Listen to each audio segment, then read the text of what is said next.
Any updates today? Not yet, Josh. I know. Other than Windows, no. I checked all mine. I didn't get any when I booted.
Yes, but there is an update, but it isn't confusing, so it's with just settings. Okay. Well, there wasn't an update for me. No, you need to go into settings, enable passages for the iPad Max 8 on the indie build. Um, A300, 600, and the arcade.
Because any passenger might after medicine and other professional pets, so you need to enable those. But Okay.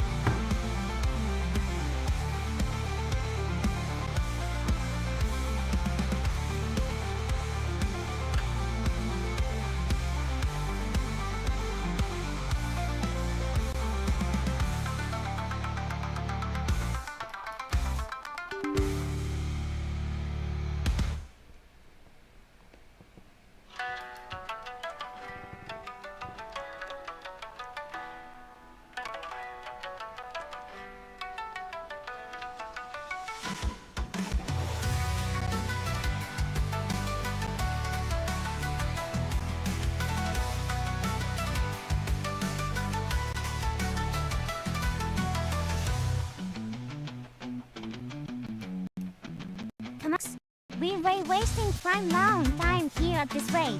We could have celebrated on this one way already.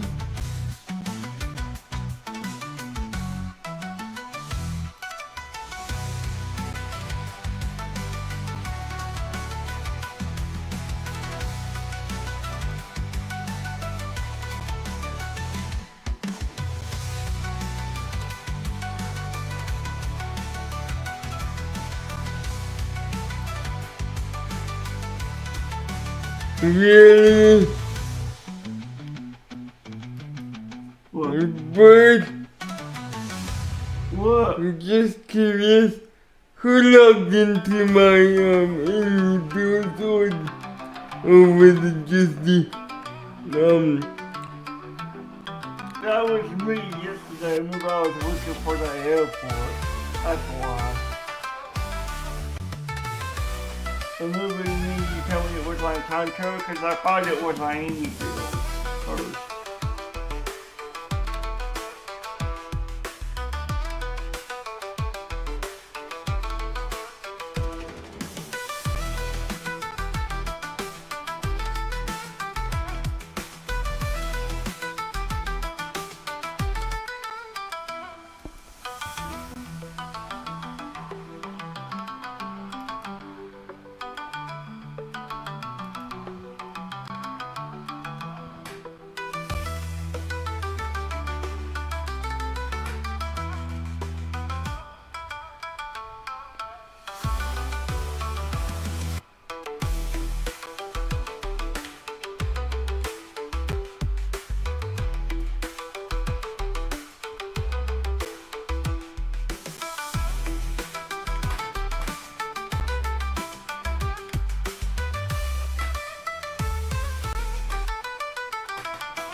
You should tell me when you're about to log in.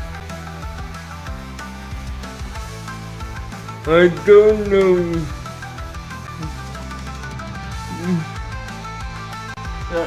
What? If it would affect anything while I'm flying, if it disconnects.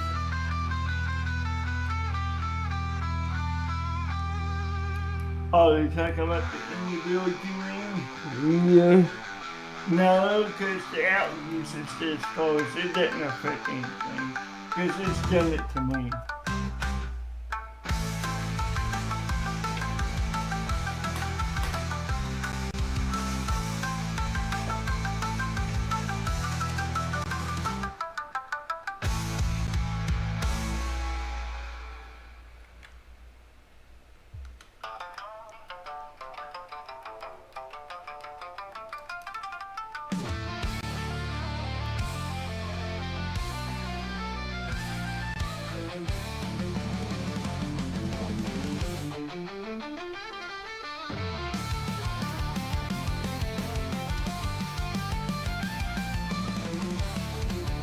No updates on humanity.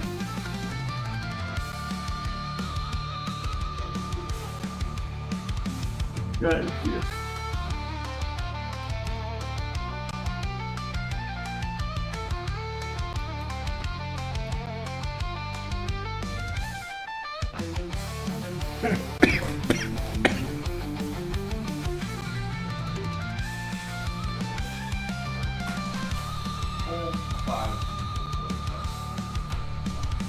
It's not working. Let's need to slow down.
Oh, so there was just a GSS settings update with the aircraft. Okay.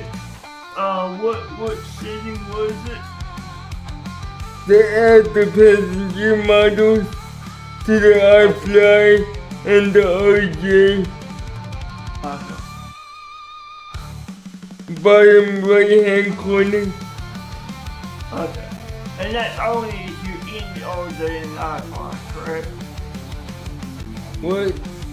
Yeah. But okay.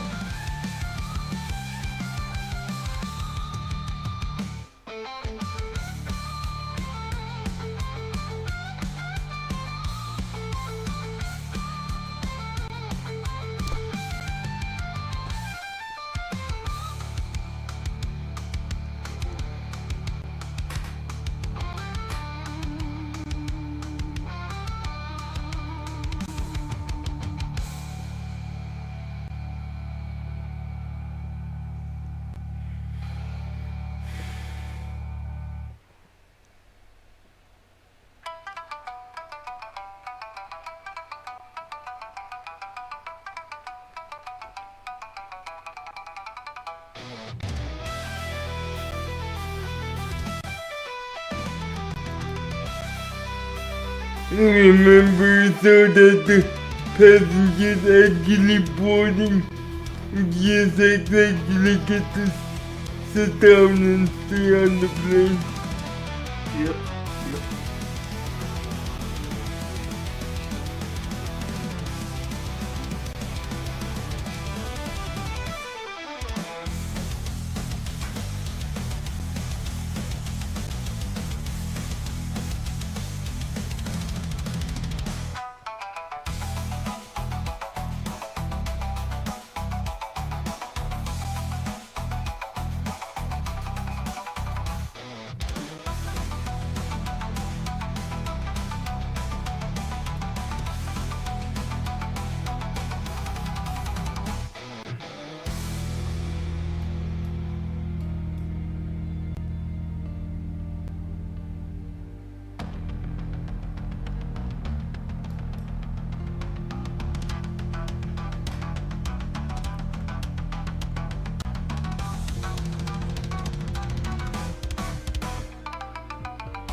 Bird, Yes, what? confirmed. You're gonna want a Ryzen for your next system, cause on Ryzen the difference is good. I know. The difference between Intel and Ryzen in 2024, guess what? Ryzen 145, Intel 99.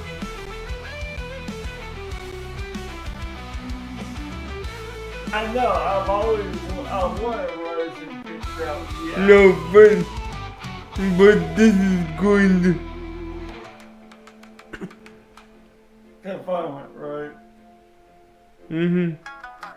Yeah. And same new NVIDIA GPU, right? Mm-hmm.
I forgot to install something. What would that be? You're gonna bug me.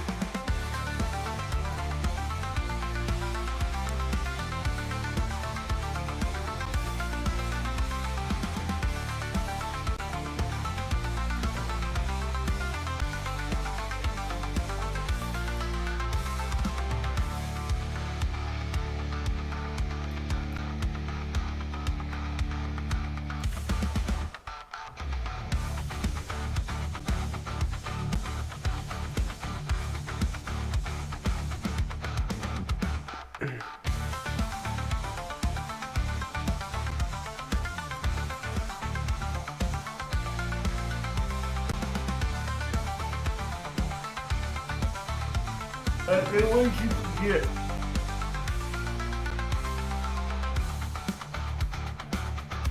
Let's see.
the Concord Pack.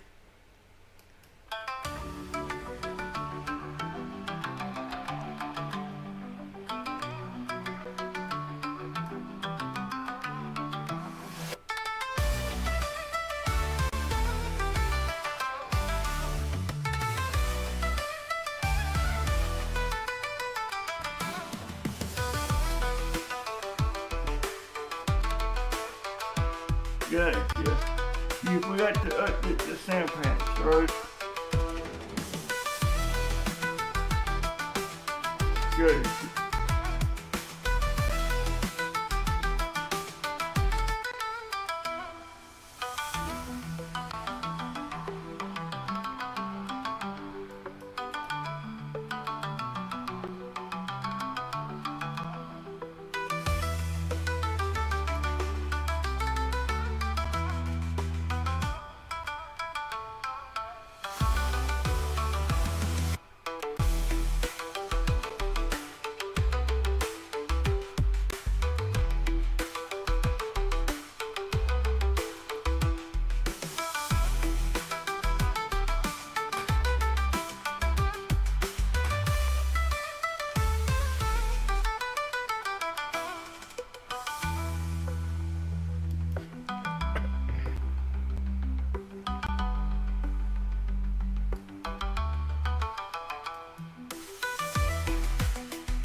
Bird, I found out why we can't climb and reach 6,000 feet.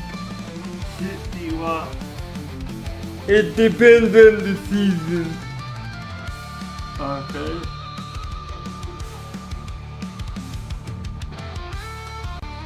It has to be real cold, so we have to do it like in December or something.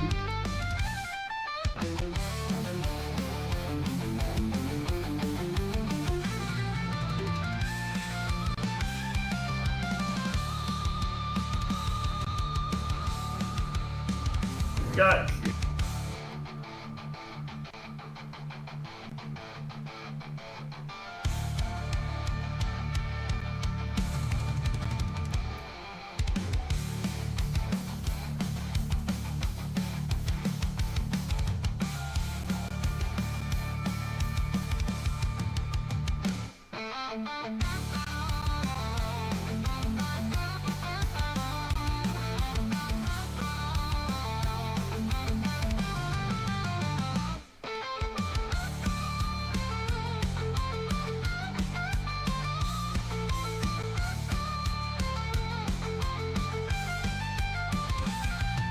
And that will make sense.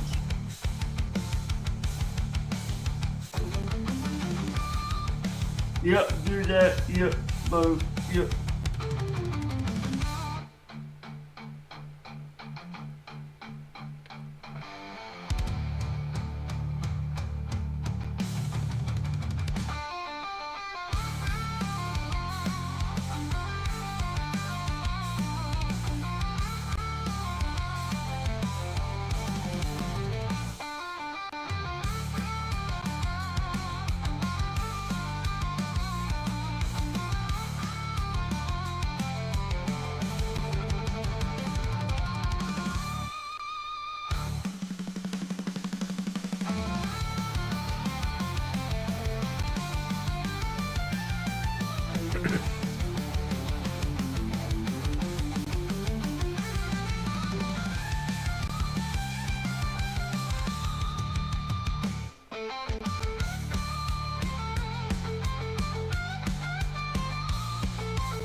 And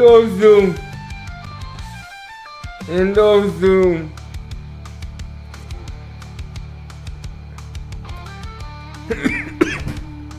if Concord won't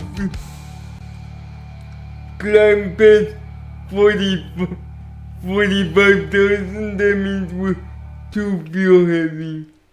But we haven't had a problem with that, have we?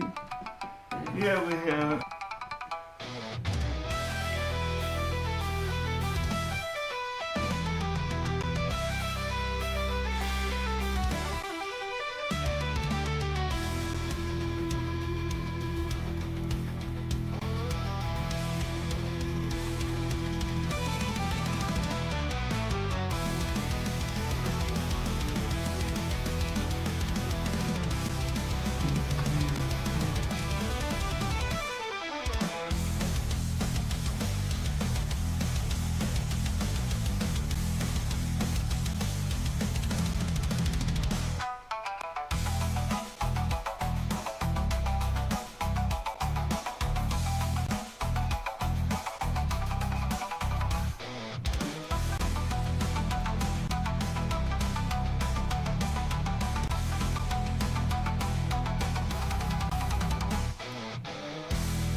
Let's kick those chairs to the curb and turn this fright into a dance party.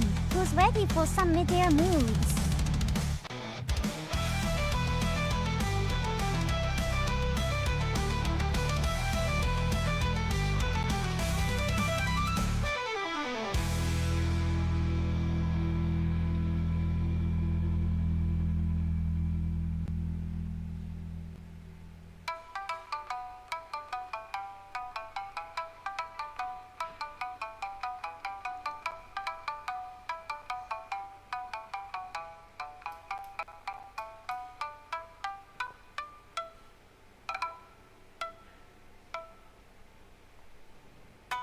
Yep, they do. Good.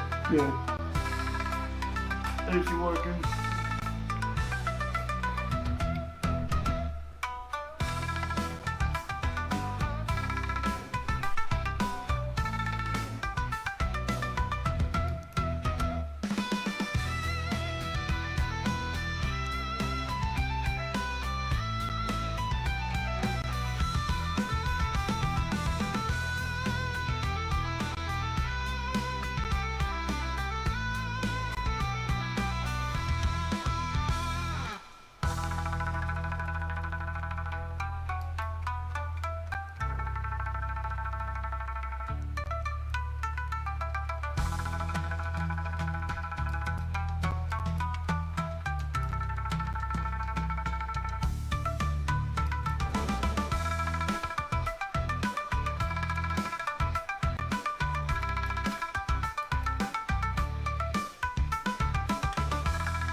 What is the proper climb profile for the concourse?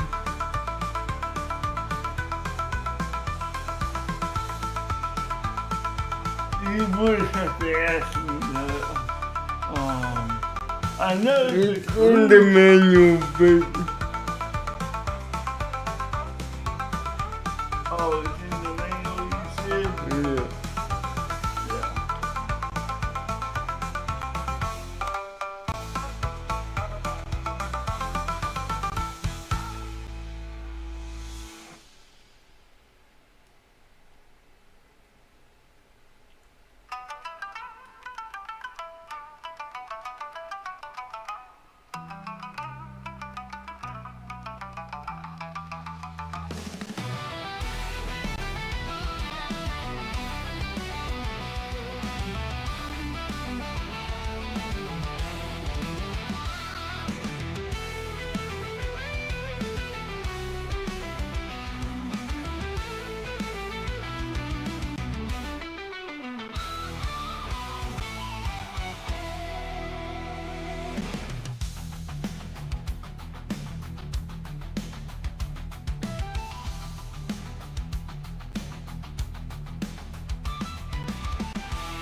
And guess what? 51,000 feet is the correct altitude for the Concorde.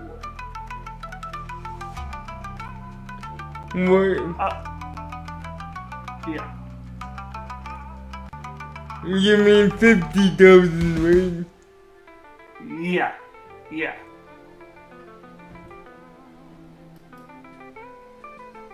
I wasn't looking for that, and I just saw that because I was looking for the climb info, and then I saw that when I put in the climb info. So 51,000 is, I don't know. 60 is optimal, but Yeah.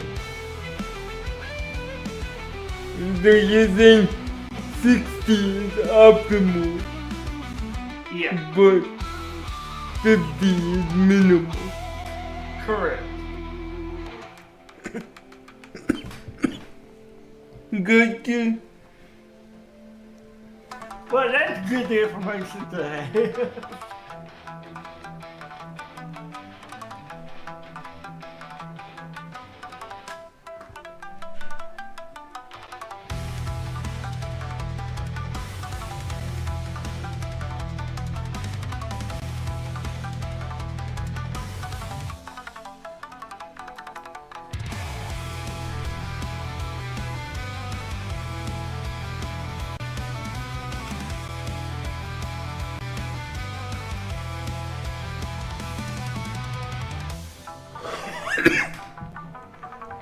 but one day it was burning fuel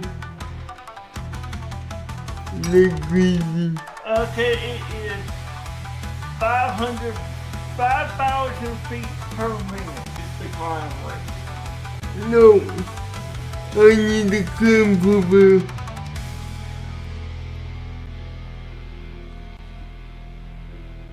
Yeah. What page in the manual? That's what I'm saying. So that's the actual climb route. I don't remember where you put the manual.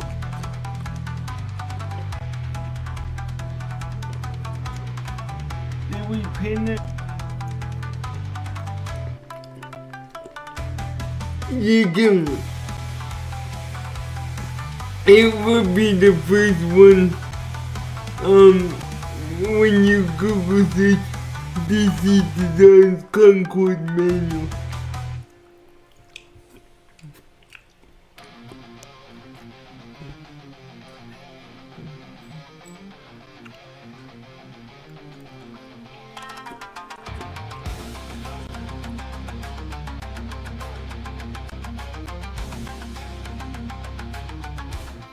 Do you see the climb profile?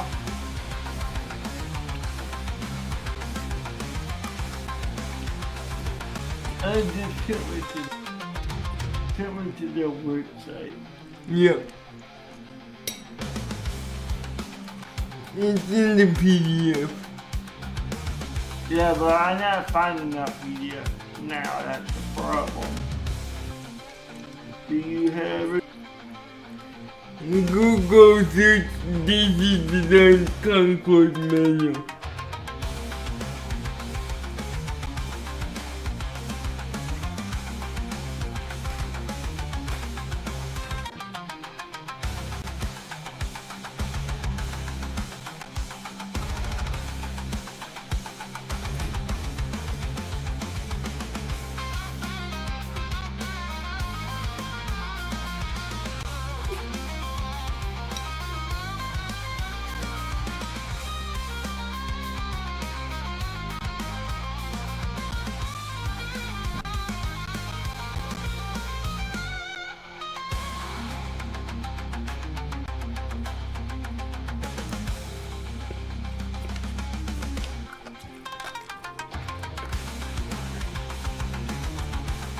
Yeah, the only thing I get when I do a search on the climb in the manual is the word climb. I don't get anything in the whole manual on that.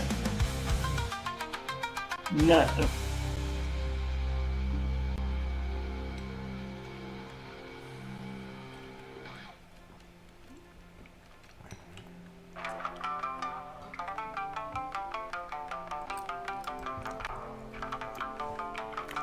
Hi, Joe. Are you gonna stream today?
But yeah, I'm not finding anything on the climb profile.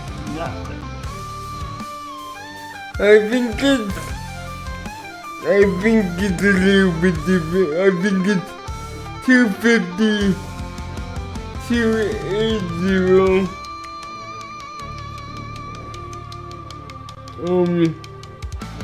and then 5, Yeah, that's not gonna be in the manual because look it up. I did. I'm not finding it. No, the real one. Cause it should be, cause people are,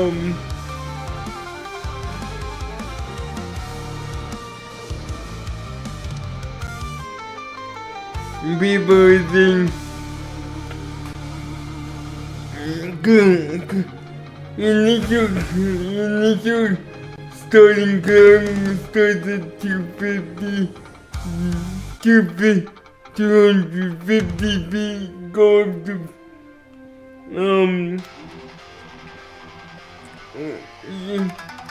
you should be at 250 feet on rotation and then go up to 280, and then start your supersonic climb once it's 280, go up to Yeah, I don't 5. have any of that info. It's not going.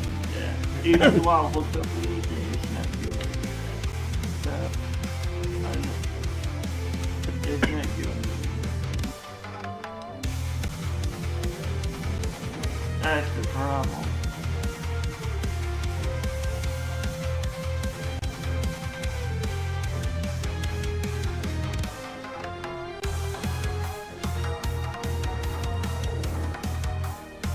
You wanna go to Missouri?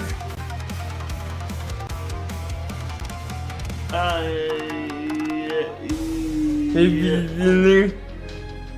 Yeah, see, all they're giving me is the 5,000 feet per minute. That's all I'm getting. Yeah, I'm going over there now. I did go over to, Kuros.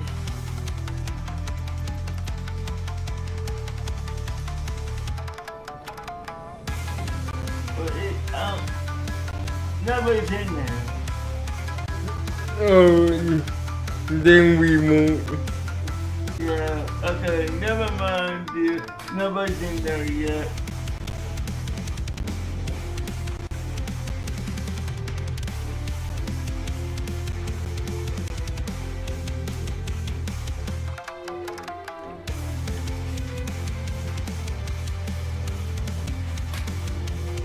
So yeah, that's not helpful. All getting 5,000 feet per minute.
can feel it around waving your thumbs. Much longer, might as well start dancing it out like you're on TikTok or something.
Okay, Yeah? but What? at 500, it gives us 166, 973. Okay. Is that enough?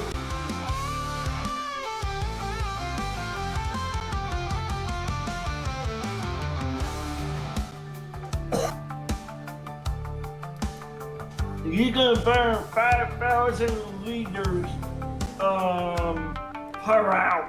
So you want at least 5,000 liters per hour. That doesn't help. What does that translate to? What you want is translated into kg. Pounds. You know.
looking it up now. Hang on.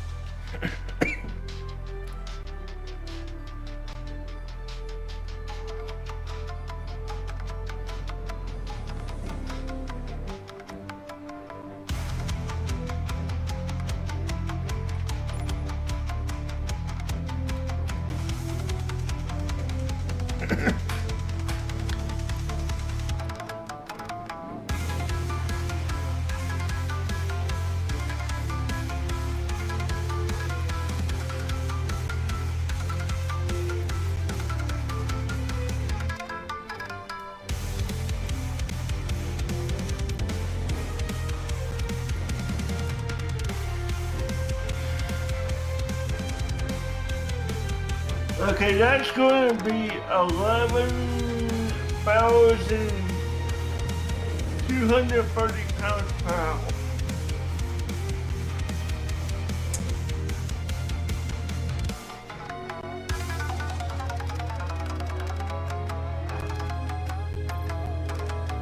So increase them feel better. Right now I'm in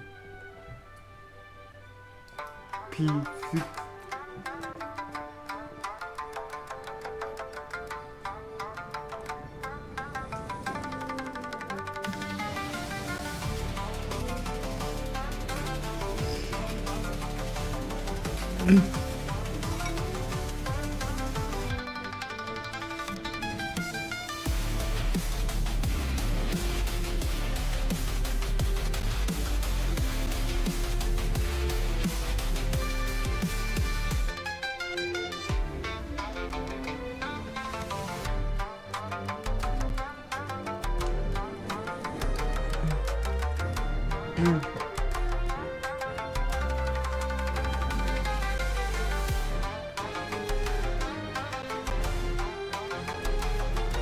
This is too much.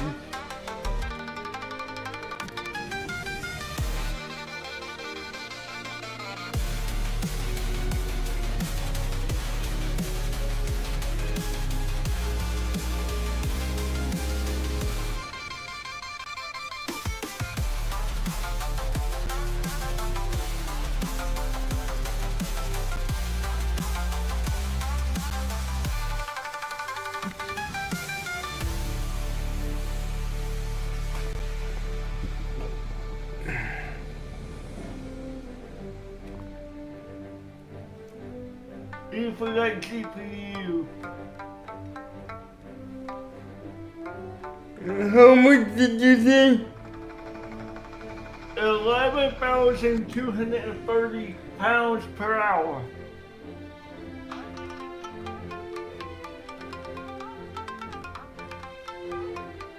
Closest I'm getting is estimated burn 160 and 238. Okay.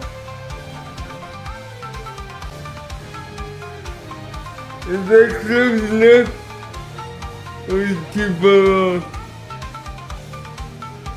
Well, okay, how many hours is it? 5 hours? To give you 5 hours and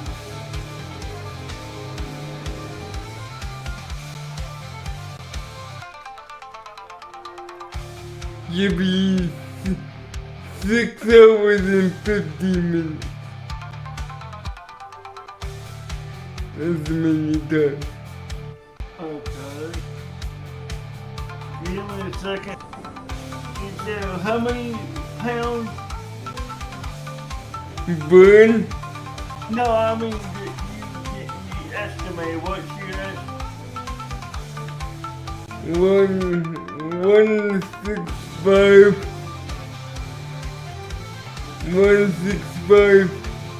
668. Okay, that's what I need to do. Give me a second.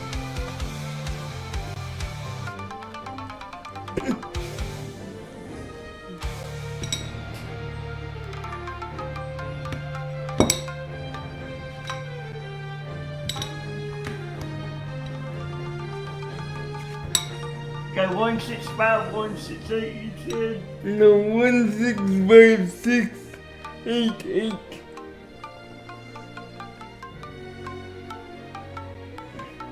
You said 6.5, right? What? Yes.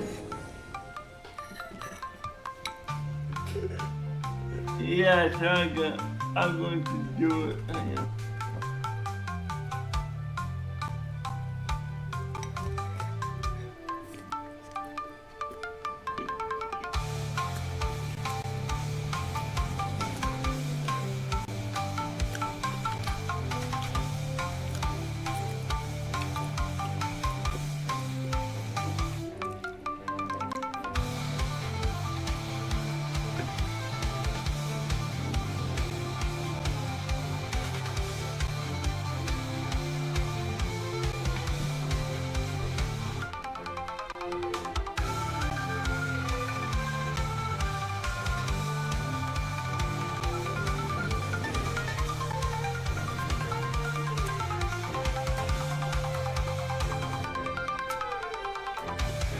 Okay, for 1 hour, you're gonna want 23,000 pounds for an hour.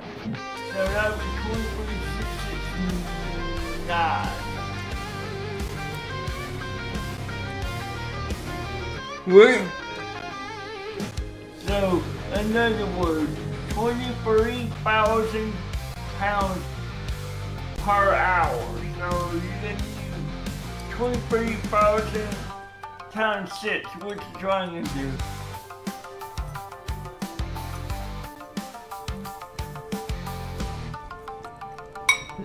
But, well, round it up to 7 because it's 6 hours and 15 minutes.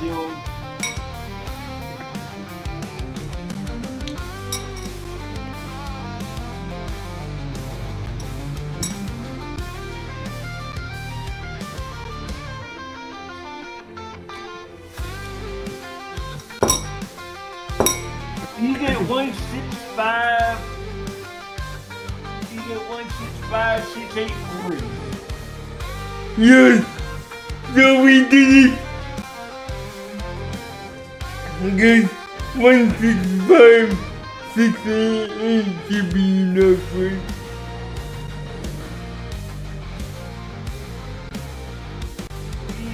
Yeah. Because I remember I did that division by 7 to get how many pounds per hour. So now you get 23 in there. Yeah. That's what I wanted.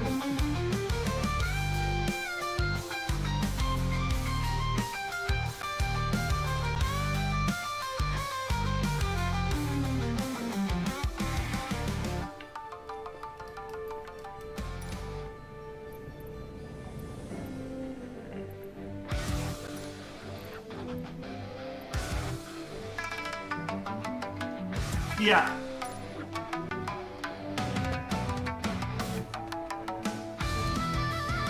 As long as you're not burning more than 2,000 calories per hour, we're good. Okay.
Okay, do you a good income start? But everything look good? Yeah. Yep. Hey, I got the freaking loud. Everything look good Yes. from here? Look at the wood map. Oh yeah.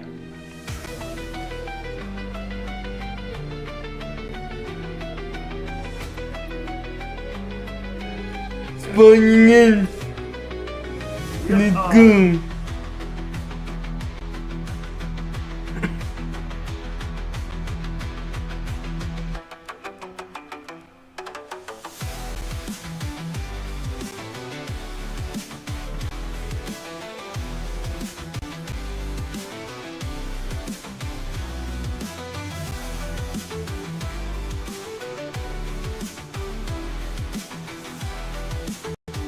Hi there.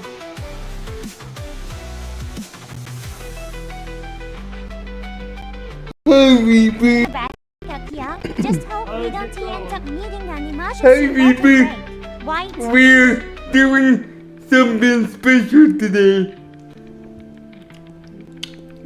You wanna know what it is? Eclipse. And we've got a Concorde, so we're flying the Concorde today.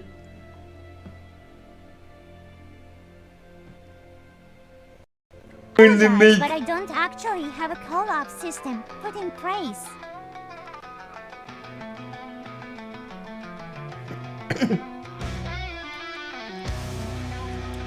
oh, Twitch makes it easy.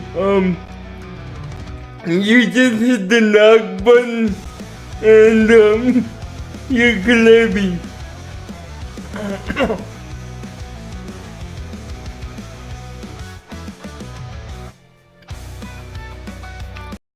I don't even own a computer.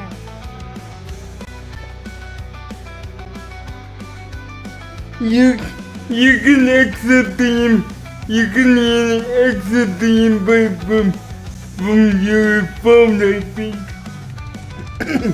You can. Yeah. It's built into Twitch now. The collab feature. And you can accept the invites on your phone. Just doing what I do best. Helping out our community, that's all.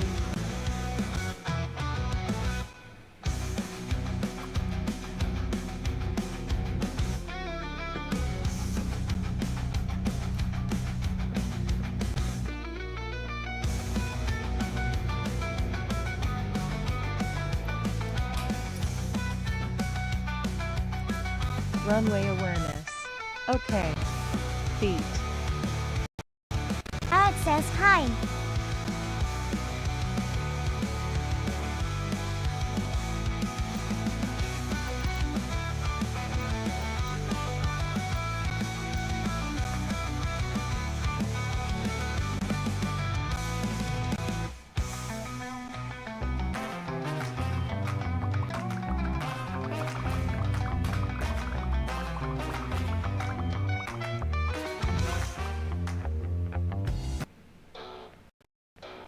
Recreate 181-cent hot fill with Tangier for Twitch.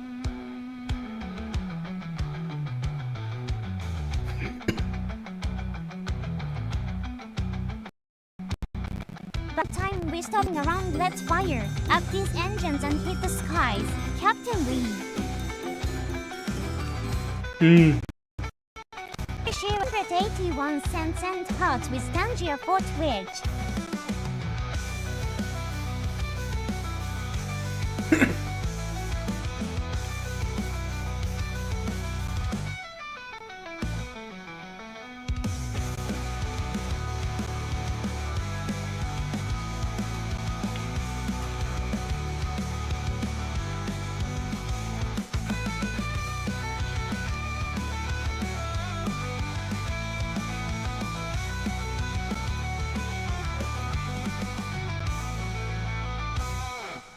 Bird, Yes, FSUIPC needs an update, like, okay. right now.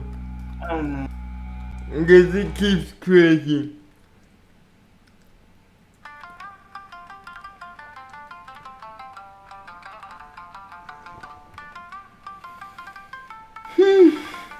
Well,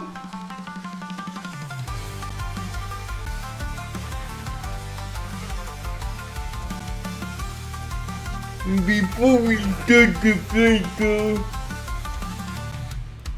let's Sending tons of love your way.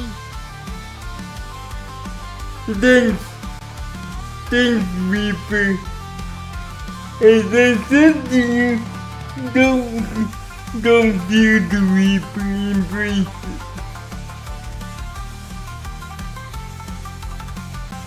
I fixed it.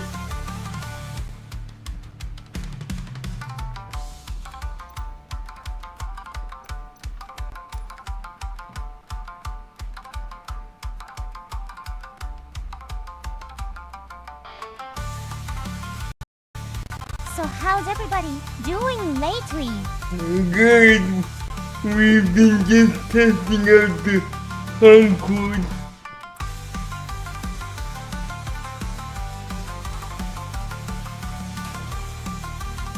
We want to make sonic boom.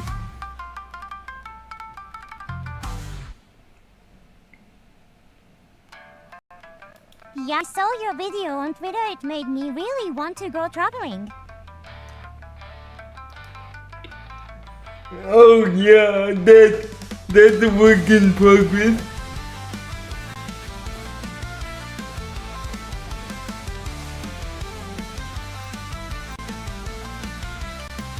But yeah. Yes. Can we talk about I am going to need a What snack the work break in soon. progress? These guys aren't buying themselves. That is a work in progress. To promote the airline and the viewers with disabilities.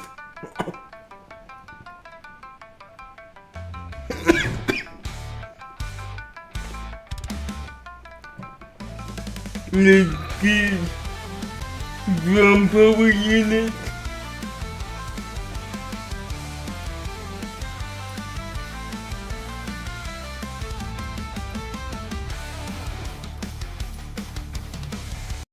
Have you hydrated and had a snack today?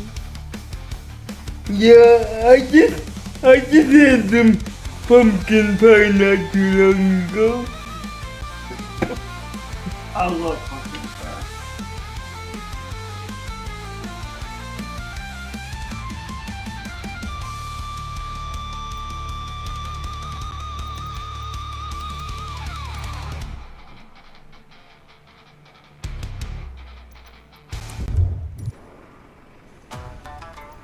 Kennedy clearance delivery Suki 1220 kilo head. Oh my, and you didn't call me selfish Reaper giggles. Suki 10 kilo heavy cleared to Heathrow Airport as filed. Take off runway 4 left climb and maintain 7,000 feet. Departure Reaper, is 135 Reaper, check this out. 515. Bet you never, Suki 120 kilo heavy cleared to Heathrow Airport as filed. bet you never Left climb and maintain would 7,000 think to see the VTubers with disabilities logo on a Concord with you. 0 kilo, heavy read that correct. Contact ground on 130.775. Good day. Ooh, I love the plane. It's a Concord. You know what a Concord is?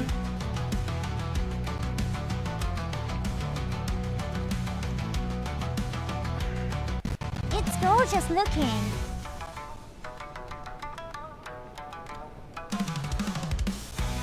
The only supersonic airliner in the world.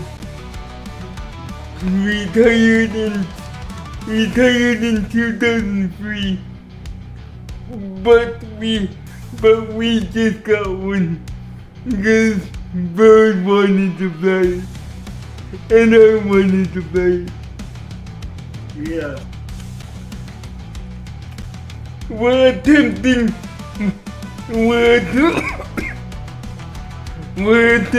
a 2-hour. We're Hi, Grace, attempting. cool and all. But don't you forget those snacks. Can't you let the cockpit vibes drop because of empty bellies? We're attempting. We should make it appear in real life. Then we can hire somebody to fry it for us. Well, that ain't gonna happen because all the Concords are either scrapped or in museums. You're gonna have to go to London to see a real Concorde. Like I said, it was retired in 2003. Kennedy ground American 2246 requesting pushback. Just so you can appreciate this, the Concorde has a maximum cruising altitude. But they're all in museums. Then all we have to do is find the parts that make up the plane. And then we can rebuild it and make our own. Well, there's a problem. It's got jet engines, so it burns with fuel.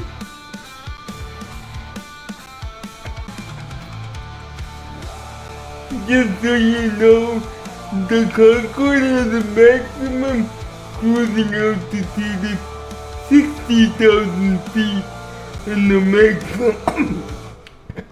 maximum cruising speed of Mach 2. American 2246 request to end pushback received. It can get you from New York to London in 2 hours and 50 minutes. 2246 with Sierra ready to taxi IFR. American 2246 taxi to and hold short of runway. And that's beside the point. Back in the day, I looked up a plane ticket for Concorde, $12,000 round trip. They're not cheap. My boo. Taxi to and No, hold short it's runway not 4 left cheap. using No, taxiway it's Lima not. Charlie Alpha Mike Bravo Kilo Echo cross runway during 1 left Kilo Echo Kilo 4 Kilo Kilo 1 American 2246. Yeah.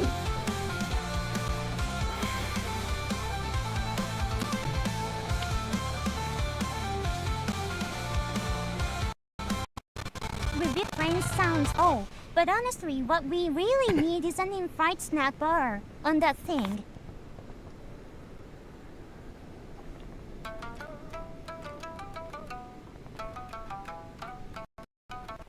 I mean, just like this plane and Josh Gates, when they were looking for a World War II battle plane, it was said to have been gone from existence, but said it was actually buried over Britain.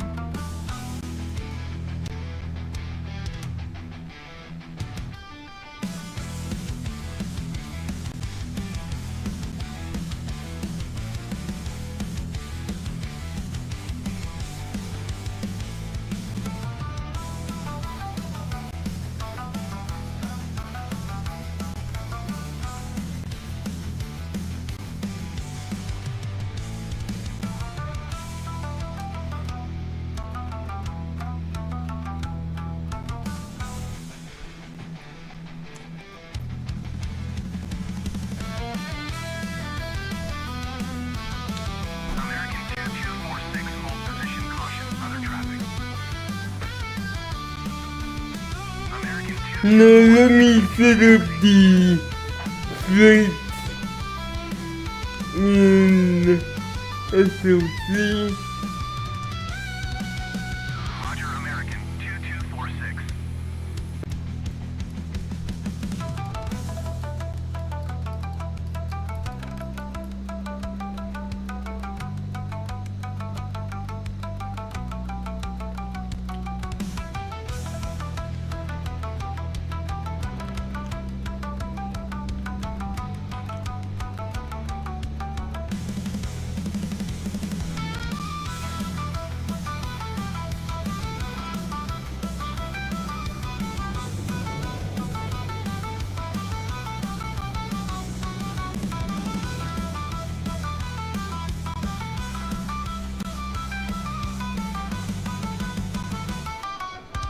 did.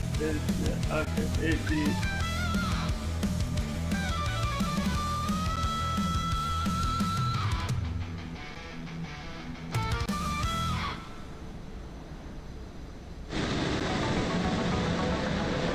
It's it. Yep. How long of boarding has the concourse take? Not too long, does it? Nope. Only 82. Oh god. I have to remember the start procedure for this. Yep. Putting up the YouTube video. Buried brains. And Yeah, that's a great well, find. or you But I'd rather not you- a gourmet sandwich uh, while flying high. GPU first. Did you do that? Oh, good point. I do remember that much. I know, but you need to remember the GSX connected first. GPU first stack. Yes. Yes, Okay, it's connected. Okay, do ground power first, and then make sure your batteries and everything are on after that. Where's Grumbo? Right up in between the red switches, you should see it.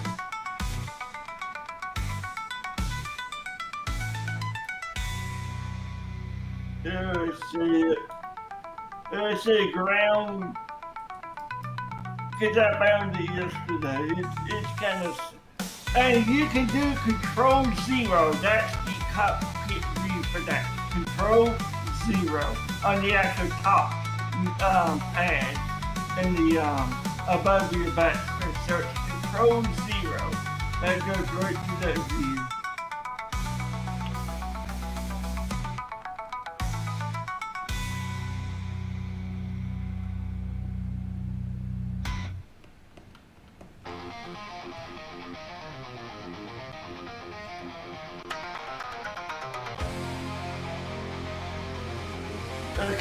Yeah, now Sorry, the have to ground go. power Looks is like I on won't the be able side to of find the any star more. in We red. can talk about it, This is just the know I ground care power about just you all there. and wish you all the best in whatever you do. Okay. Under- This Reaper.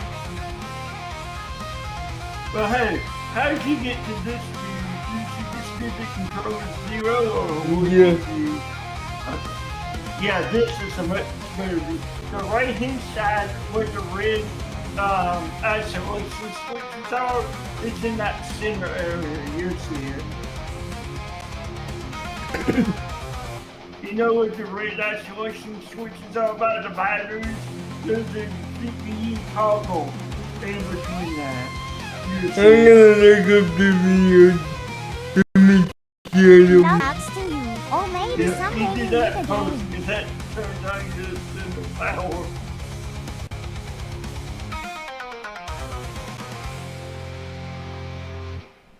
And yes, I found that view, but by accident. Oh, wait. But Take care of yourself, Reaper.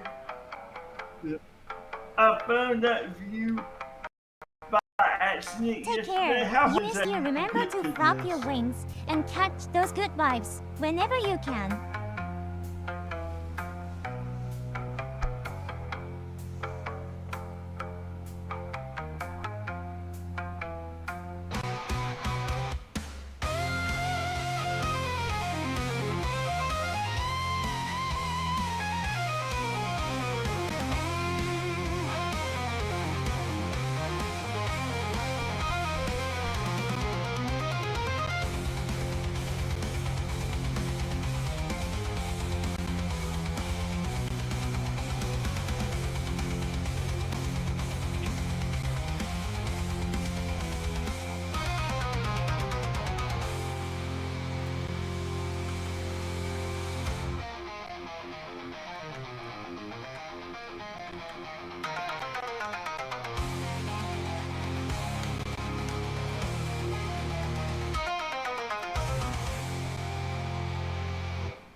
Okay, we're cleared for takeoff. Everybody all set? Yeah, all set. Okay. 3, 2. Click sounds associated there with the switches, which is a little bit of a shame. That being said, the aircraft is more complex than DC Design's previous products for the sim. So we are going to be reviewing the aircraft with that in mind. I'm not going to be too bothered if we see inaccuracies along the way. What I really want to see here is a clean, decent representation of the aircraft, one that flies broadly by the numbers. We're going to be diving straight into our flight here. One last thing before we go. We're briefly going to take a look at the flight engineers panel at the start of the flight. We'll come back to look at it again at the end. But for the most part, we're going to be operating out of the left-hand seat, just for the sake of consistency. As a result, throughout the video, we will have the flight engineer carrying out a few hypothetical checks for us. Worth noting, there is no automatic flight engineer or anything of that nature included with the product. Anyway guys, as always, I do hope you enjoy the video and find it to be of use. If you do, please consider giving it a like and subscribing to the channel. Anyway, let's get underway and we'll head to the cockpit of Concorde. Okay, so welcome to the flight engineers panel. As I say, this is going to be the only time we're actually going to look at it during the flight itself. We'll come back and take another look towards the end of the video. So far all we've done is load up our 90 tonnes of fuel on board. We've got the battery masters on there as well. We've already run through the safety checks, so we're now down to the preliminary cockpit checklist. We'll run through that. So the ground power is set, equipment bay cooling can go on. And I was already quite pleasantly surprised to see that the equipment bay cooling is modelled, so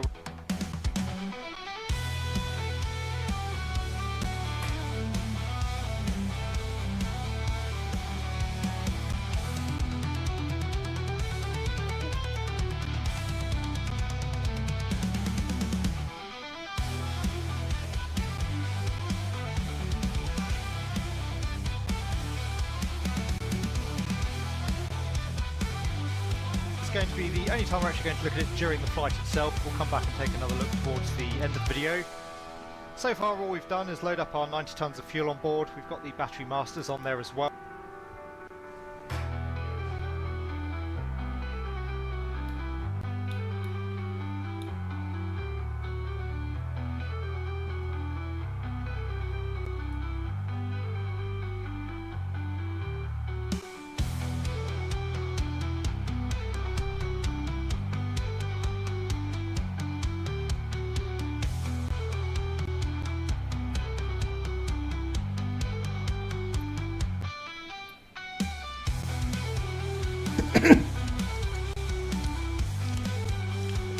Okay, where's Grumble? Okay, the ground power is in between where your red isolation switches are. You'll see it. Okay, you're doing it on.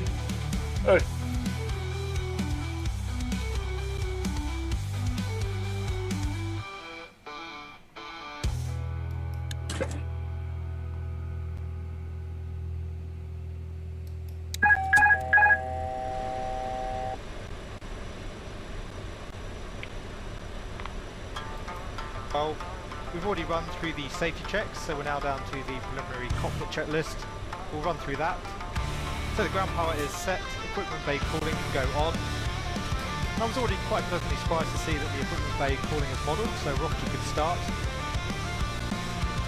Equipment bay cooling.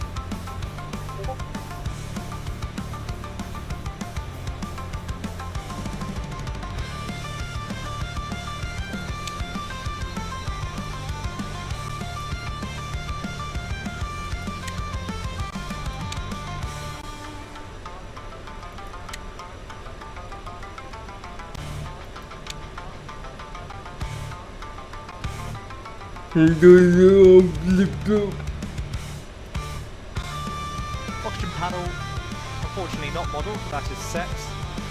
Drain mast heaters. Master heaters.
INS 1, 2 and 3.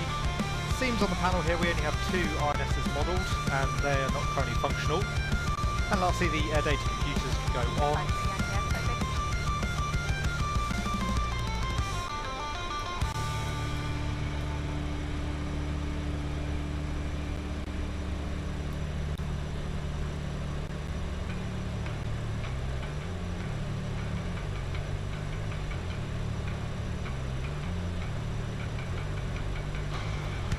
Again, other Sierra 2, taxi Whiskey 1, hold short runway 34. And that's the preliminary cockpit checklist complete. So as you can see from a starting point of view there, the systems modelling is broadly what you'd probably expect in that there is some detail there, actually a little bit more than I was expecting. But of course, once again, the aircraft not study level. There are systems that are not modelled or certain panel configurations that are inaccurate. Anyway, as I say, that's the preliminary cockpit checklist complete. We're now going to move over into the left seat and we'll run the rest of the flight from there. Okay, so we now got ourselves comfortably in the right hand seat, so running through the before start checks, the master CVs can go on. No click sounds associated there with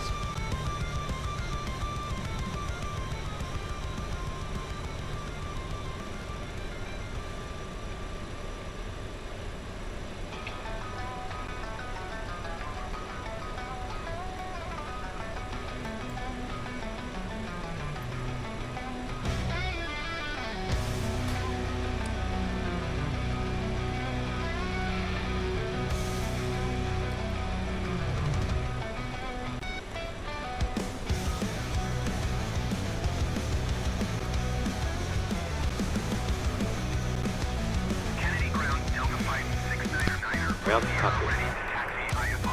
Go ahead.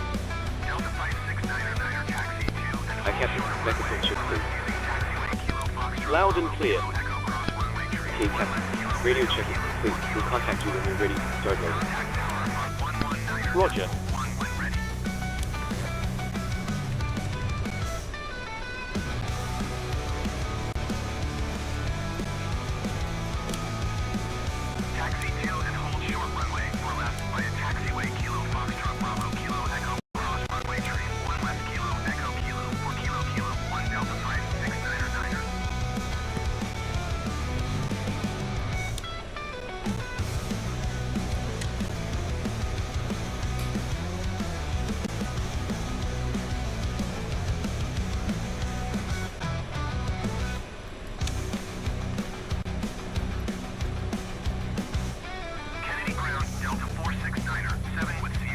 Switches, which is a bit of a shame.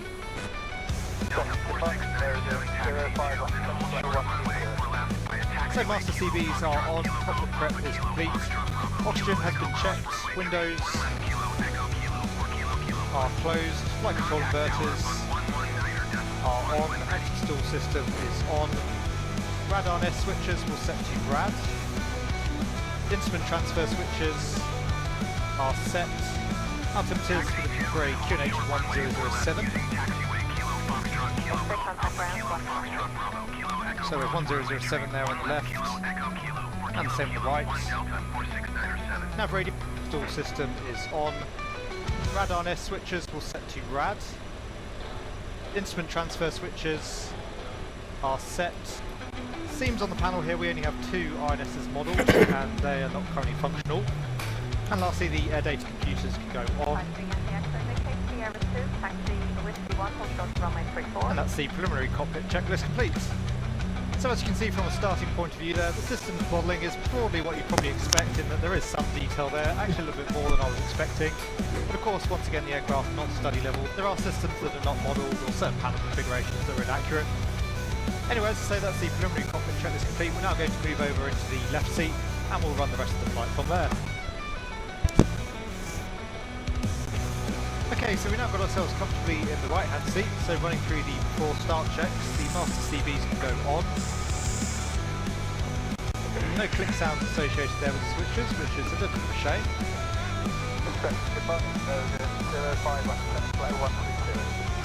So master CVs are on, cockpit prep is complete, oxygen has been checked, windows are closed, flight control inverters are on, anti-stall system is on, Radar S switches will set to rad. Instrument transfer switches are set.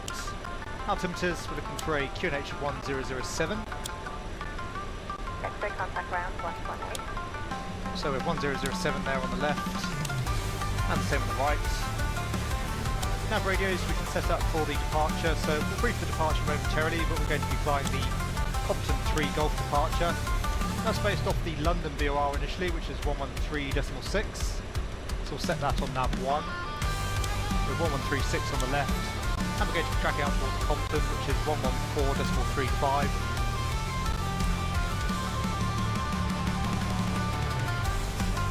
Now we have that set on the right. We're also going to be using the Woodley NDB, which is on a frequency of 352.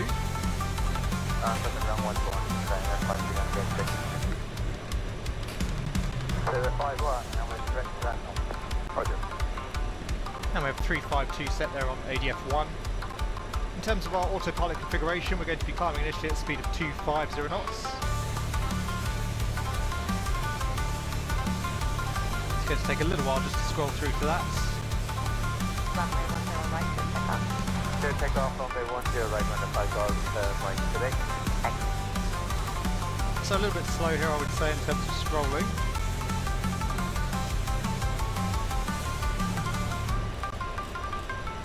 Holding down shift here as well, which should speed things up a little bit. So we have 250 knots pre-selected for the auto throttle. 940, 39, 180. 180, Randall 940. And we're initially going to be tracking off the 256 radial from London. Go ahead. So we'll set that on my side. Captain, just quicker thing. Scrolling for the radial seems to be a little bit better, Contact so you again. quicker. Roger. So 256 on my side. After Woodley we're going to be tracking inbound towards Compton on a radial of 281, so we'll set that on the right. 940, 30, turn left, Gunner 0, left, 110. And we have 281. And we'll be climbing up to an altitude of 6,000 feet, so we'll pre-select that. What? And we have 6,000. So the autopilot is configured now for the departure. Nav radios are set. Brakes are set to park. Throttles are in the idle position. Nav lights are on. Throttle masters are on. We should have a main or an alternate position there, but they do function. Ground hydraulics is set to yellow on checkout and off. That's actually modelled as well, which was nice to see. Batteries are on. INSs, again not modelled, but we'll say that they've been loaded. Airspeed bugs and pitch index. Unfortunately, we can't actually set any speed bugs there on the airspeed indicator, which is a little bit surprising. And no pitch index either there on the attitude indicator. But we'll be looking for 250 knots in the climb. It's going to be 180 knots for VR. And pitch index, we're going to be pitching up to around 13.5 degrees initially. Clock.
The DC Designs Concorde has been out for over 24 hours now.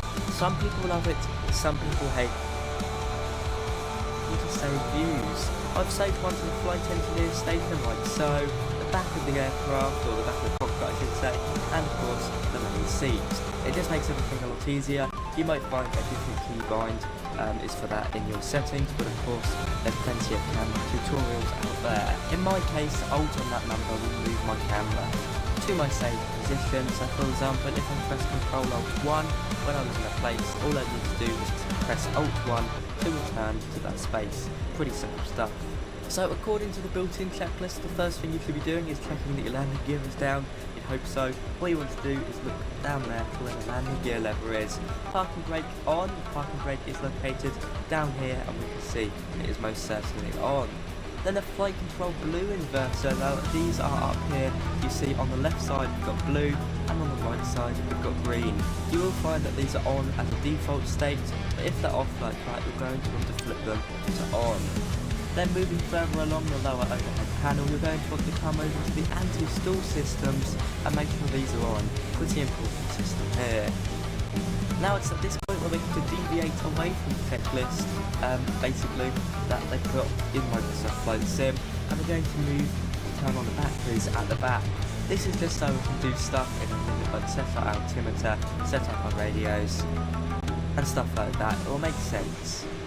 So according to the checklist, Microsoft Flight Sim provides, in fact I'll show you, the next thing we should be doing is setting our altimeter, radio, transponder, and then moving into our INS. This is not possible right now because of course the battery isn't on, so we're going to come to the back and I'll show you how to turn it on. Come to the Flight Engineers panel, and we're now following this part of the checklist. So our ground power, this is located in this part of the Flight Engineer Station, so even up here, you're going to see ground power available. We click it and everything comes on. You just see we get some lights. I mean, it's not as loud as it would be in the real aircraft. You'd probably hear more of a distinct buzz, I reckon. But there we go, we now know our ground power is on. The next thing on the list is to get the batteries on. Batteries are located down here. See battery, we've got the Alpha battery and the Bravo battery. Come and flip the switch back. As you can hear, we've got plenty of noise now. And we'll turn Bravo on. Now you're going to come up with it to come towards the emergency powering unit and the emergency generator, the EPU, and turn that on. And select it to then highlight, or light up I should say. Now we've done all this, we can return to the cockpit and get everything set up. Now this bit isn't realistic to real life. You wouldn't be, of course, one man doing everything. The whole point of the Flight Engineer Station is that you've got a flight engineer here. But there's no virtual flight engineer as of now, so we do have to do everything ourselves. We can now go down and sort out our altimeter, set the QNH, which is done by this little switch down here. You can, of course, cheat and press B. That to me sets it, but make sure you press it again to disable or enable your parking brake to return to its default state. Then if you need to set the radios, you can come down here and set your radios and then set your transponder. We'll go 1200. Now briefly we're going to return to the Flight Engineer Station. To come up to the top left corner to ensure that our ground hydraulics are set to off or yellow. Then we're going to want to come down here and ensure that our fuel heaters are set to auto. Don't worry, they're not off. This is what off looks like. Bring them up to auto. If they are off, you can turn them on, but keep it on auto. It's just easier. Then come over to secondary air doors and, like fuel heaters, ensure they're on auto, just like so. Now this is the part where you can head back into the cockpit. Oh, we're in the pilot right now. And configure your INS. It's not really an INS, it's an FMC. Disguised slightly as an INS. Of course you wouldn't have this screen here, you have the latitude and longitude, but this is pretty self-explanatory. I might do a tutorial on this in the future that's not part of the cold and dark startup because it's not a flight planning video. So we're going to skip this bit. Come over to the overhead panel and turn seatbelt on. Old Joe Captain of that link and get her some nice snacks for him fried drinks and flight on empty vibes. If you've got a flight control panel or anything like that, beacon lights come on first. We haven't got any position lights, we have got anti-collision lights, which can it's not really an INS, it's an FMC, disguised slightly everything ourselves. We can now go down and sort out our altimeter, set the QA. Now we've done all this, we can return to the cockpit and get everything set up. Now this bit isn't realistic to real life. You wouldn't be, of course, one man doing everything. The whole point of the flight engineer station is that you've got a flight engineer here, but there's no virtual flight engineer as of now, so we do have to do everything ourselves. We can now go down and sort out our altimeter, set the QNH, which is done by this little switch down here. You can, of course, cheat and press B. That to me sets it, but make sure you press it again to disable or enable your parking brake to return to its default state. Then if you need to set the radios, you can come down here, set your radios, and then set your transponder. We'll go 1200. Now briefly we're going to return to the flight engineer station. To come up to the top left corner to ensure that our ground hydraulics are set to off or yellow. Then we're going to come down here and ensure that our fuel heaters are set to auto. Don't worry, they're not off. This is what off looks like. Bring them up to auto. If they are off, you can turn them on, but keep it on auto, it's easier. Then come over to the secondary air doors and the light fuel heaters, ensure they're on auto, just like so. Now this is the part where you can head back into the cockpit, we're in the pilot right now, and configure your INS. It's not really an INS, it's an FMC, disguised so lightly as an INS. Of course you wouldn't have this screen here, you'd have your latitude and longitude, but this is pretty self-explanatory. I might do a tutorial on this in the future that's not part of the cold and dark startup, because it's not a flight planning video. So I'm going to skip this bit, come over to the overhead panel and turn seatbelts on. You can hear the ding. Then you want to turn on your beacon lights. You might find that a few lights are left on if you've got a flight control panel or anything like that. Beacon lights come on first. We haven't got any position lights, we have got anti-collision lights, which can, to be fair, come on now. So there we go, there's our lights sorted. Now we've completed most of the kind of setup, we're ready to go and start our engines. The final thing we want to do, Go ahead. make sure your throttles are on idle, so you're not starting up, make sure your throttles on full power. And now Loud we and head clear. back to the flight engineer station. Chief Captain. Now the Radio first thing we're going to do check. for this Please is contact come you over when to ready the to fuel start management on. section. We're going to make sure our engine Roger. feed pumps are on. Basically, this is what feeds all the fuel to the engines. They'll be off like that, and then you'll get a low pressure warning, so make sure they're all on, quite self-explanatory. So now that we've got the first page all complete, this is the part where you can move over to the engine start page of the checklist. Let me show you what I mean. So when we were here last, we turned on the EPU switch, the emergency power unit, which is located over here. We can now move over to the engine bleed valves. You might find that these are already on, they're up here. Let's get rid of the checklist now.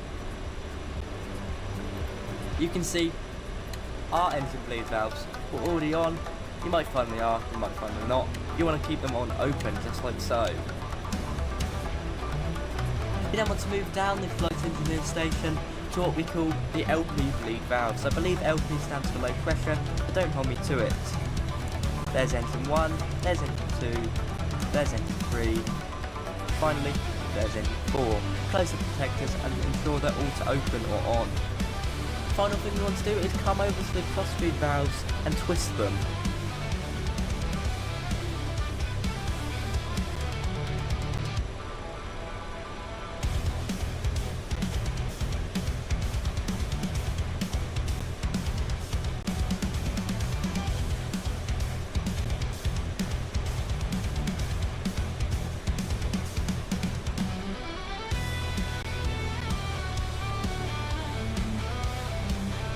First page,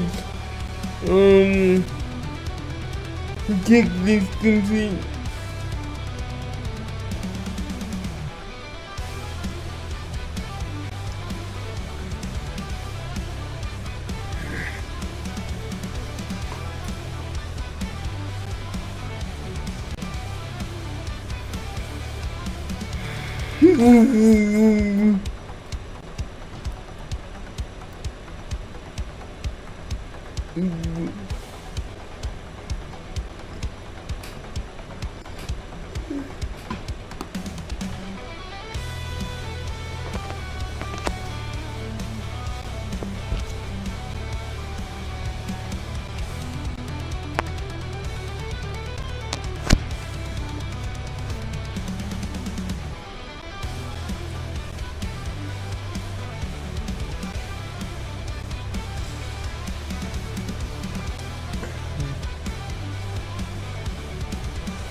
Now, buddy, I love talking about the beautiful Concorde on the channel. Obviously, a British engineering marvel, being able to fly at twice the speed of sound.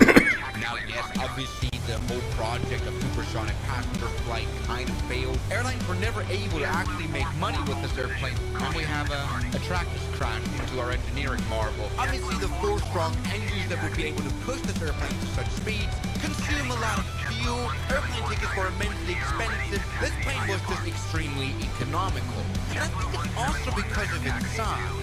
It's actually, well, quite small if you see it in real life. Especially the cabin is quite small. The windows are the size of a hand. If you're above 6'3", you can't stand up in the Concorde. It only has a 2x2 seating arrangement. It can only carry 100 passengers, which is about as much as a CRJ-1000. Now, it is true this airplane doesn't appear very small. Take a look at the size comparison to the 737, it's definitely longer. In fact, it is as long as the 747-200. This is not small at all, but it has a very economical design.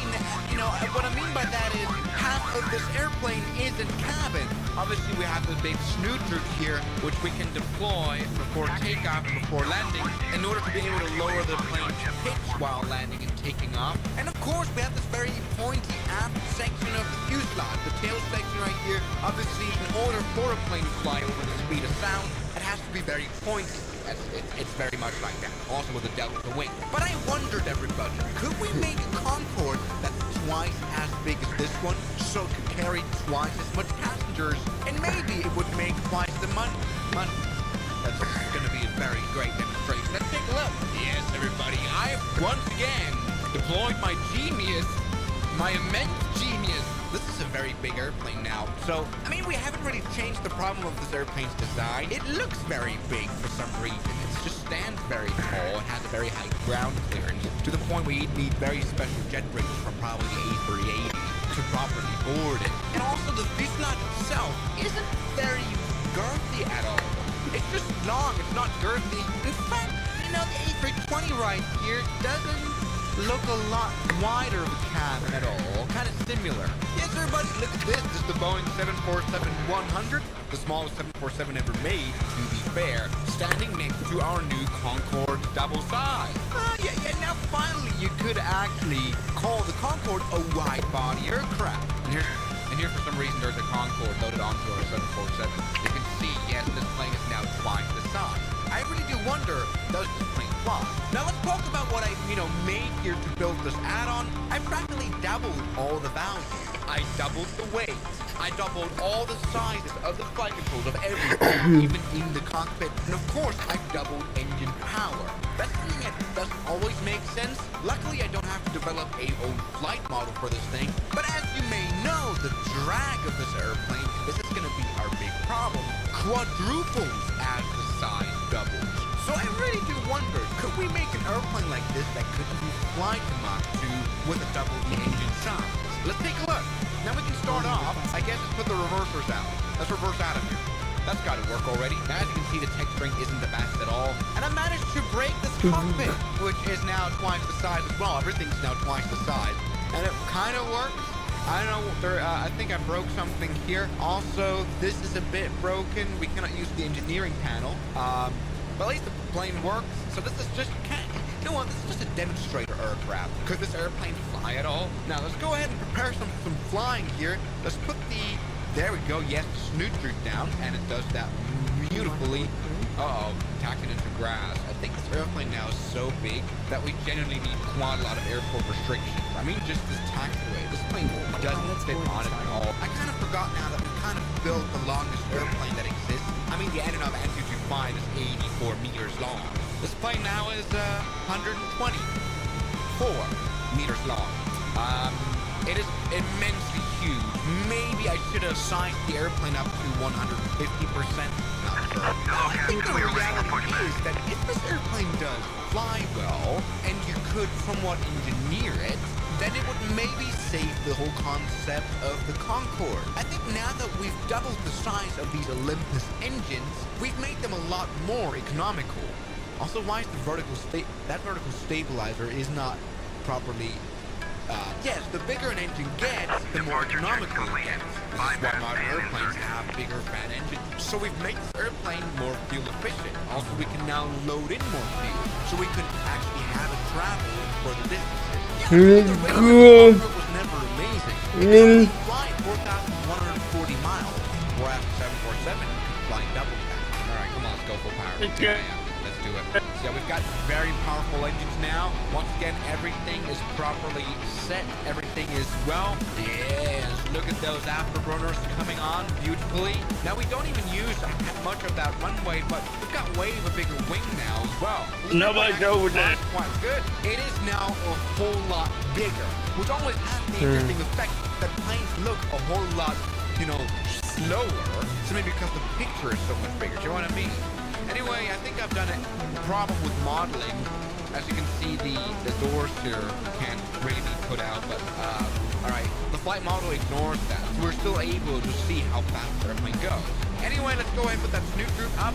Perfect, just like that. And we can already reach some proper speed. We already have 0.7 of Mach, 470 knots indicated airspeed, despite our weight being immense right now. Yeah, that's quite significant. We've got so much fuel on board now. I mean, okay, the Antonov can carry almost double this, but this is impressive. This airplane has such a great performance. Okay, yes, these might be the most strongest engines ever made, but look at this immense power. We've already reached a Mach. Now, let me see how this plane performs at high altitude. We're now at 60,000 feet. Let's trim it out nicely while the autopilot turns on, which actually works.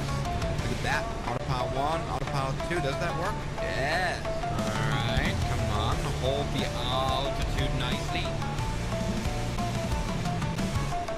Oh, I've over-G'd here. Oh, sorry about that. That just kind of happened. See, what the flight simulator does not really simulate is the problem of such a huge airplane flying so fast in terms of its structural integrity. Yes, of course, we all know how flying so fast puts an immense stress on the fuselage, on the airplane, just the immense heat that builds up with an airspeed of 420 knots of wind instantly against the airplane. Right now, we're, by the way, flying Mach 2, so yes, the airplane is able to fly as fast as the Concorde. How are you? Try to turn off the Hi there, we're afterburner. fine, And that's thanks. something a real Concorde did as well, is maybe see, just getting ready for departure, plane's still but if able you to need anything, just give me a call. maintain speed. You can see that. Even Thanks with a the lot. afterburners off, that's actually No problem.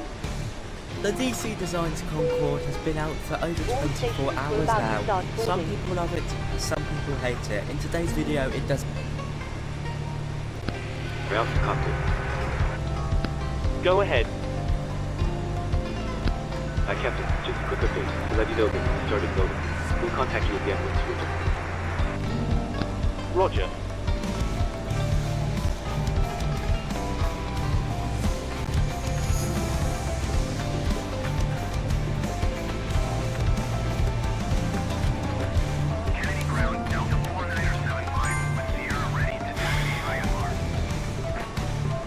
What's up, 83 crew? Pilot 83 here with my fifth video installing 40 Concorde.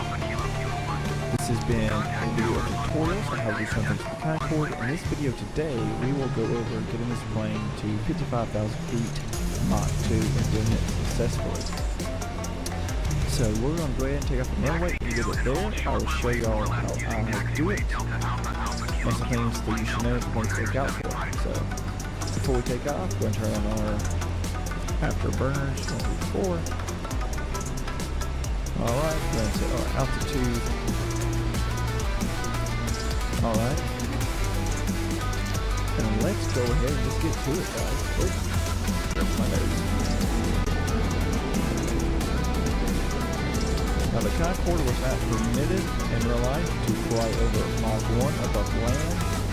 You had to be above water.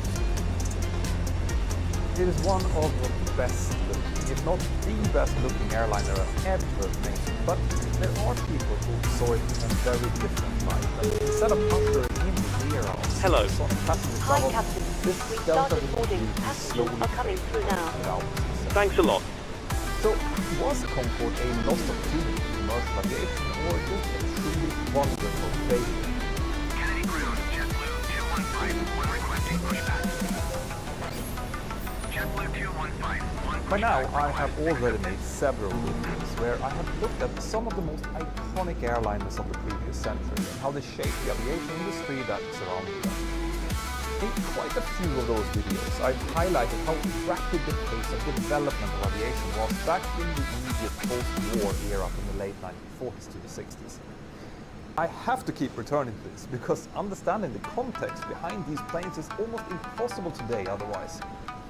Nowadays, a new airliner can take over a decade to go from project launch when the first orders are announced to the day when they actually carry paid passengers. But back then, it just worked completely different. To show you what I mean by that, I'll start by giving you a quick comparison.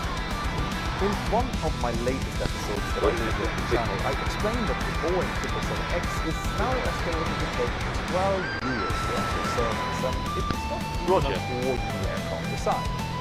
And with that in mind, remember that the first Boeing 707, the most successful early jetliner ever, had its inaugural flight in December 1967, and the first Concorde flew in March 1969.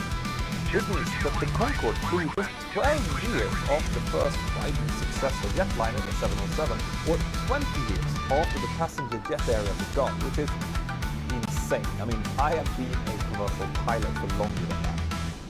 Okay, technically I'm cheating a little bit here because the timeline would have been longer if I was comparing the service entry dates of these jets to each other. But whichever way you look at it, the Concorde was definitely way ahead of its time and appeared super early in the jet age. Now the Concorde had to be ahead of its time because all new aircraft that were developed back then had to be really bold designs if they were going to have any hope of actually succeeding. The 1950s and 60s was an era when some aircraft could become obsolete just weeks or months after entering service due to the introduction of newer, better engines, new discoveries in aerodynamics, and even new alloys and other materials. With such a rapid pace in development and with military jets flying at supersonic speeds already in the 1940s, everyone in the industry knew that obviously it was just a matter of time before the first supersonic airliner would also come. People also believed that once that happened, once they actually started flying, well then practically all new airline designs would then follow, and they would also be supersonic.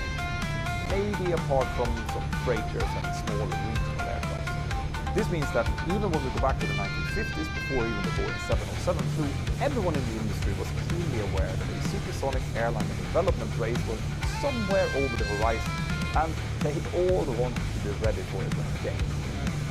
That's the reason why a British research facility called the Royal Aircraft Establishment started conducting feasibility studies on supersonic passenger aircraft all the way back then. And the main obstacle that they needed to overcome was the construction and shape of the wing. A supersonic airliner obviously needed a wing that would be as efficient as possible at its super high cruise speeds, but the aircraft also needed to be able to take off and land at comparatively low speeds. So this meant that its wing had to operate well in those conditions as well. And at that time, that seemed like almost mutually exclusive. You see, conventional aircraft use extending flaps and slats to effectively enlarge and reshape the wing so that they can generate high amounts of lift during takeoff and landing phases. After takeoff, these high lift devices then retract and tucked away during cruise to give favorable drag characteristics and higher speeds. But pulling off that same trick in a supersonic aircraft turned out to be much more difficult. The aerodynamicists at the time knew that a very narrow trapezoidal wing would work well at higher speeds, and there were already small fighters like the Lockheed F-104 who used that design. But enlarging such a wing to make it suitable for an airliner would generate way too little lift at lower speeds during the takeoff and landing. And on top of that, it would also be too thin for housing flap and slat mechanisms, or even for spinning the fuel. The birth of the Concorde basically only became possible when a pair of aerodynamicists, Anna Weber and Fischerman, started working on an idea which would eventually be known as the slender delta concept. Johanna and Dietrich knew that wings with a swept leading edge performed really well at supersonic and supersonic speeds. Delta wing concepts already existed at this point, but were believed to generate relatively little lift at speeds. But what Weber and Fischerman showed was that a specially designed delta wing, which was extended far enough forward and rear along the fuselage, could, under the right conditions, generate vortices along its leading edges, which helps to generate a lot of lift, especially at lower speeds. Now normally, aerospace engineers try to limit the vortices from releasing drag, but in this case, these vortices become vital in generating this necessary extra lift and enabling the Concorde to operate from consistent runways. And to make things even better, this also meant that the wings would work even without composite mapping or slanted mechanism. The only caveat though with this design was that the aircraft would have to take off and land at very high angles of attack, which then includes other challenges who knows to give the pilots time to actually see something during those phases of flight. But those problems get easy to solve. This aerodynamic research, however, was extremely key in the development of the aircraft. Anyway, once those problems were solved, there were even more work to ensure that the design's center of lift would be at the desired position. Now, this is a little bit complicated to explain properly, but in general, the lifting force that is generated by wings can change position at different speeds and angles of attack. Now, if you're balancing a model aircraft on the field, the point which holds the aircraft can be seen as the center of lift, and on a still object, this point must then coincide with the center of gravity to avoid an aircraft tipping over and sinking. But for an aircraft in motion, those 2 points must differ from each other for the aircraft to remain stable, and we use aerodynamic forces to then balance the aircraft out. With conventional wings, this is pretty easy to do. They have a horizontal stabilizer in the back, but that wasn't so easy with the Delta wing. Now, in the end, the design team chose what's called an OD or a reliable wing, which ended up satisfying all of their requirements. So, this research made the concept of a supersonic airliner very possible, but there was still a lot of work in actually developing it, building it, and making it work for actual transatlantic passenger flights. And I will tell you all about that, plus how this really ended up in Norwegian supersonic competitors after this. Did you know that right now, private details like email, home address, information about relatives, and even your financial information That's because companies known as data brokers have made scooping up this type of information and selling it to their own business. Obviously, the people that they're selling it to are rarely I personally hate the idea. We're starting the APU now. Stand by for ground power disconnection in a few minutes. You see, it is possible to tell you not selling data, but you have to do so manually and individually to all of them, which is super frustrating. Incogni knows this and has automated the process so that they will take care of everything for you. With their yearly subscription, which I'm actually using myself, they will get removed from the data brokers to continue them, monitoring their compliance, and then shield your data for If this sounds interesting to you, then please here below Right now, they're running a promotion which will give you an incredible 60% discount on annual plan fees. Thank you, Incogni. Now back to the videos. Now, in order to analyze in detail every technological development made in Concorde possible, I will make several of these videos that I actually might end up doing. But instead of doing that right now, I will concentrate on some of the more unique aspects of the design. In terms of size, the Concorde was about 61.5 meters or 202 feet long, which is similar to the length of a Boeing 787-9. But whilst the 787-9 usually seats around 200 passengers or so, the much narrower cabin of the Concorde meant that it could only fit around 100 or so. Its wingspan was 25.6 meters, so which is actually less than even the Embraer 175, alone 787, and that was obviously because of the Concorde Delta wing. I've explained the purpose behind the design already, so let's instead talk a little bit more about what else was needed to make it flying. The varying flight and handling characteristics of the plane at different speeds led to its designers to incorporate a fly-by-wire system. Now, it was an analog design with some mechanical backup to flight control, but it was still the first of its kind that used an airline. On top of that, the Concorde also needed with trim tanks with tanks and fuel and pumps were out of in order to change the center of gravity. Yeah. This was because even with its wing, the Concorde center of lift would always change as the wind produces. The position of the center of lift could then vary as much as 2 meters moving towards the rear above a certain speed. Now, if the weight configuration of the aircraft remained the same, this would then cause the nose tone to drop or the aircraft to pitch down. Like I mentioned earlier, we could normally adjust the pitch variation of an aircraft by using the elevator trim, which is most airliners just removes the horizontal stabilizer, and this actually generates a small amount of drag, which is acceptable at speeds that Hi, we Captain. can fly. Okay, here's the But at note sheet supersonic from speeds, ground. I've this written the passenger count variation here, the crew count here, and the total number of the souls, Concorde not doesn't including have yourself, a here. separate horizontal stabilizer. Thanks a so lot. That's why Okay, looks like we're all set to go whenever you're ready. moving the weight back and Excellent. forth. I'll instruct ground that we're ready to remove the jetway, and you can go ahead and close the doors. Large conventional airlines, 11, 747, also have to have for the same reason, mostly to ignore the noise. Now, here it's also worth mentioning that as advanced as the wing was, the construction of its fuselage was relatively conventional. By the time the Concorde design was being finalized, aerodynamicists were already quite familiar with a principle called the area rule.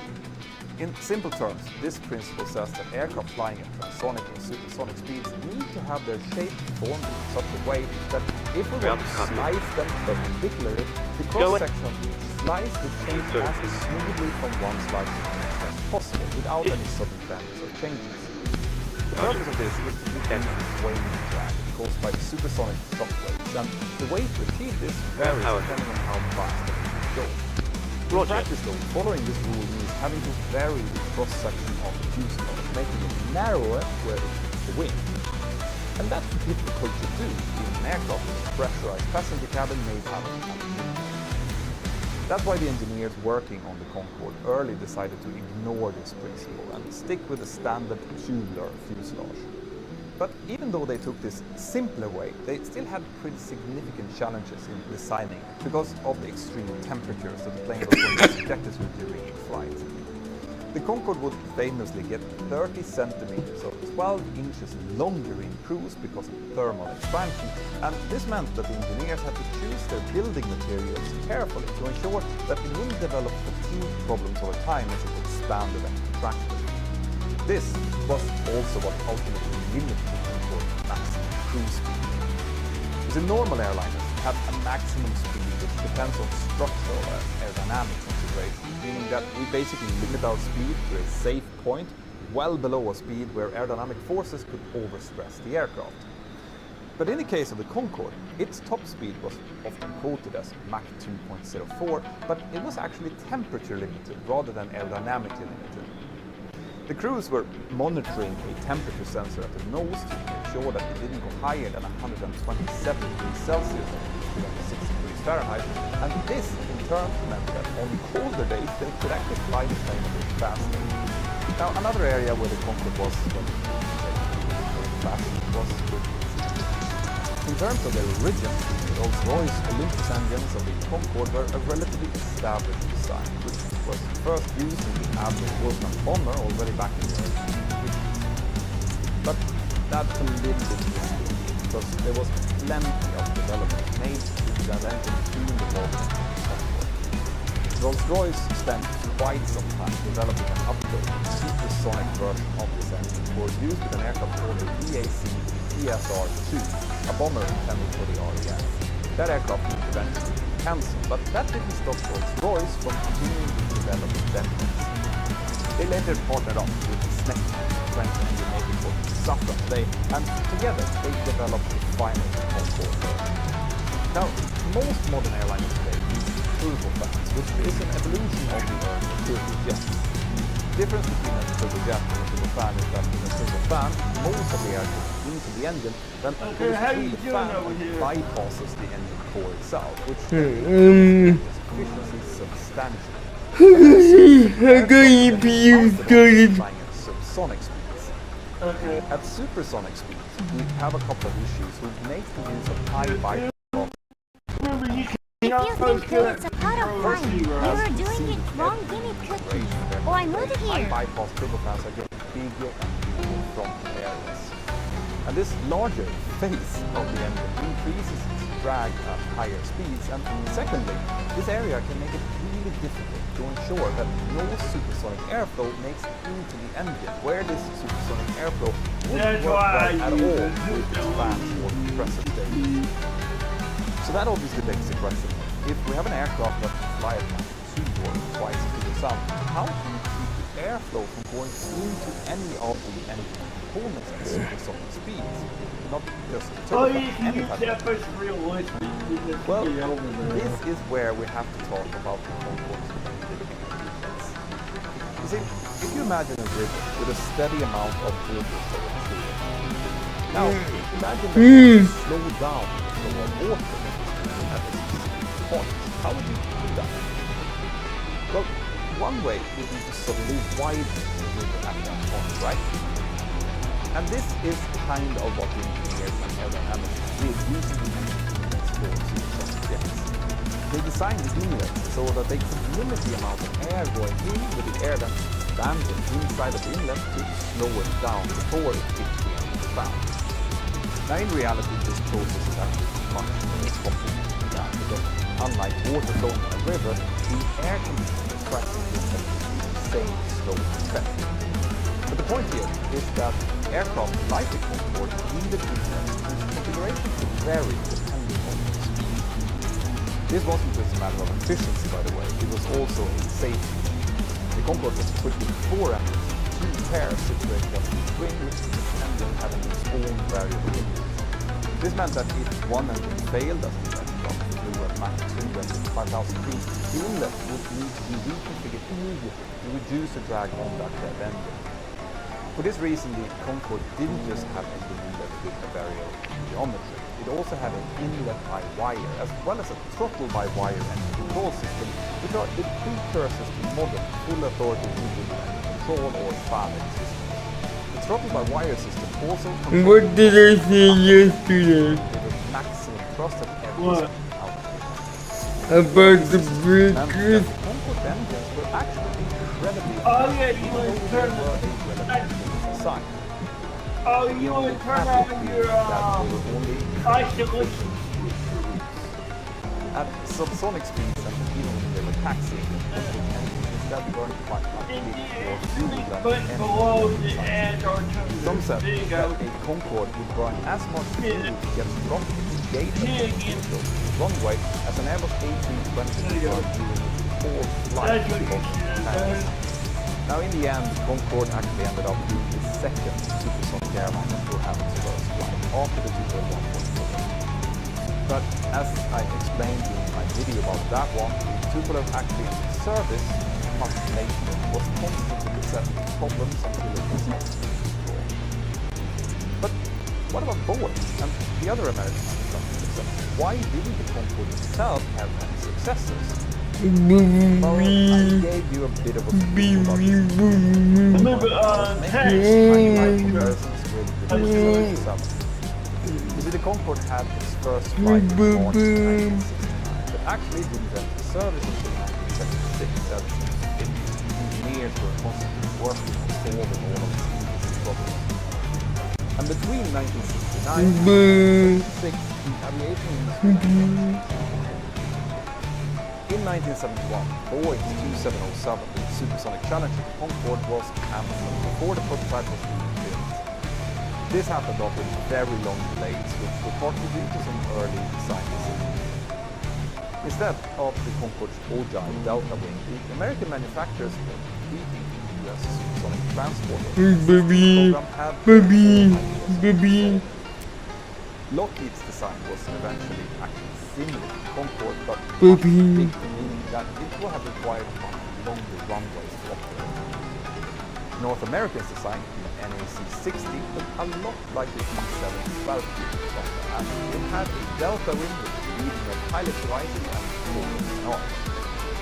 And Boeing's engine, the 2707, which was eventually selected as a winner, featured a much more ambitious, complicated and quite complex swing design. Boeing eventually Good afternoon from the cockpit. this is your captain speaking. I'd like to welcome you on board this afternoon as we fly to London. We're currently preparing for departure up here in the cockpit, and once we're airborne we'll be climbing to our cruise level of 50,000 feet. Unfortunately, we're expecting to delay our departure. Despite the sterling efforts we're making to get you in the air, I'm afraid we're running a little late. We'll do our best to get going as soon as possible, and apologise for any inconvenience this causes you. The cabin crew will start securing the cabin once the aircraft has pushed back to the stand. As we make our way to the departure runway, please make sure you're seated and secured as they make their way around the aircraft. The weather is looking good, so it should be a nice, comfortable climb up to our cruise level. Once we're airborne, there shouldn't be any issue during our climb. It's a pretty straightforward departure out to the airport, so nothing to worry about there. During our cruise, so we expect to arrive on time at our destination. We will of course keep you up to date should there be any changes. The ground crew have finished loading the aircraft, so if you can get yourself seated and secured, we'll be able to get going straight away. Thank you, and I hope you enjoy the flight. So even before go ahead. And on top of that, complaints about the airport, noise from the generation system before and especially after essential service, although in reality it actually wasn't that much noisier than some Boeing 777 that were also operating at the time. But the sonic booms, which had what really lighted the sonic soon legislation, those bands of systems stand by those factors a lot of it significantly limited its ability to do. All of this meant that even though Concorde was unquestionably ahead of its time and created, by the late 1970s it had already fallen behind time economically and it had to be sold. It was obviously raw awesomeness for athletes like myself, but a flop for accountants, so any thoughts of successful the area we regret the fuselage of the new engines vanished before it even went into. And it's now 20 years since this majestic plane was grounded forever after its final revenue flight in 2000. The Concorde never fully recovered its previous image after a terrible accident in July 2000 covered over on the pilot channel. So looking back, the parking brake is off. It actually has much of a legacy. Well, actually, it absolutely. I already mentioned fly-by-wire, throttle-by-wire, and quite a lot of the system design details in the Concorde would later find themselves in Airbus. For example, we have cabin crew, please set doors to automatic. System, just like Airbus, and in the shape what did the gates not work at that airport? They do, but we use the large gate in the back. Remember that design team responsible for the green concept of the Concorde? The same people, Johanna Weber and Buschermann, went on to the design of the wing for the Airbus A2. The efficiency of that wing, along with the fact that two engines, of course, made it 30% more efficient than competing planes like Lockheed TriStar. And this secured its future, and with that also we're now seeing companies like Supersonic who are eventually fly a supersonic airliner again, but even the industry's definitely have their work cut out for them. What do you think? Will we see another passenger jet like the Concorde again, and should we get at least one of them back up in flying condition? Let me know in the comments below, or join up with my Patreon crew and we can discuss it in our next Patreon hangout. I would love to see you there. Make sure that you download the Mentor Pilot app to get your latest aviation news and consider buying a t-shirt or maybe sending a super thanks to support the work. Have a fantastic day with everyone. What could cause a fully functional Airbus 321 to roll over so hard during the takeoff roll that the wing actually hits the runway? That and what happened after is what we're going to cover in today's video, so stay tuned.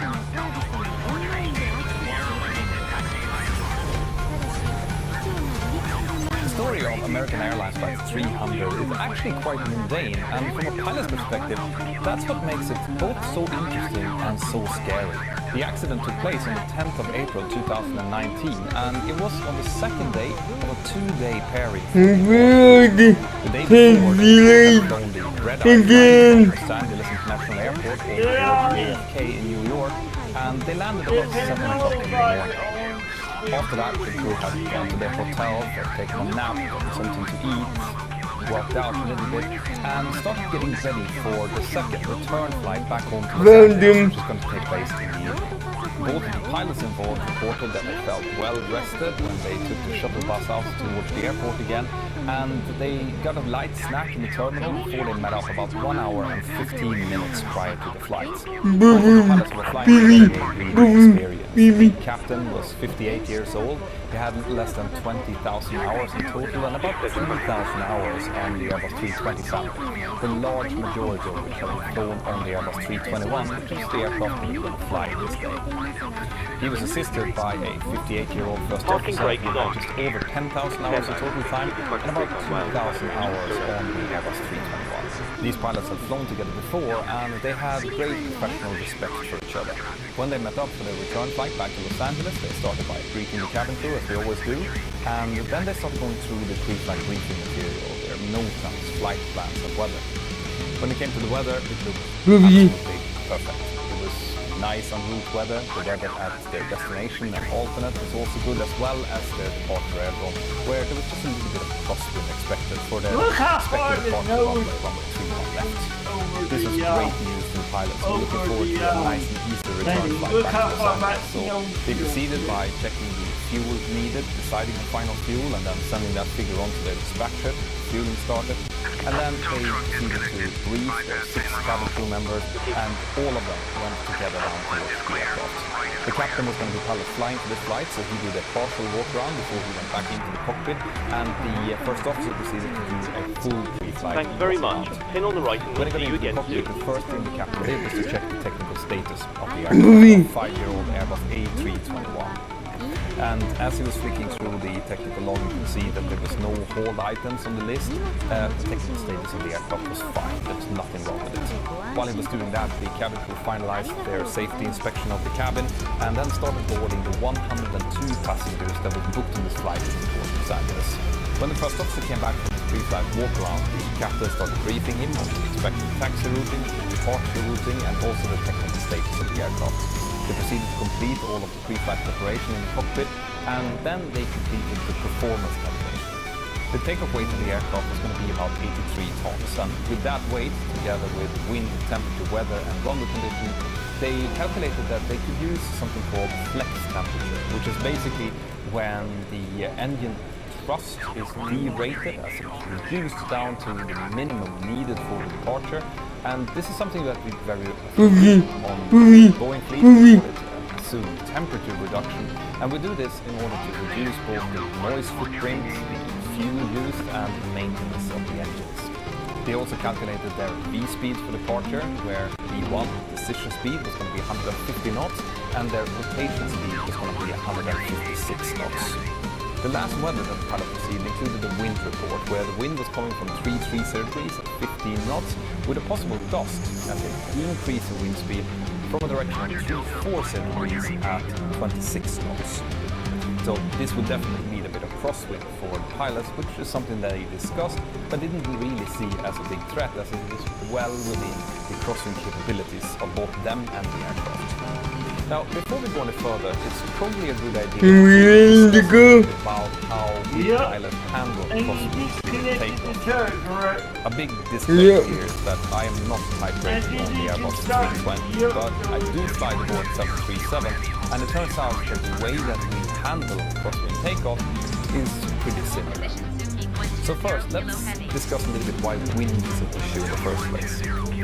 When we fly, we always try to both land and take off with headwind component. The reason for that is because with headwind, we'll be able to maintain the indicated airspeed that we need to keep the aircraft flying at a much lower ground speed. And with a lower ground speed, same indicated airspeed, we will need both less takeoff distance and less landing distance. But of course, the wind very rarely blows straight down the runway. It always has a tendency to come from a slight angle. And since we can't change the runway direction, it means that we pilots have to be able to deal with a bit of a crosswind component as we're taking off as well.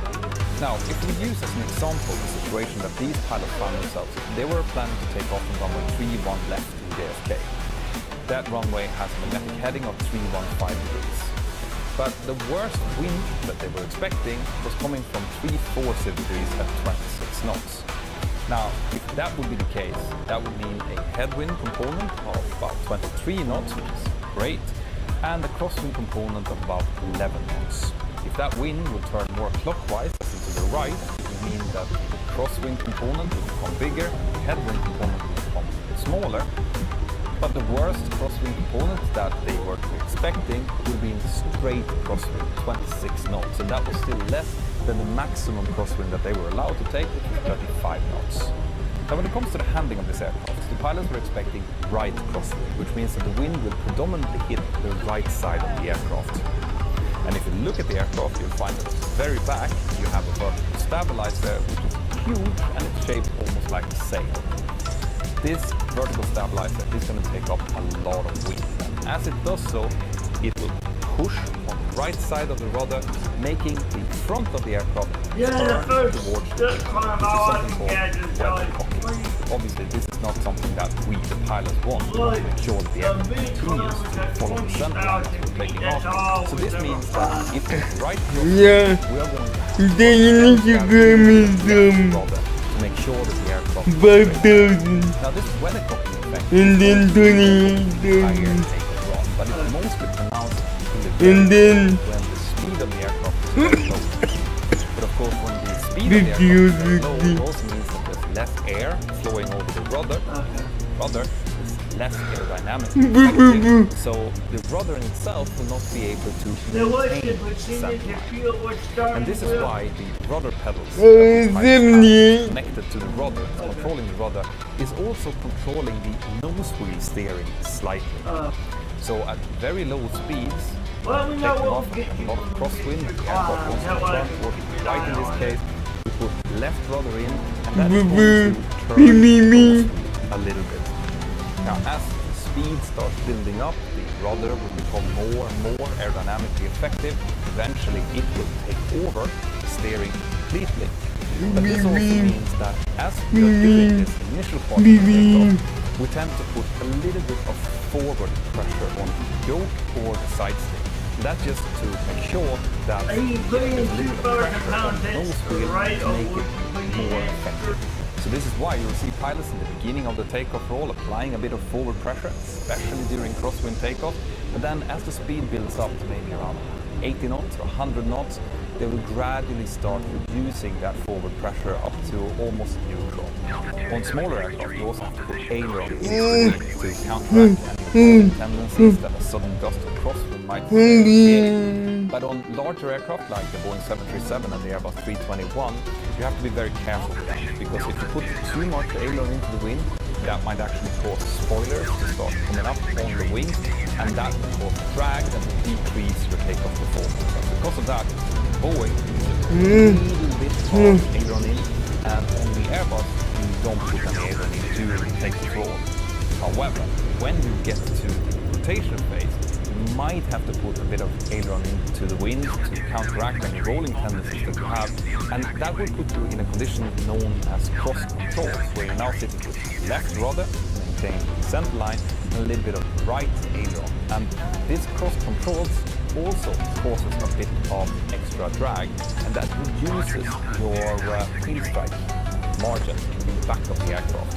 And because of that, be very careful. Rotate nice and slowly. Make sure that you don't tail strike the aircraft. This can actually be quite tricky. It takes a while to learn. And that's also why new pilots tend to have some crosswind limitations. Maybe about 12 knots, even though the aircraft can take up to 35 knots. On this flight though, the crosswind component was calculated to be well less than 20 knots, giving ample margin up to the maximum crosswind component, and it is unlikely that these two very experienced pilots consider it even a threat at all. Once the cockpit preparation was all completed, the first officer asked for pushback and start clearance from air traffic control. They received that, and they started pushing back and starting their engines on time. During the pushback procedure, there was some discussion between the pilots about the new procedures that American Airlines had just implemented. These procedures were implemented in order to streamline the procedures between the Boeing and the Airbus fleet, and the first officer was pointing out that, for example, the trim check had been delayed until later on in the flow from what they were used to before. Once the engine was started, the crew requested and received taxi clearance out to boiling point Kilo Echo for runway 31 left, and because there was quite little traffic at this time of night, the taxi out was really quick. But even though it was quick, there was no sense of time pressure or any stress. All of the procedures were handled according to the specified standard operating procedures. At time 2038, American Airlines Flight 300 received their lineup clearance from runway 31 left. When the captain started to move the aircraft into takeoff position, the first officer looked out through his window and said that it looks like the windsock is a little bit stiffer and coming from a slightly higher angle than what we had talked about before. This would indicate that the crosswind was likely a little bit stronger than what they had calculated, but when they discussed this, they both recognized that it was still well within limits. So up until this point, everything looks completely normal, but that's about to change, and I will tell you all about that after this short message from my sponsor. If you're passionate about science, history and technology, then today's sponsor is definitely something for you, with a streaming budget of an incredible less than $20 per year, brought to you by the founder of the Discovery Channel. CuriosityStream offers thousands of award-winning documentaries and original non-fictional series by expert hosts such as David Attenborough and Stephen Hawking. It's available worldwide on nearly all streaming video platforms. Right now, I'm hooked on a documentary series called A World Without NASA, which highlights NASA's influence on our daily life. I highly recommend it, it's amazing. For the high quality video content that you get, CuriosityStream is well worth it, less than $20 per year. But for you guys who are following the Mentor Pilot channel, if you click on the link here below, you'll get an additional 25% off that, which means that you'll only pay about $1.25 per month, which is insane. So after the video or right now, click on the link below, which should be curiositystream.com/mentorpilot, and a few numbers to it. It really helps the channel, and enjoy. Thank you, CuriosityStream. Now back to the video. At time 20:39 and 48 seconds, American Airlines Flight 300 received their takeoff clearance. The surface wind was given at 010 degrees and 17 knots, giving them a crosswind performance of about 40 knots. The captain started adding thrusts symmetrically up to about 50% and then put the thrust levels into the flex detent. The aircraft started accelerating down the runway. What did I get with? Indicates that the captain early on made a slight correction with some right rudder, indicating that it probably wasn't perfectly lined up on the What did I collide with? Go a little bit to the right to get back onto it. I don't know. As the acceleration continued, the captain started inputting left rudder to counteract the crosswind from the right, as we were discussing before, and he later stated that it felt like he had to input more left rudder than he was used to. Flight data reported that happened again. I saw a black line of rudder input. The first officer calls out 80 knots, and we tripped over. At this point, everything looks normal. There are no ECAM messages and no warning flags. At times 20, 40, and 30 seconds, the first officer calls out D1, 2 seconds later, rotate. And here is where things are starting to go wrong. Because now the flight data recorder shows that the captain's left rudder input goes from about 8 degrees up to 24 degrees, which is nearly max, within a period of about 1.5 seconds. So that means that it's a gradual but very quick input of left rudder. This left rudder input causes the aircraft to start changing direction from a track of 315 degrees, which is the runway track, to a new track of 290 degrees, which is a hard turn to the left. The lateral acceleration changes from 0.11 Gs to 0.32 Gs, which means a fairly severe sidewards movement. The captain, who doesn't realize what is causing this sudden yaw, looks out through the window and sees the edge of the runway come rushing against him. He realizes that he needs to get this aircraft airborne, otherwise they will run over the edge of the runway and into the marshlands beyond, so he inputs full aft side stick. As he does so, the nose wheel comes off the ground, and because they're in a rapid yaw towards the left, that causes the right wing to start moving quicker forward than the left wing, increasing the lift on that side, which is now causing a rapid roll towards the left.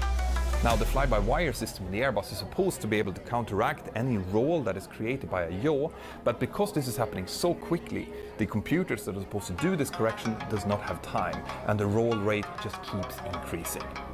This means that at this point the aircraft is both turning off the runway and rolling rapidly towards the left, and the first officer, who is now looking out to see what's going on, realizes this and without even noticing inputs right aileron. He does this at the same time as the captain is also inputting full right aileron and right rudder. And this, the fact that both of the pilots are now inputting on side sticks at the same time, induces a dual input warning in the cockpit. The captain now calls out, "I can't control it," and that just prompts the first officer to further input on his side stick. Now, when two pilots are inputting on the side stick at the same time without anyone taking priority, the computer is supposed to average out the inputs from both of them. But because both of them are putting full right aileron in, it doesn't make any difference at this point. The first officer feels that they're still rolling hard, and the roll attitude is now approaching 40 degrees, and they're still not airborne. The right main gear and the nose gear is in the air, but the left main gear is still touching the ground. At time 20, 40 and 36 seconds, the maximum roll rate of left 37 degrees is reached, and it's at this point that a sound indicating some kind of impact can be heard on the cockpit voice recorder. This is, however, not noticed by any of the pilots. From this point onwards, the input of right rudder and right aileron is starting to have an effect, and the roll is gradually starting to reduce. The aircraft is now pitching up 20.4 degrees and the airspeed is about 164 knots, and now the aircraft finally takes off. As soon as that happens, the first officer calls out, "Your aircraft, your aircraft, your aircraft," indicating that he's not inputting on the side stick anymore. The captain's control inputs now start oscillating between right and left, and his pitch inputs are also varying. The first officer calls out, "I don't know what's going on," but from this point, the aircraft is slowly starting to stabilize its climb out. As the aircraft is now slowly starting to gain altitude, the captain calls out, "What the hell is going on?"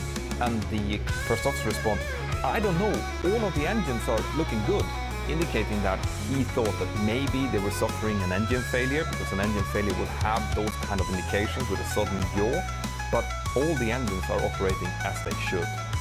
The captain continues with, "It just freaking rolled on me." But from this point, they're now starting to compose themselves a little bit. The captain asks for the gear to be retracted, and they continue to climb up according to their cleared standard instrument departure. As they're now climbing out, the captain elects not to engage the autopilot because he still thinks that what they have suffered is some kind of flight control malfunction, and he doesn't want the autopilot to be engaged. He wants to make sure that the aircraft is responding to his control inputs. During the climb out, the pilots continue to discuss what had just happened in a very dense and upset conversation, and the captain even mentioned that it was like a weird electron had the rudder stuck or something. This was likely a reference to the Qantas 72 incident, where another Airbus a few years earlier had suffered an incident where a flight computer caused the aircraft to suddenly drop several hundred feet several times. The aircraft continues to climb, but none of the pilots tells air traffic control what they have just experienced. Instead, they receive several frequency changes and several new altitudes, 18,000 feet, 22,000 feet, and as they're climbing out, completing their after takeoff checklist and so on, they keep discussing this, and the cockpit voice recorder shows how these two pilots were both pretty convinced that they were about to crash this aircraft, as in this was far beyond anything that any of them had previously experienced in their careers.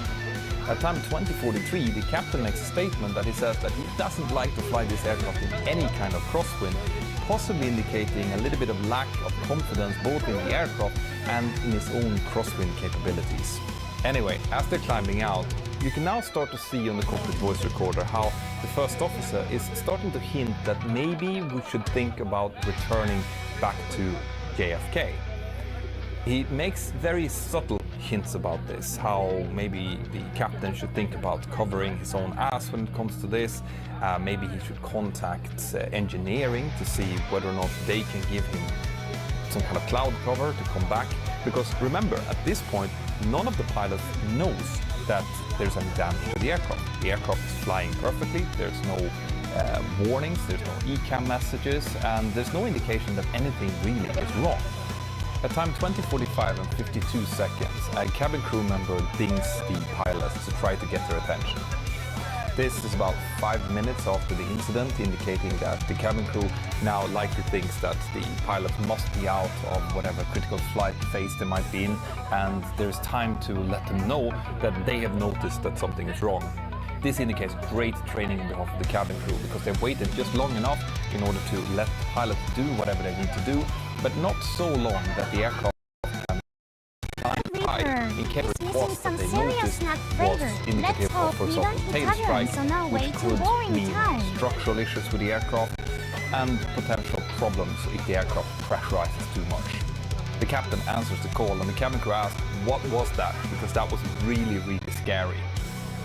The captain explains that they've had some kind of flight control malfunction of some sort, but that the aircraft is now fully under control and that they're evaluating what's going on. The cabin crew responds that she is really happy to hear that and that there are no injuries down the back, but she also has some follow-up questions. She asks, for example, what the rudder does and whether or not they need the rudder when they're going in for landing later on. And this is a small detail in the report, but it's something that I think is really important to highlight because it shows a very good company culture. I really like when cabin crew ask these kind of fairly technical questions, because it indicates that they feel that they should ask those kind of questions, that they should remind the pilots about the possibility of future problems that might come ahead. And what makes me even more happy is the way the captain responds to that question, because he commends her on it. He says, "That's a great question. We are going to look at how the aircraft responds and how the flight controls respond before we go in for landing." What this tells me is that it's likely that American Airlines have a quite good company culture, something where all of the members of the team feel that they have the ability and that they should speak up whenever they have a question. And this is something that I talk quite a lot about in the courses about leadership that I am doing at the moment. When the captain comes back from his call with the cabin crew, the aircraft is cleared to flight level 220 or 22,000 feet. He continues to discuss with the first officer, and the first officer continues to hint that maybe we should return back to JFK and land there. And it's at this point that it seems to dawn on the captain that, yes, that is the logical thing to do.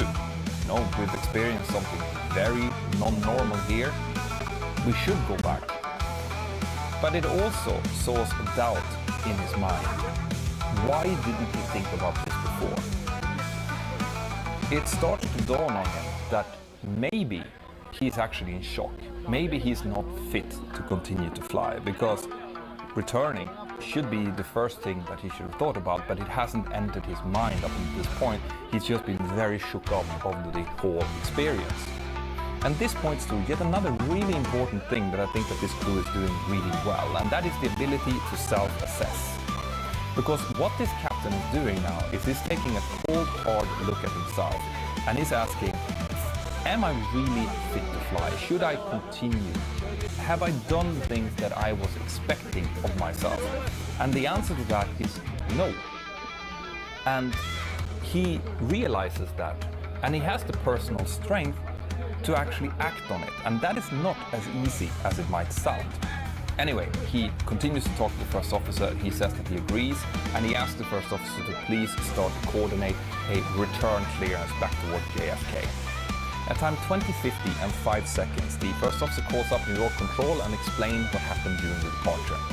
He also asks them to get a clearance to return back towards JFK for landing.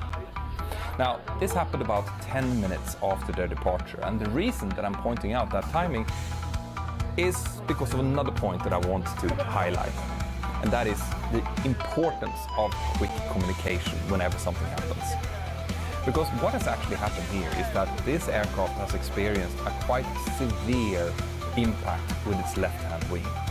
The wing has impacted a distance marker on the runway, and it's taken out several edge lights on the runway as well. And it turns out that it's actually strewn the debris from that over about a 2,000 feet area over the runway, but also over a perimeter road. Now, this happened during the hours of darkness, and because of that, no one actually saw it happening. So some external sources that I've been talking to about this story, who was actually working at JFK at the time, said that from the time that this aircraft departed until they were actually notified that something had happened on the runway, about 15 other aircraft had the time to depart on the same runway. I wanted to use this incident as an example to you pilots out there, how important it is to communicate whenever something unusual happens, like a bird strike or something like this, so that air traffic control can send someone out and check and possibly avoid any further incidents from happening. Once the crew had explained what had happened, the New York controller asked them if they wanted to declare an emergency. The crew discussed that a little bit between themselves, but decided that the aircraft was handling well and there was no indication of immediate danger, so they chose not to declare a mayday. Instead, they leveled off the aircraft at 20,000 feet, and now the captain had decided that he indeed wasn't fit to continue to fly, so he hands the controls over to the first officer, and he takes up the role as pilot monitoring, handling the radio. The first officer briefs for arrival back into JFK. They decide to use runway 04 left for arrival because that's the longest runway and they know that they're going to be landing slightly overweight. But they choose not to go through the overweight landing checklist just because they know from experience that it's not going to be a problem, and they have checked the performance to make sure that they can land.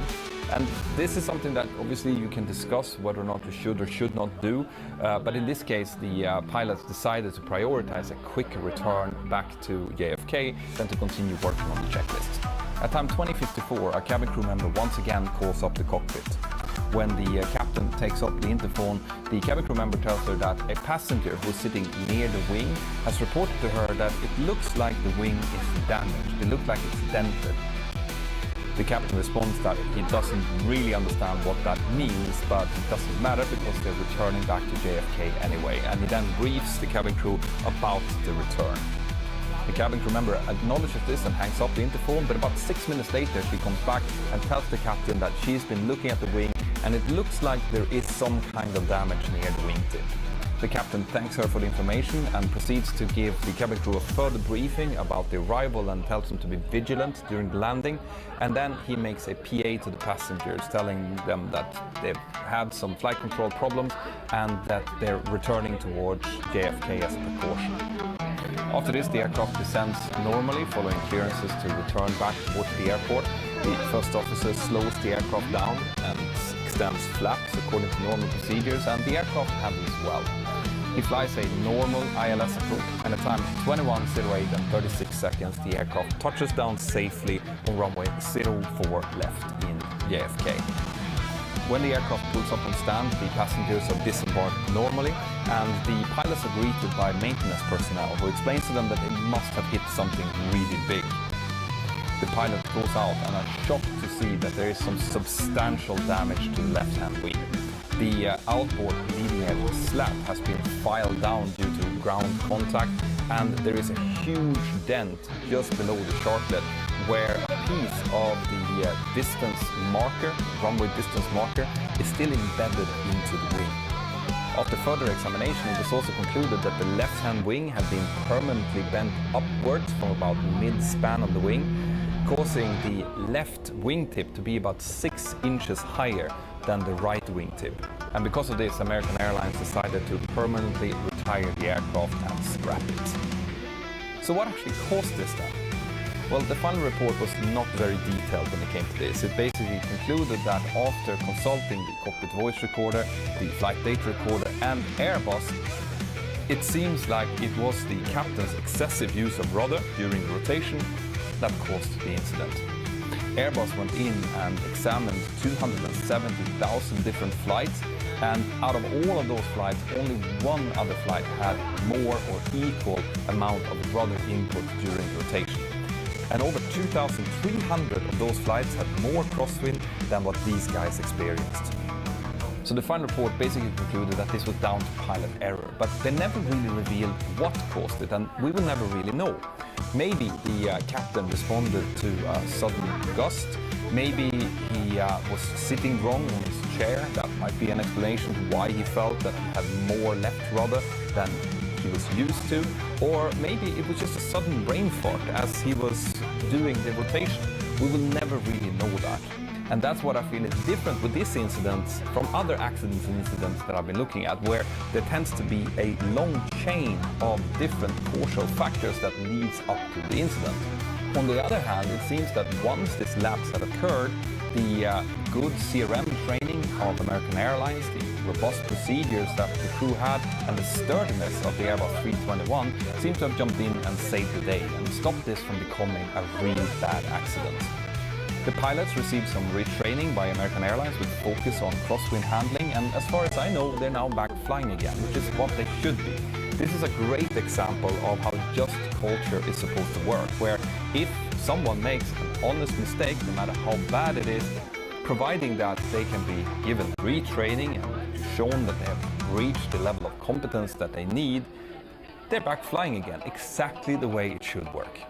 Now, if you want to see a video where debris on the runway led to one of the most famous air crashes in the world, well then check this video out. Or if you want to binge on this series, then check out this playlist. If you want to support the work that I do here on the channel and my team, then consider becoming part of my wonderful Patreon family, or buy yourself some merch. Have an absolutely fantastic day, and I'll see you next time. Bye-bye.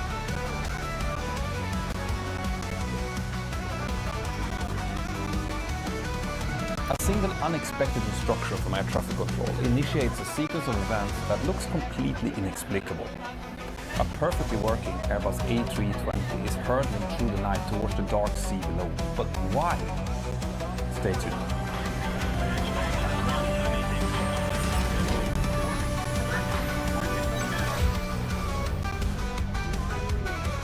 All accidents are tragic, but it's the really unnecessary ones that tends to stick in your memory, the ones that lack any type of reason or explanation. And the one that I'm about to tell you about today is definitely one of those. On the 3rd of July 2006, a crew from Armavia was getting ready for a short one-hour flight from Yerevan in Armenia over towards Sochi in Russia. The flight was a scheduled night flight with a departure time of 40 minutes past midnight, and the general weather in the area was dominated by a low pressure in the eastern part of the Black Sea. This low pressure had caused a cold front to move over the destination Sochi and had brought with it some low clouds, poor visibility, and at times very heavy rain showers. The captain was 40 years old at the time of the accident, and he'd been flying for Armavia for about 2 years, and as a captain on the Airbus A320 for less than 1 year. Previously, he'd been working for another Armenian airline flying the Yak-40, but he had since taken the type rating on the Airbus A320, which he did at SAS Flight Academy in Stockholm, where I actually worked about the same time as this happened, but not with these crews. During that training, he had received okay comments from his instructors, but he also received some notes about his lack of call-outs. He had amassed about 5,500 hours of total time and 1,436 hours on the Airbus A320. On this evening, the captain was joined by a 29-year-old first officer who had also joined Armavia about 2 years earlier. He had previously been operating the Tupolev 154 and the ATR-42 for a different operator, but then he also went up to SAS Flight Academy, got his type rating on the Airbus 320 and started working for Armavia. He had about 2,200 hours of total time and about 1,000 hours on the Airbus. The aircraft that they were scheduled to fly this night was a 9-year-old Airbus A320 that, according to technical records, was in perfect working condition. According to local Armenian laws, the crew underwent a pre-flight medical check at time 23:30 local time, and then they started looking into their pre-flight briefing material, and they saw quite quickly that the weather at the destination was quite marginal. But given that this was a very short flight, only about an hour long, they decided that they were going to take fuel to fly over to Sochi to be able to reach their alternate if they needed to, but also to have the ability to fly back home to Yerevan if that was needed. In order to do that, they calculated that they needed about 10 tons of fuel, so they contacted their handling company and the fueler started to refuel the aircraft. The pilots also checked the NOTAMs, where there was nothing of significance, and then they checked the low-level significant weather chart, where there was some indications of a low-level turbulence, but nothing that would stop them from flying. So they proceeded over, started briefing their 5 cabin crew members for this flight, and 1 flight engineer that was also going to come with them over to Sochi, and then they proceeded out to the aircraft and started boarding their 105 passengers for the flight. The pilots had decided that the captain was going to be pilot flying for the first flight, so he went into the cockpit and started doing pre-flight preparation, while the first officer completed the walk-around. And at this point, everything was normal, except that the pilots were making some comments about them feeling a little bit tired. They did have more than 24 hours of rest prior to the flight, but working nights is always hard and it's really hard for the body to adapt to it. At 39 minutes past midnight, the crew received their engine startup clearance, and about 8 minutes after that, the Airbus A320 initiated its normal flap 1 takeoff roll from Yerevan Airport. As the aircraft got airborne, the captain called for gear up and started retracting the flaps on schedule. At an altitude of 2,370 feet, he engaged the autopilot and then continued climbing. The first officer was handling the radios, and initially they received some vectors to avoid a nuclear power plant and later also some storm clouds. But eventually they contacted Yerevan Control and received a clearance to climb flight over 200. The controller also informed the crew that the weather in Sochi was now 2,000 meters in mist and a cloud base of 170 meters. Yes, I know, the Russians uses meters to give altitude distances while the rest of us uses feet. In my view, that makes total sense, but it makes it a little bit complicated to tell the story. So I'm going to tell you both feet and meters, because that's what's in the final report. The problem with that weather report was that the minimum weather required in order to be able to start the ILS approach in Sochi was 2,500 meters visibility and a cloud base of a minimum 175 meters. So with this weather, they wouldn't be able to start the approach there. The first officer acknowledged that weather and then received climb clearance to their final cruising level, flight level 340, 34,000 feet. The cockpit voice recorder indicates that the pilots were now discussing the weather situation, and at this point it looked like both of them were open to the idea that they might not be able to continue towards the destination. However, that is soon about to change, because at time 0120, the first officer called up the Sochi approach controller and asked him to clarify the weather situation. The approach controller responded and said that at this time the weather is actually below the landing minimum for both the ILS into runway 06 and the ILS to runway 02, which are the only two landing runways in Sochi due to terrain on the other side of the airfield. The first officer then informed the controller that they had about 1 hour of holding fuel on board, and he asked him whether or not there were any forecasts of improvement in the weather for the next hour. The controller went away and consulted with a forecasting expert, and when he came back, he said that the weather for the coming hour was forecasted to be 1,500 meters visibility and a cloud base of 150 meters, which is way below the landing minimum. What the controller forgot to say was that this was an at-times forecast, meaning that that was the worst possible weather forecasted during the next hour. It wasn't an accurate, full picture of the weather situation. The aircraft was now about 180 kilometers away from Sochi, and based on that weather report, the crew now elected to return back to their departure aerodrome of Yerevan. They informed the air traffic controller, who told them to turn left back towards an RNAV point called Barus, and here is where this story could have ended. But unfortunately, that's not what happened. Something else is starting to happen in this cockpit. Even though that decision to return back to Yerevan seemed like a sound decision based on the weather information they had, the captain now indicated that he was starting to get irritated with the Sochi approach controller, and the cockpit voice recording indicates that it looks like the captain thought that the approach controller had some kind of personal agenda in all of this. This was also the first indication that it looked like this captain was now getting more and more focused on getting these aircraft to Sochi. As this discussion was going on, the Sochi approach controller actually contacted the crew on the second radio box, asking them what their decision was, and the captain chose to respond to that saying, "Yes, what decision? We're returning back to Yerevan," clearly irritated. About 10 minutes later, as the aircraft is actually returning towards Yerevan, the crew again contacted the Sochi approach controller to get the updated weather. But this time, the crew also tells the controller that they have deputies on board. What they're likely referring to here is members of the Russian Duma, high-ranking politicians. This was not true, but they likely said this in order to try to influence the controller to give them better weather to enable them to once again turn back towards Sochi. The controller came back and said that the weather right now is about 3,000 meters with a cloud base of 170 meters, so it's just around minima, but for the last few minutes it's been okay. This caused the crew to once again change their minds, and they now informed the Tbilisi controller they were talking to that Sochi was again open, and asked them if they could get a turn back towards Sochi. The Tbilisi controller approved this and told them to turn direct towards a waypoint called Bamut. Now the captain starts preparing for the approach, and on the cockpit voice recorder you can hear them going through the approach briefing, and as part of the approach briefing they're discussing how to do a proper go-around for runway 06. The approach procedure stipulates that in case of a go-around, the aircraft needs to turn right onto heading of 240 degrees and climb to 2,100 feet or 600 meters, maintaining an airspeed of maximum 200 knots. Now remember that missed approach procedure because it's going to become important later on. At time still 1:52, the crew received their first descent clearance to 22,000 feet.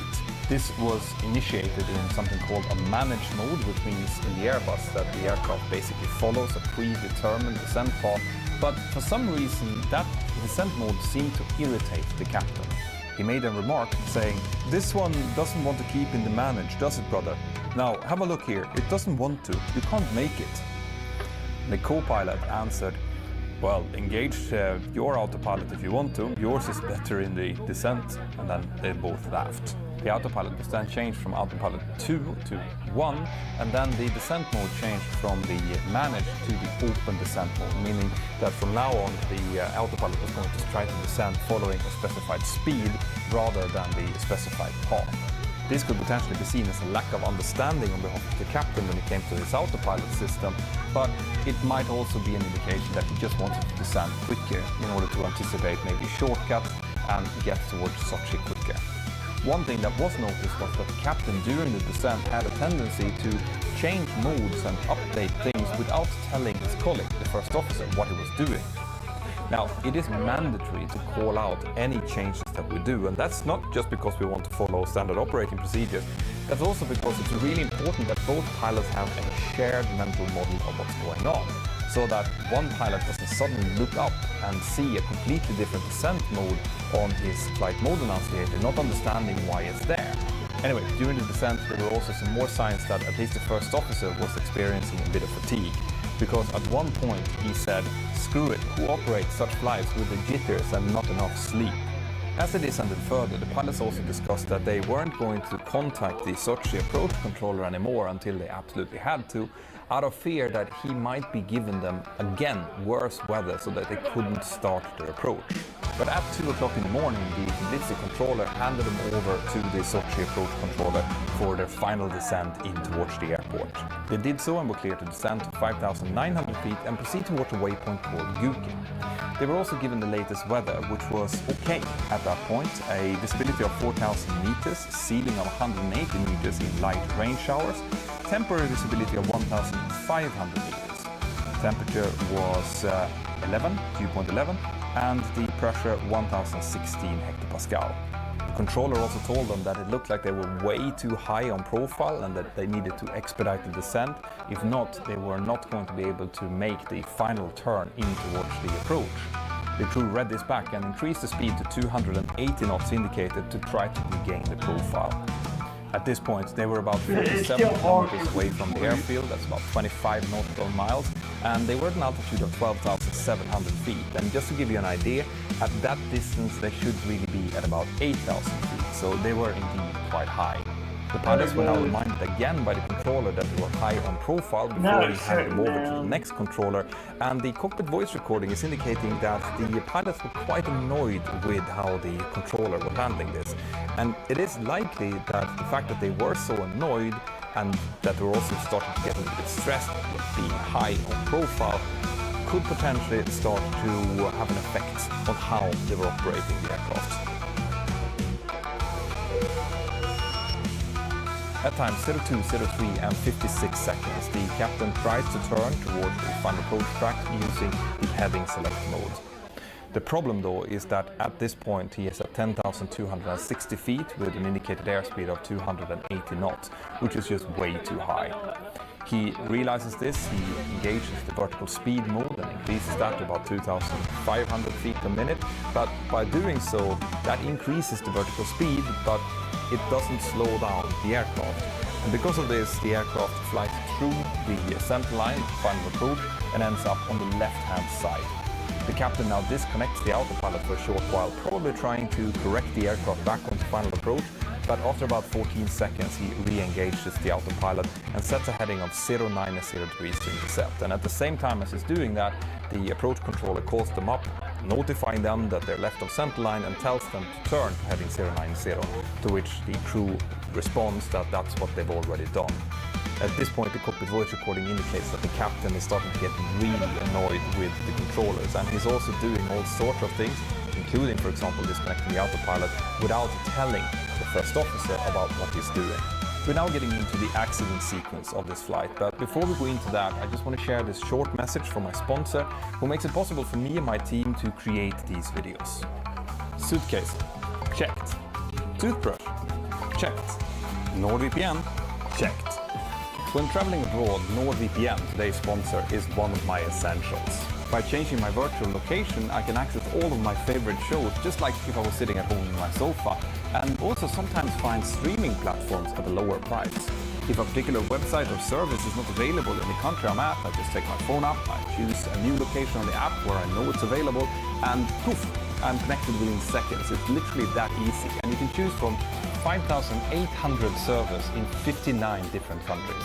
For example, if you want to watch me on YouTube in China or chat to a friend using Skype in Dubai, then NordVPN is the answer. It will redirect you to a remote server and change your IP address. You'll get to enjoy amazing internet speeds and stream securely even when you're connected to a public Wi-Fi.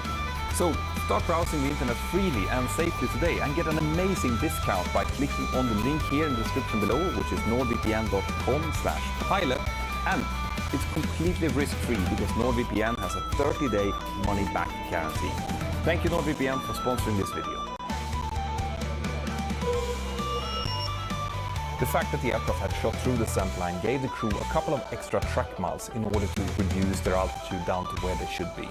And at time 0207 and 2 seconds, the captain changed over to the open descent mode again, and the aircraft descended down and leveled off at the cleared altitude of 620 meters. The captain activated the approach control mode in order to capture the localizer, and the crew now finished the approach checklist. Half a minute later, the controller again came back to the crew, telling them that the weather had now dramatically deteriorated. The cloud base was now 160 meters, which was less than what they needed in order to start the approach, and he told them to continue tracking the centerline, but not initiate the descent. It's worth pointing out here that under Russian rule, an approach controller have the ability to stop an aircraft from initiating an approach, and even to stop an ongoing approach from continuing if the weather falls below the required criteria. Now, those are Russian rules. Under ICAO rules, most of that is put on the captain. The captain is the one that decides whether or not to continue an approach. And this flight was flown under ICAO rules because it was an international flight, so ICAO rules should have been followed, but that was not the case. Anyway, as the pilots received this weather update, they reacted furiously in the cockpit, started swearing about the controller, even though they were in the middle of the approach checklist at that point. The aircraft had now captured the localizer, and the captain called out, "Let's extend flaps 1, screw him," indicating that he was intending to continue this approach anyway. He then continued to extend flaps 2 and reduced the speed of the aircraft back to minimum maneuver speed. As the flaps were extending, the controller now again contacted the crew and said that the weather had now improved above Cat 1 minima and that they were cleared to continue the approach. He also told them to contact the tower controller in order to get landing clearance, which the crew did.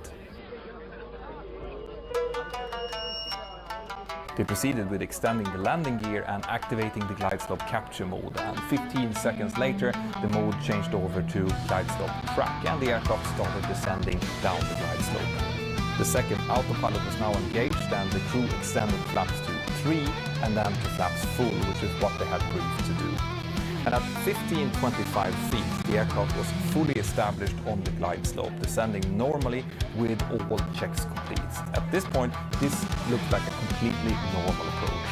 The first officer made a small call saying, "Add a bit, it's almost sitting at VLS," and the captain responded by increasing speed with about 4 knots, showing that this is the exact same thing that quite well. It's safe to assume that most pilots probably fully expected a landing at this point, or in the worst case scenario, to go around from the minima. We pilots are always I saw black line. generally a go-around Like is something that happens at the very end. tripped over the CPU line or something. If we have to execute what we call a non-standard go-around that happens further up on the Yeah, I didn't dismiss it. The line then I got put back in the And the reason for that put is back that in the the aircraft thing. might not be in the landing configuration, or we might be much closer to our approach altitude, which means that we'll have less time to do a proper go-around. Generally, the key to executing a successful non-standard go-around is to take a few seconds and discuss with your colleague what you're going to do. What configuration are you going to use, what altitude are you going to climb to, and only when both of you share a common picture of where you are and what you're going to do execute the go-around. Normally there's plenty of time to have this little discussion, because even though air traffic control might tell you to go around, unless there's an aircraft that's actually passing ahead of you on the approach path, you can continue to descend on the glide slope, having this discussion before you execute the go-around. There's time to do that. I was doing That's worth cockpit remembering with for her. what's happening next. Her score 9.22. At times 0 to 11 and 40 seconds, the tower controller who had Once previously you're given the higher, aircraft landing clearance suddenly comes back onto the frequency, saying Armavia 967 9.8. My highest was 9.8. climb to 600 meters. It's worth noting here that he does not Enthusiasm for go around. Ko-Fi, but The how aircraft about was we now talk distancing about about something 3.8 rather than nautical donations? miles on an altitude of 1,280 feet. Now, the correct go-around procedure that the pilot should have followed in this situation would have been to move the thrust lever forward into the toga position. That would have activated the go-around mode, and then they should ask for the correct go-around flap, which in this case moving it from full to 3, and then pitch for the go-around. Since the autopilot was engaged here, the autopilot would have then flown the go-around for them. Unfortunately, that is not what happened here. Instead, the first officer read back, turning right, climbing to 600, but instead of activating the toga mode, the captain pressed the PTLO, the push to level off button. This caused the aircraft to immediately stop flying the approach, and instead it leveled off in vertical speed and heading mode. It also caused the second autopilot to disconnect, generating a warning in the cockpit, but the first autopilot remained engaged. The captain now also moved the heading bug to the right onto a heading of 173 degrees, which initiated a 25-degree bank turn towards the right. And curiously, he now also started inputting right rudder, which is something you would do on a smaller aircraft in order to coordinate the turn, but not something you need to do on an aircraft like the Airbus A320. This could be a sign that the captain is now starting to get into a state of mental capacity overload, in which we frequently move back onto procedures that we've learned way back in our experience. The aircraft is now maintaining an altitude of 1,114 feet, with still gear down and full flaps extended, which means that it's now flying with You didn't catch it yesterday, but you caught it on stream today. climb to 600 meters, which the first officer reads back, and now Wait, the captain reaches up and changes the altitude selector from 600 meters, which was already set, It took away black line. 975 meters, or 3,200 feet, and there's no real explanation of why he's doing it. It could be just a reaction to him again being told to climb, and the aircraft not climbing. We don't really know that. What we do know is that the thrust levers will now move not into the toga position, but into the climb position. And this activates the open climb. No rotating. And here now comes the next problem. Because of a preset Airbus logic, if the open climb mode is activated and the target altitude set is more than 1,200 feet above the aircraft altitude, the open climb will set the target pitch altitude to reach about 8,000 feet per minute, and the autopilot will go into the speed Mach mode. The speed drops to 129 knots, which is 8 knots below the selected value, and a warning saying speed can be heard in the cockpit. At this point, the autopilot also realizes itself that it cannot do the type of climb rate that it's aiming for with this amount of drag hanging out, and it starts to pitch down in order to preserve the airspeed. But it's very likely that this warning, together with this unexpected reaction from the autopilot, has deeply startled the pilots. So, what has actually happened here so far? Well, it looks like the captain reacted to the tower controller's instruction literally, rather than executing a go-around, which was the controller's intention. The reason for that might be fatigue or mental confusion and overload, but the result is that the aircraft is now doing something. It's behaving in a way that the pilots have not seen before, and that's probably just adding to the confusion. The correct pilot response to a speed warning is to add thrust, and this is actually what the pilots now do. They move the thrust levels into the toga position, which finally activates the go-around mode. The only thing that the pilots now have to do is follow the standard go-around procedure. Start reducing flap, taking the gear up, and so on. But unfortunately, that's not what happens. Instead, the remaining autopilot is disconnected manually using the button on the side stick, and now the aircraft is flown manually with only flight director guidance. We don't know why the captain decided to disconnect the autopilot. It might have been in response to the speed warning, where he maybe thought that the aircraft wasn't responding quickly enough, because what he now does is that he pitches forward to about 8 degrees pitch up, and he reduces the bank angle to about 20 degrees. This still means that the aircraft continues to climb in a shallow right-hand turn, but at a slower pace than what the flight director wanted, meaning that the flight directors are now showing a much higher pitch up on his primary flight display. As he's turning, the captain is now also inputting more right rudder, which again goes against his training on the type.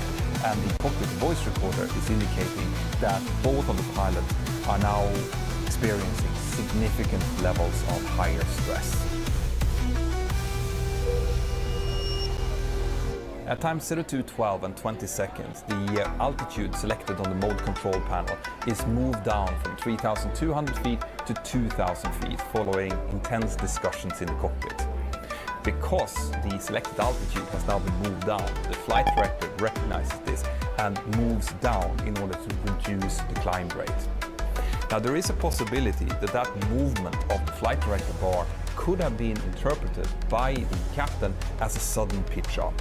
At the same time as that happened, the aircraft climbed to 1,500 feet, and at that point, the thrust levels was moved from the toga position into the climb position, as they should at that altitude.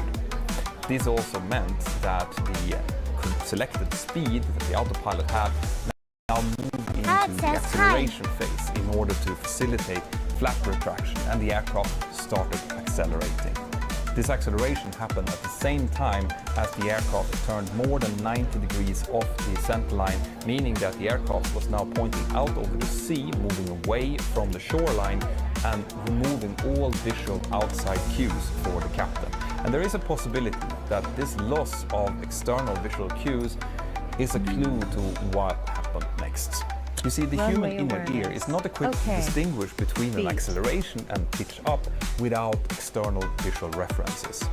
This means that an acceleration can be felt as a pitch up and vice versa. This is known as somatogravic illusion, and it's actually what we use in full flight simulators in order to simulate acceleration and deceleration. There is a possibility that the captain, while executing this maneuver, was not properly understanding or monitoring his primary flight display. And the combination of the loss of outside visual cues, the sudden acceleration, and the flight director command bar coming down could have been interpreted as a sudden pitch up. And that's what he reacted to, because the next thing that happens is that the captain starts pitching forward to an initial altitude of 1.4 degrees. This levels the aircraft off, and then he increases the bank angle to about 30 degrees bank to the right. As this is happening, the tower controller hands the aircraft over to the approach controller again, and the first officer reads this back. The aircraft now continues to accelerate in level flight with full climb thrust set, and when the captain realizes this, he tells the first officer to start retracting the flaps. He does so in the middle of a call from the first officer to air traffic control, interrupting that call. The maximum altitude that the aircraft reached during the go-around was about 1,700 feet or 500 meters before the forward input that the captain is making is now starting to make the aircraft descend.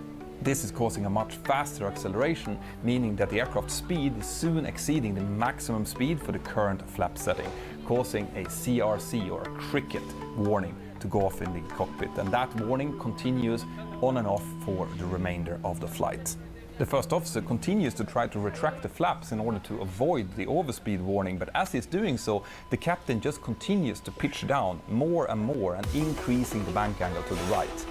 Now, it has been suggested that in the state of confusion and mental overload that the captain was likely in during this situation, he might have been trying to avoid the barber's pole on the speed tape, just like you would with a TCAS warning, where you try to dive below the red warning. Now, we will never know if that was the case or not, but it is a possible reason for the captain continuing to do this pitch down. At time 02:12 and 47 seconds, the first GPWS warning, pull up, can be heard in the cockpit. That happens almost simultaneously as the first officer calls out level off, but the captain just continues his downward spiral. The first officer now intervenes by giving full left side stick, trying to get the aircraft out of the right-hand turn, but it doesn't seem like he's trying to pull up from the dive. Instead, while putting the side stick into the full left position, he inadvertently actually puts it into a position where he increases the pitch down even further. He does not push the takeover button, which means that with Airbus logic, the inputs of both of the sticks are now being averaged out. The really sad thing here is that the captain actually did try to pitch up twice at this point, possibly in response to the GPWS warning. But since the first officer was now inputting full left side stick on his side with a little bit of forward pressure, the captain did not get any response from the aircraft. And also the dual input warning, which would have highlighted to the captain that the first officer was also inputting, couldn't be heard because the GPWS warning had a higher priority, thus cancelling out the dual input warning. The speed of the aircraft had now increased well beyond the maximum speed for the current configuration, and the auto throttle had started to try to decrease the thrust in order to reduce the speed as much as possible and protect the aircraft. But here, one of the pilots, we don't know who, reduced the thrust level back to idle and then put it back into the climb position again. That disconnected the auto thrust and meant that the aircraft speed just continued to increase. At the same time, the fact that the captain was giving the right side stick and the first officer was giving the left meant that the average of the two now became almost wings level, and the aircraft started to level off from the turn. But the vertical speed, as in the descent rate, was still close to 6,000 feet per minute as the aircraft descended past 900 feet above the sea. During the very last seconds of this flight, a couple of pitch-up inputs were recorded on the flight data recorder, but it was too little too late, and at time 02:13 and 3 seconds, the aircraft impacted the Black Sea, immediately killing everyone aboard.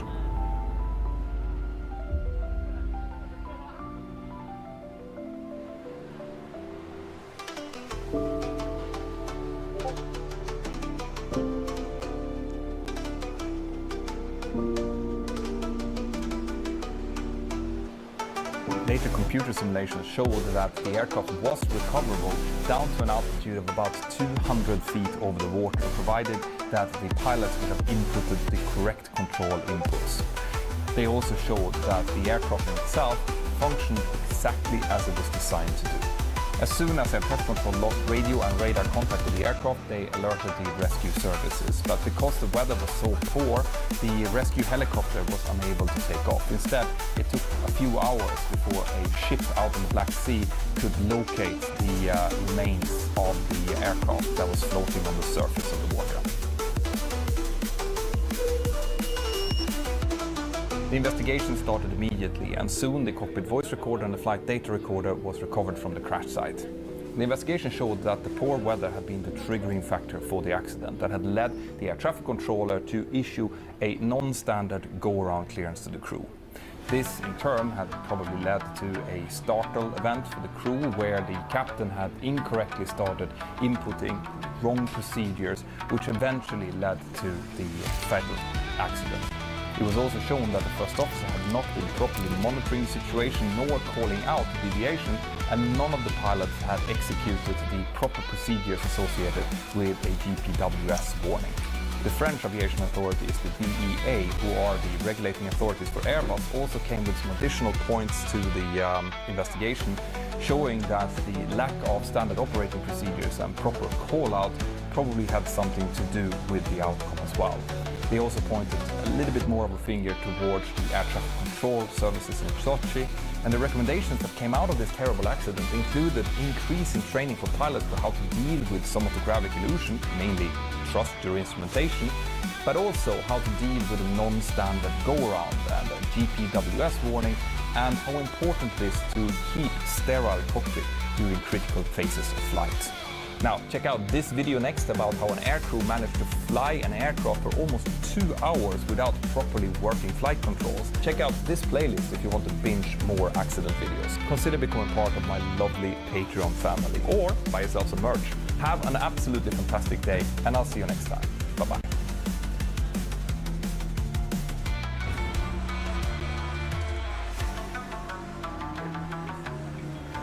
Have you ever been in a situation where you felt like you were in control and then something happened that made you really confused?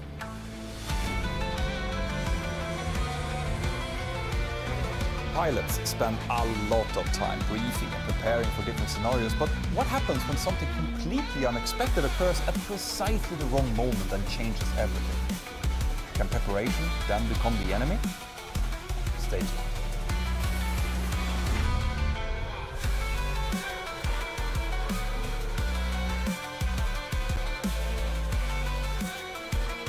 The story of Fly Dubai Flight 981 started in Dubai on the 18th of March 2016.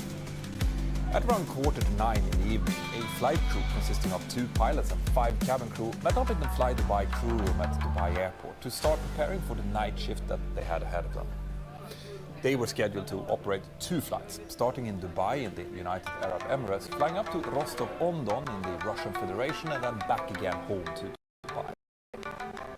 The trip was scheduled for 21:45 Dubai time and would then land around 4 hours and 35 minutes later, meaning that the crew would not be back home again until later than 6 o'clock in the morning. In this video, by the way, all times will be referenced to Dubai time, since this was where the crew was based.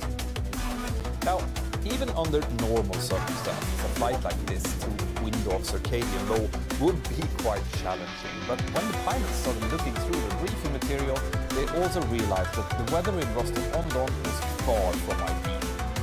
A cold front was scheduled to move down over the area during the night as part of a massive low pressure, and it was bringing with it strong and gusty westerly winds as well as rain showers and possible thunderstorms. Now, Fly Dubai had provided their crews with special briefs when they had to fly into the Russian Federation. They did that since they would sometimes have to fly on meters instead of feet, and also because some Russian airports still gave their pressure settings in QNH, meaning in reference to the airport altitude rather than the QNH, which uses the sea level as reference.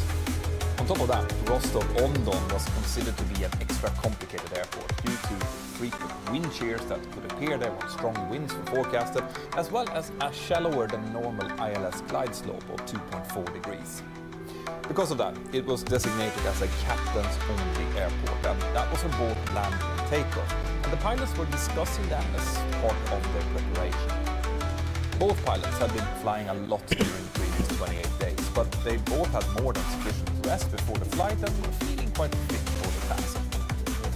They had never flown together before, but this is not that uncommon in large airlines when there are thousands of pilots working together. The captain was 38 years old and had total flying experience of just under 6 hours. How did we do it He had flown the majority of his time with 4,680 It didn't bug out yesterday. but he had only just over 1,000 hours of command experience on it.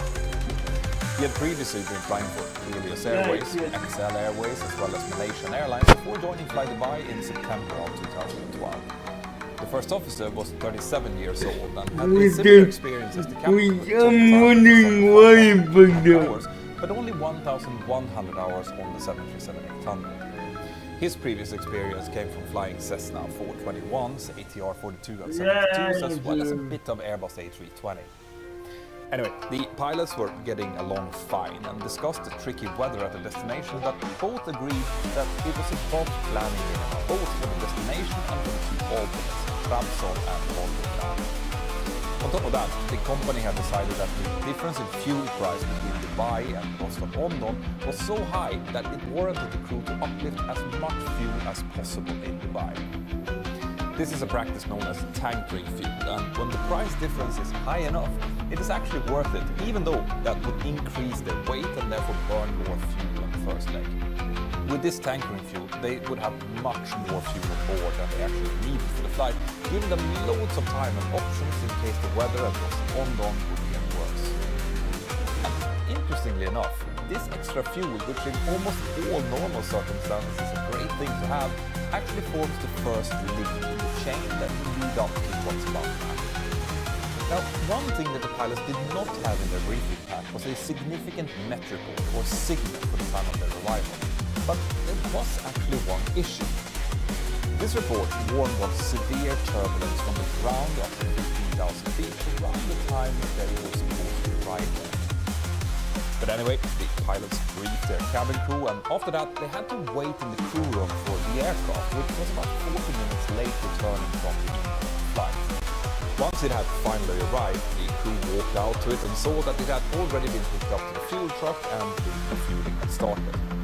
And as they were walking out to the aircraft, the pilots decided that the first officer was going to be pilot flying for the first leg.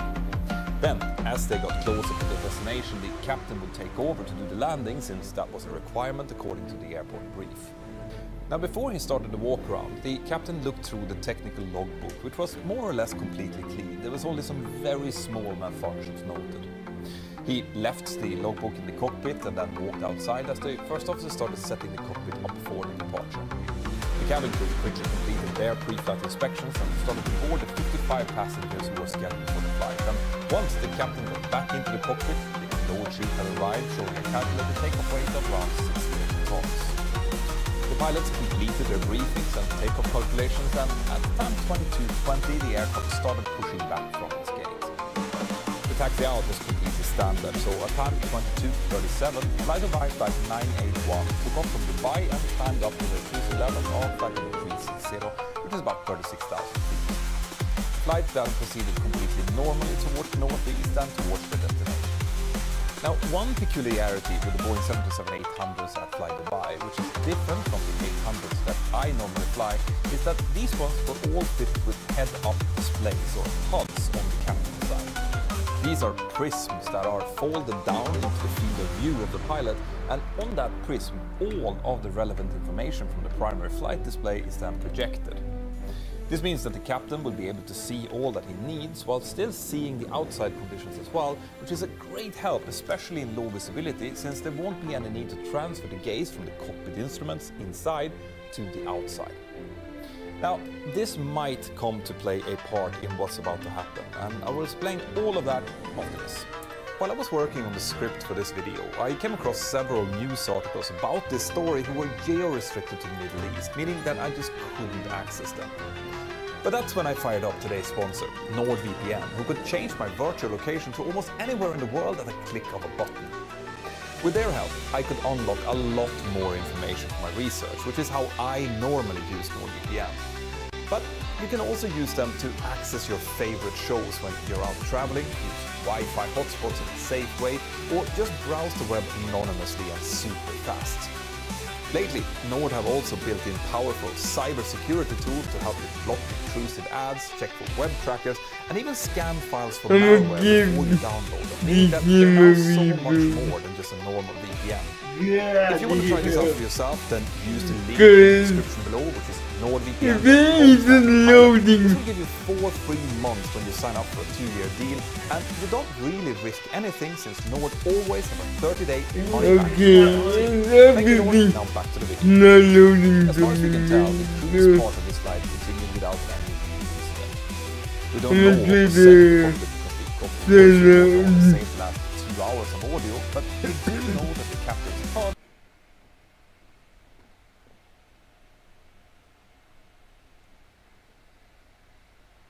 Oh, you can give it a different hardware? No. Turn on the windows. Okay. And then to refresh Windows itself. Because I know something got stuck.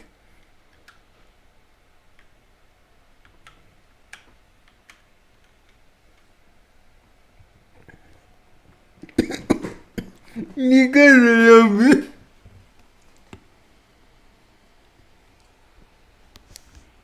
I know the Windows didn't boot right sometimes.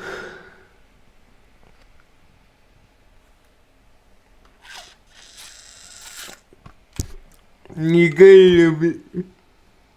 I know. You gotta love it. I know. Yep.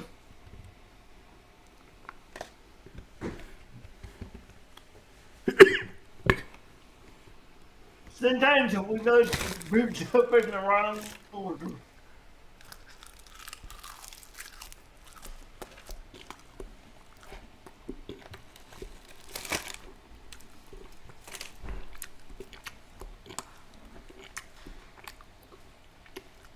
But can't believe that my issue with my Synology network cables. Oh, jeez, that's kind of funny.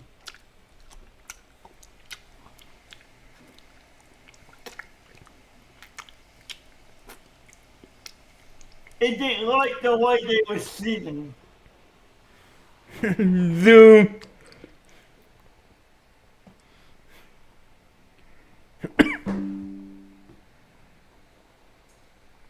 What? It was, who's your network? Yeah.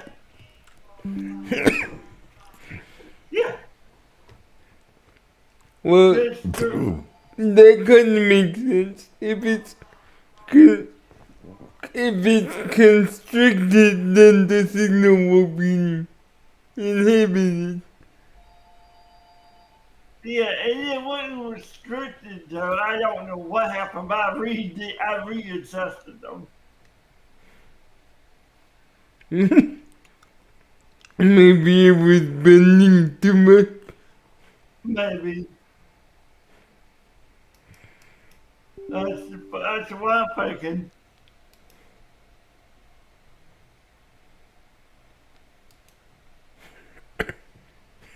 And that's why I prefer the network cables on the rack, because I don't have to have them bend. I could actually do a loop where the short cables do the loop.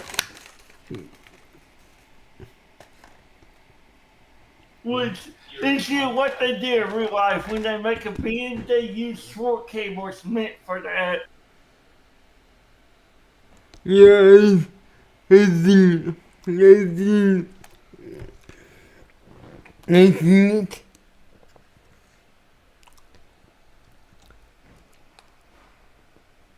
But yeah, and that's why I want to move over to my bigger switch. But I gotta wait till I get the stuff moved around to hook that up. I did some work this weekend and hooked up some other stuff, but I just need to get longer cables. I need a longer one to go from the wall.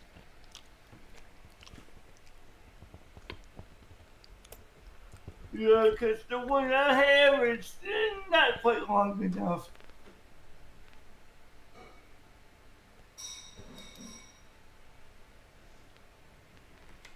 But once I do that, I'll be able to move my existing stuff over.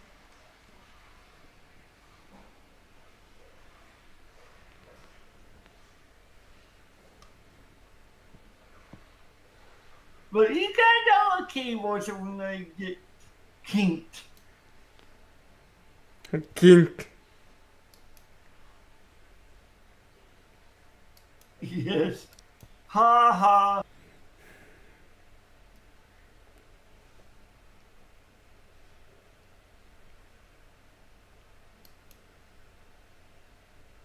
You know what's worse than a copper getting kinked? Fiber. Yep, baby's worth.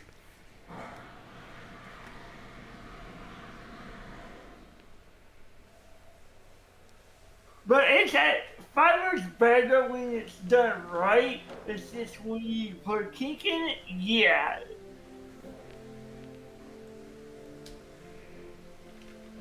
You gotta do a shallow turn with fiber.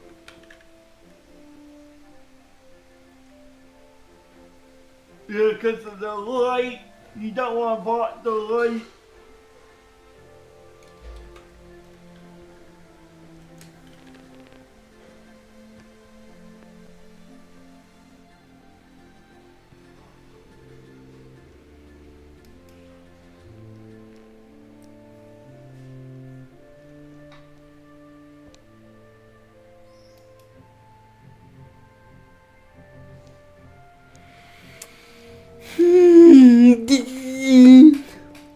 And here's the weird thing, I didn't even move my cables either, so I'm curious how they got messed up anyway.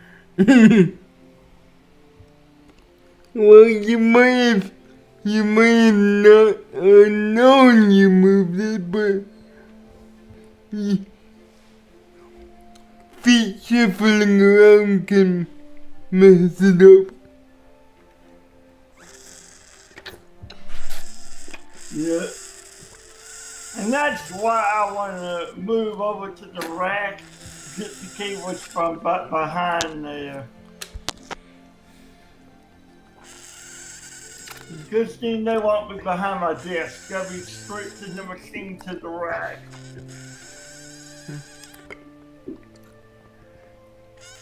Yeah, right now they're going from my machine to the switch and then to the wall. But then in the rack will just be going from the machine to the switch to the wall. Well, one way to get your name out there. But let's hope for some actual conversation soon.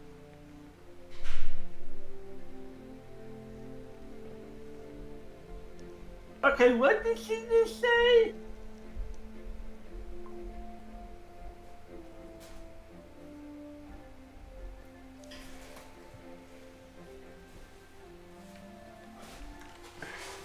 Oh, I see what she said now. Okay.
What?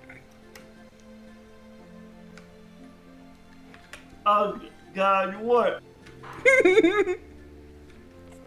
Okay.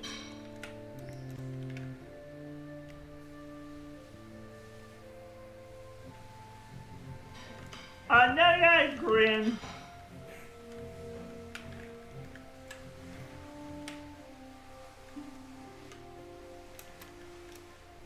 You got something up your sleeve, don't you?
You know what airport that is they got advertised there? That was.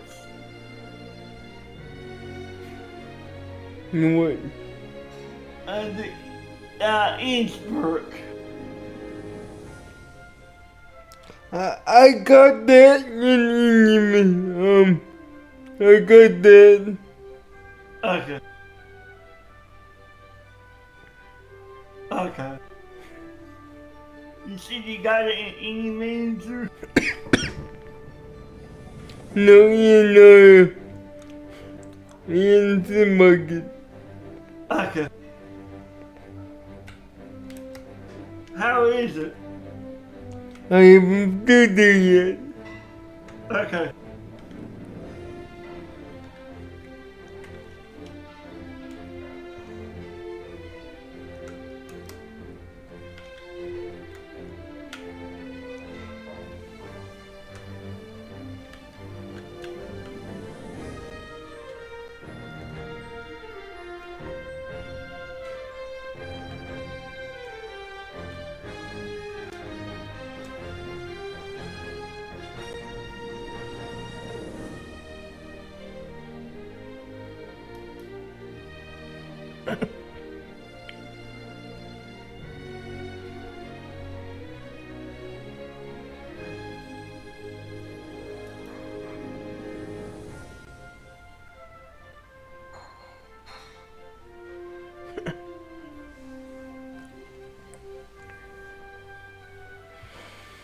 Let's try this again.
FS Realistic connected.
Let's try this again.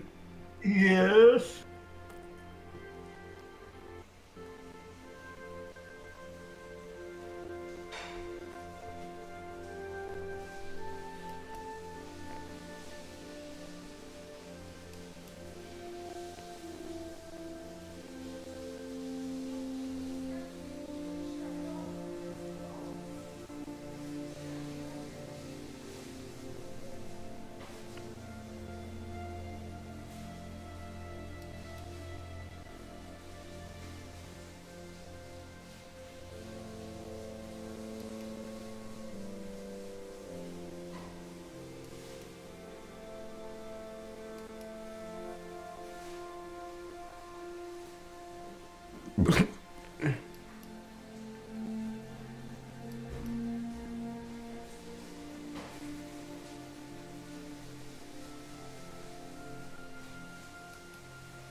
I wanna go with the Kuros.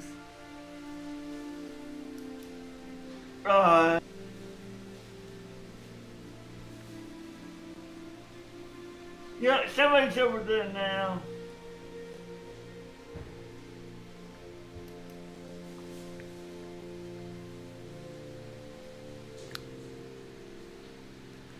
Let's put all my non-relevant stuff away for now. Boop. Yo, how you doing? Hopefully, second time around, the New York JFK airport doesn't bug out. Cause we flipped over on takeoff due to a med bug.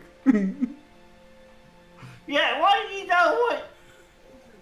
Yeah, you know what we get to call this? Oh yeah, I did forget to ask everyone here in chat and everyone here in the VC too. What do you think of my character, Alpha?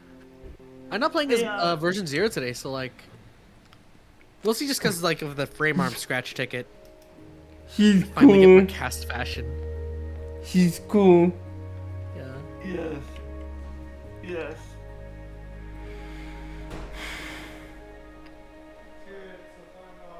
Hey, you know what we get to call this time around? The second incident. No.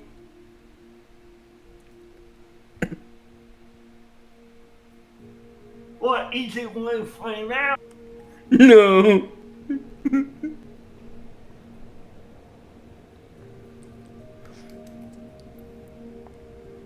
What?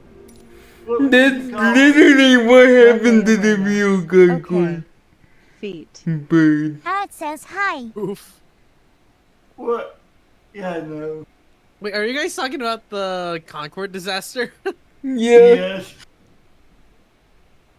Man. 8 years of development and to deliver a game that's like... No. Oh, that's gonna be my Civil War history now. No, I'm talking about the Concorde, like the plane. But the Concorde disaster, Sony, oof. Oh god. What? I got launched into the sky. How am I not dead? By luck. Uh-oh.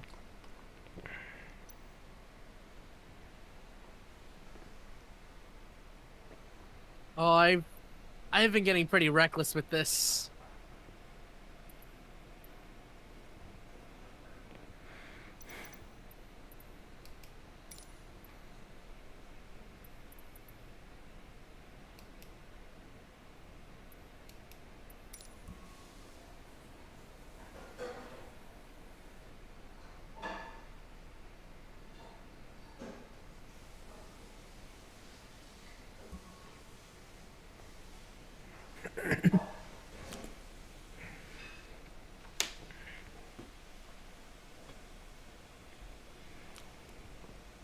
Oh my god, it did the thing! Okay, what did it do? Okay, so when I say it did the thing, I mean that, like... Oh, also, can any... Okay, good, I can be heard at least. Yes. All of my USBs get, like, unplugged and plugged back in, basically. It happens instantaneously. I have no idea what causes it. Oh, I do. USB driver issue. Yes. Yeah, that's what I was thinking, but I can't find an up-to-date driver for him. I can't. But here's the thing. It's also you want to keep your chipset up to date. But here's the other thing. If you're using a hub, you want to use a powered hub. Oh, okay. Because you don't trigger off USBs. Okay, I unplugged one of them. Yeah, basically, if you don't have a powered hub, you don't want more than 1 or 2 devices plugged in. They're heavy because they'll trip off the USB and make it go freaky. Oh, you know what? That makes sense.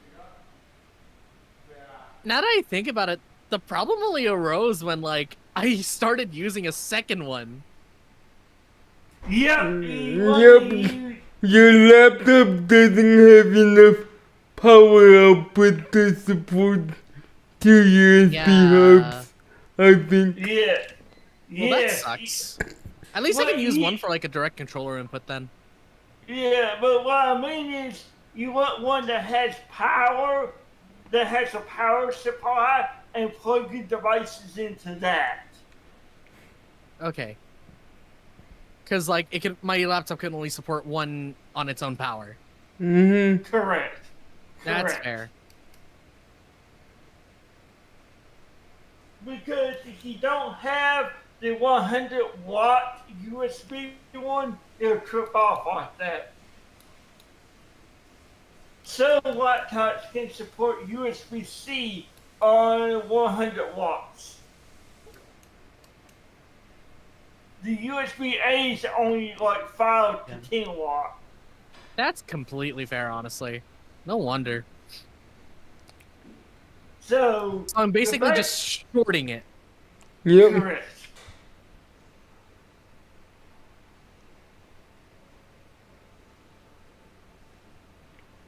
Now here's the Man, thing. am I really glad I have, like, someone to help me with like, tech support issues? Yeah, Don't worry, Bird's here. Yeah, I done dealt with this plenty of times on laptop, so I figured it out. Uh-oh.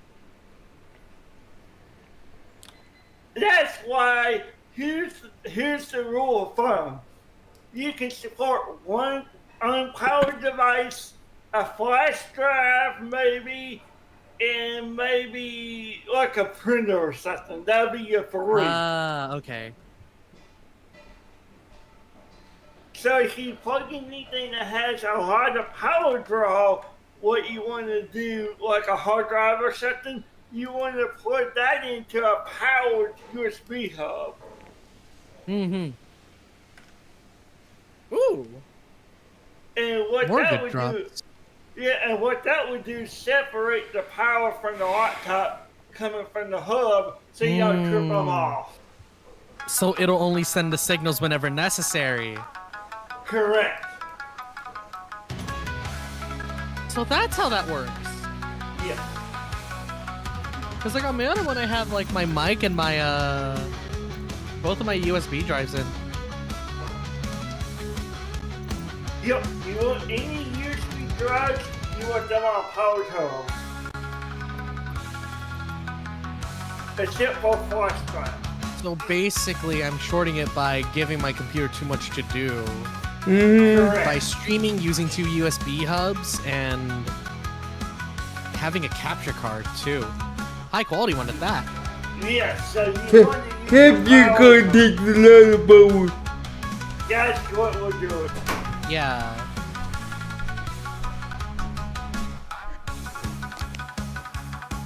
And that's why I have a 7-port USB hub that has power. So I can plug in any data and it doesn't trip anything off.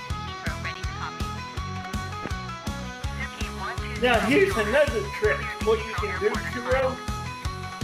If you look at your USB-C port, it'll tell you what the output is on the USB-C. USB-C, if you convert that to USB-A, you get around that same thing as well. So I can plug in like an adapter, for example, right? Well, I mean, it's a USB-C hub, but it has USB-A ports on it. Ah. That also works, but your laptop has to support the amount of power that you want to draw. I'll have to look at the specs again then. It's been a while, actually. Because USB-C has a higher power draw. Oh, I already have this hairstyle. And basically, that will free up your main laptop A port so you can use a USB-C port as the expansion port. I still need to kill like 6 rare enemies. Yeah, and your laptop should have one USB-C port on it. Yeah, it does. And I need to look at the spec because I can tell you some of them are 20 watt, some are 40, and the higher end laptops like the 40s in, they're like 80 watt to 100 watt. But you're gonna be probably the 20 or 40 watt on your PC. This Flight Simulator, or we trying out for an episode of. Honestly, I've just been Not using us- the USB-C port for VR. Yeah, but it's also good to use as a USB hub port as well. Ooh, wait, if I do that one more time, I get like 50k for free. Heck yeah. And that's the thing with my laptop, the MacBook, it supports 100 watts of USB-C output. So I don't think mine supports that level. No, yours is probably the 20 or 40.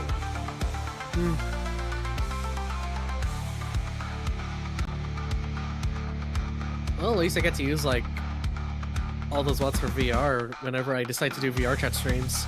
It's honestly been good on me. Yes, and you notice that's why your VR doesn't have any issues. Because like I'm not using I'm not using like anything too crazy on the wire. Correct. Although to be fair, like I'm also like this PC is still like 3 years old. At this point, problems are gonna start showing up. Yeah, it's not a problem really, it's just that you just don't have your power. Oh no, like the USB thing isn't the problem part of it. Like, I'm expecting problems to start actually showing up on this thing though. Here's But I've cleaned the ports every once in a while. I've yeah, cleaned, well, if you got English side, you should have a good at least maybe 4 or 5 before you start seeing any issues.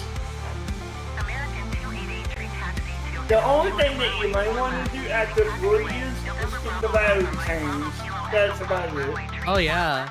I actually saw this post on Twitter today about like someone having battery leakage. They didn't know it was battery leakage. That's why I get mine done every 4 or 5 years. I get them changed. Before I turned my old MacBook in, I had it changed because there was a battery recall. So I had that under warranty. So that didn't cost me nothing. And then I was able to keep. They can be anywhere between 100 150 bucks. Damn. Okay. But so depending on the laptop, they can be 75 or 50. Those are like the higher end ones. But they can go like between 75 to 100 or something like that. It depends on the cells, what they are. 3 cells are usually cheaper, 5 cells is usually higher, and 7 or 9 cells is usually a little higher. Your laptop, if it's an MSI, since it's close to what Raiders got, yours is probably gonna be a 3 cell. 3 cell is usually the smaller size in cell wise, so it has the lowest power rating. Uban, hey, what's up? I'm just doing some grinding, honestly. Oh, Royal, hey, it's been a while. How have you been?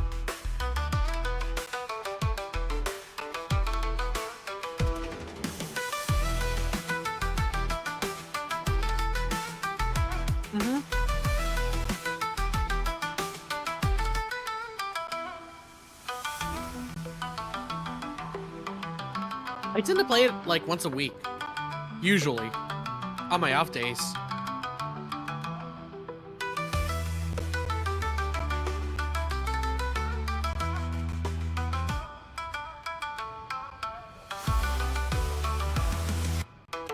I've been playing this game for like 4 years. Really?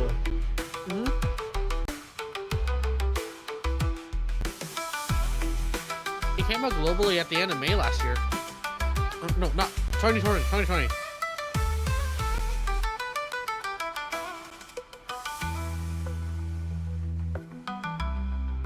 And I had to start playing off of like the Microsoft Store. So this is like way back in the era of like limited access to the game.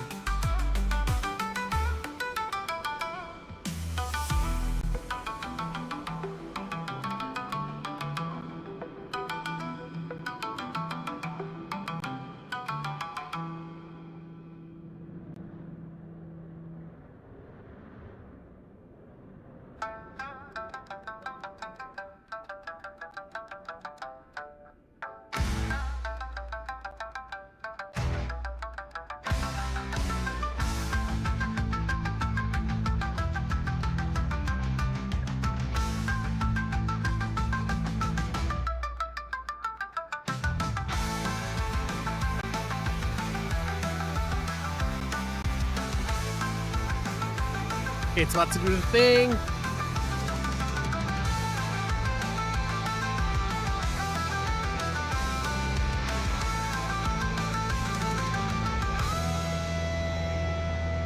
It only does that once, thankfully.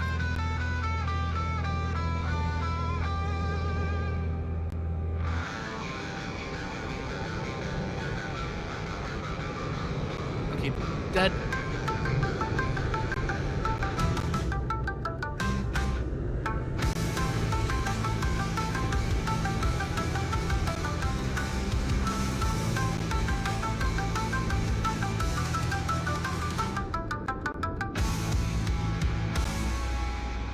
Gizmo, hey, how are you doing? You know, the funny thing is, like, throughout my years of playing PSO2, most of the time I just played it because I like making characters. Because, like, I love that the character creator is extremely in-depth.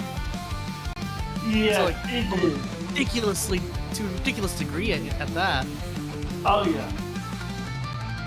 It is, and that's no joke.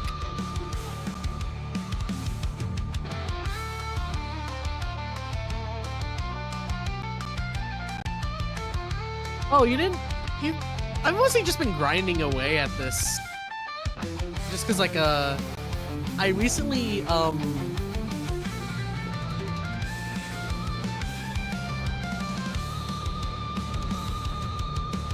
my alliance actually recently put out like a guideline on like baseline for the meta.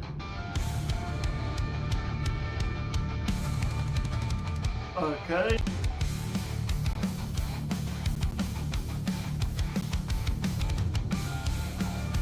So I'm following that, but like I have to grind for cash for it. So I'm putting like fashion on hold for a little while.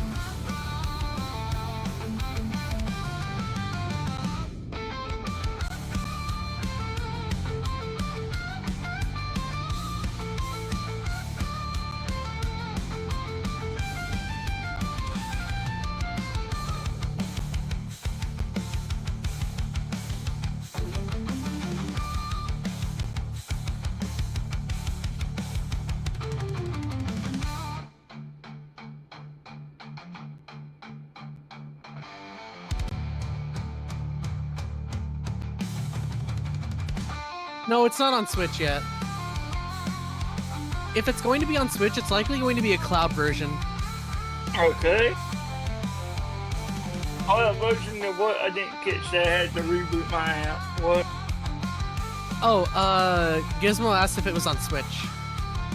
I think it's on the Switch in Japan, but like, not here in the States.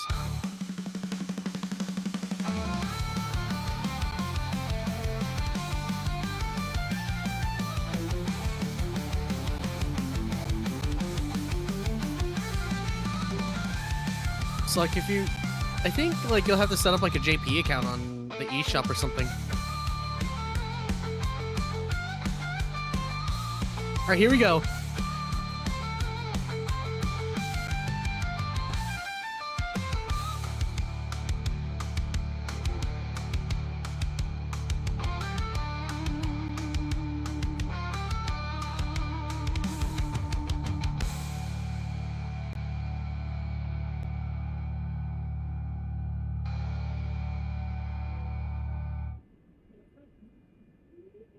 Kennedy Ground JetBlue Tree 80 taxi to the gate.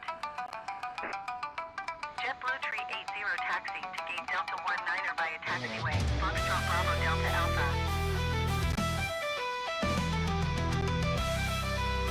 Okay. JetBlue Tree 80, hold position. Caution the departing.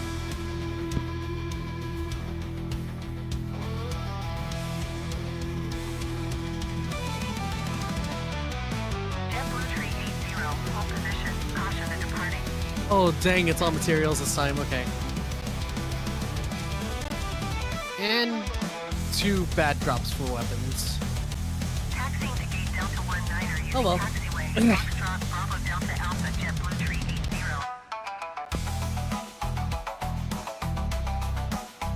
JetBlue Tree 80, continue taxi. JetBlue Tree 80, hold position. Caution the departing.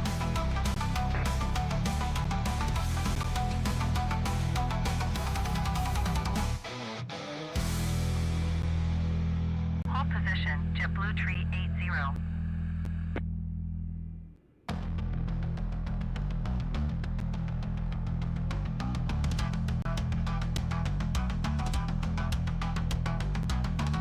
Well, I maxed out my bouncer level, so that's good. It still doesn't put me at the power level to take on Darkfall Solace round 2.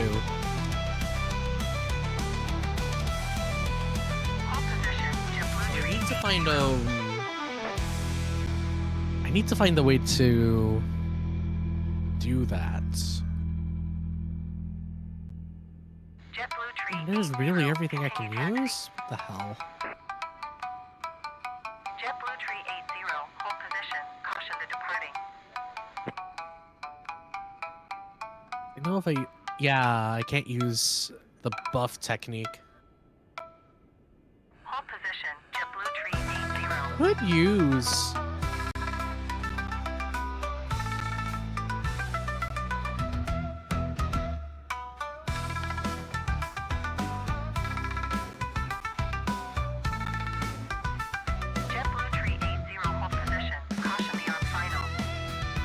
use the same, use similar skills there.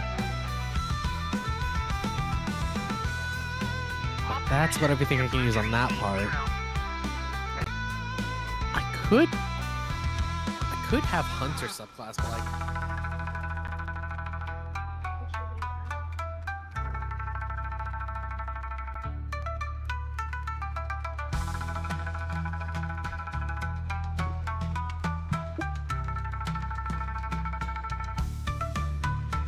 Let's bring it up a level real quick.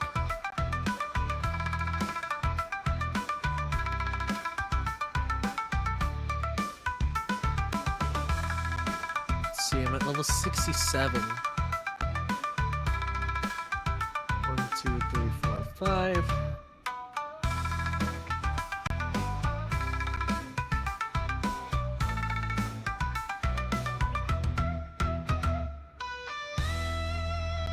And now I need to do 2 more runs. Unless, how much does Ecstasis sell for? Oh right, 1,000 each. Man, I'm not gonna lie though, I do wish I could get to the... I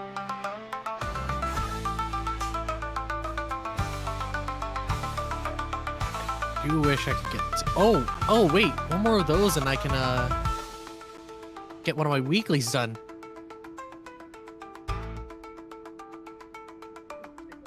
You know what? Yeah, let's do it.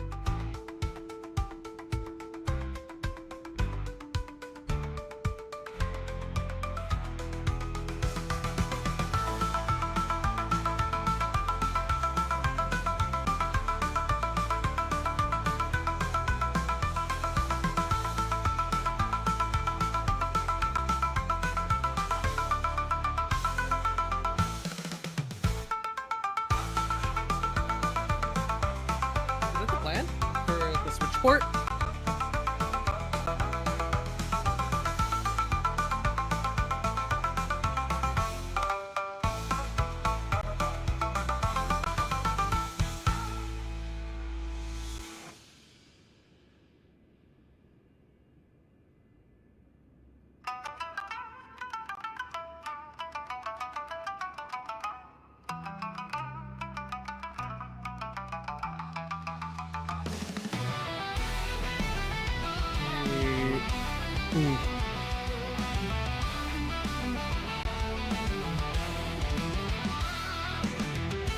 Part of me wants to like set up a cosplay character in like a different ship.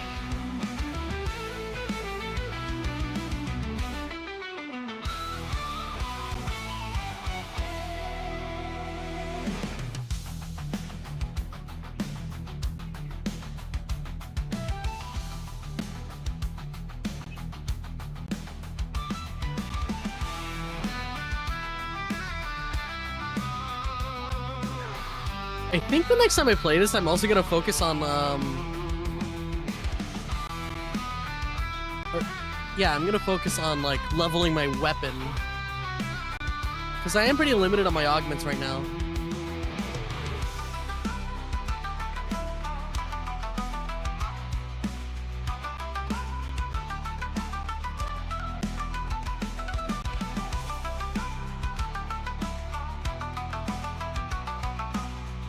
Alright, we got the boss fight over here to take care of now. And one of my teammates died. What are the odds?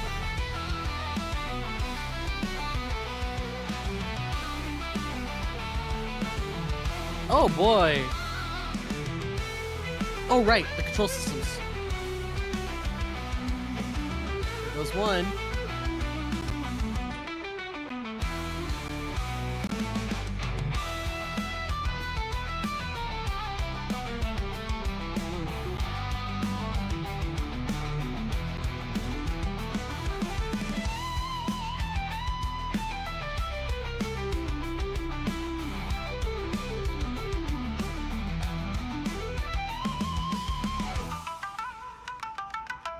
It feels weird seeing how much stuff is delayed. Cause like my damage is done pretty much instantaneously, but then like you have like other people who are playing on like Wi-Fi. And they're getting their damage in too on their end, but like it takes a few seconds on my end. So when I'm going after somebody, they're already dead.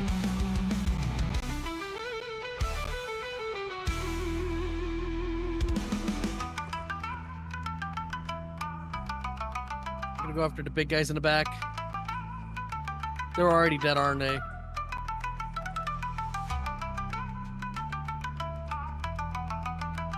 Wait. There we go.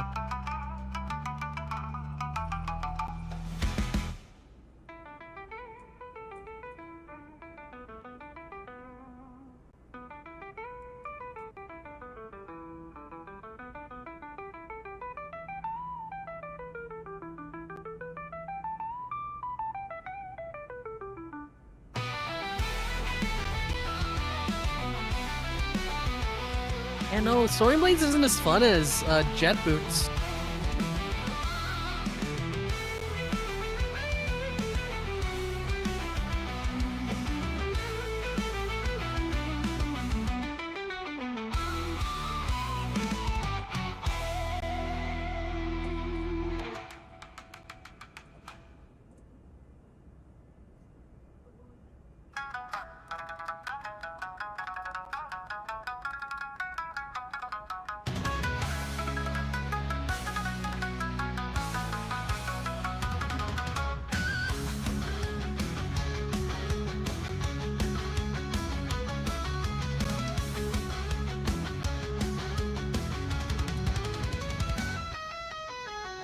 Right, there we go.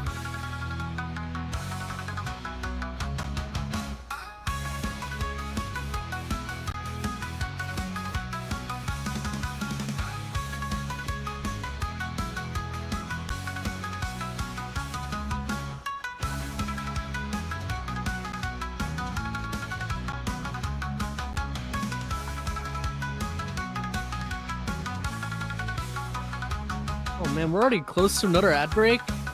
These hours are flying today.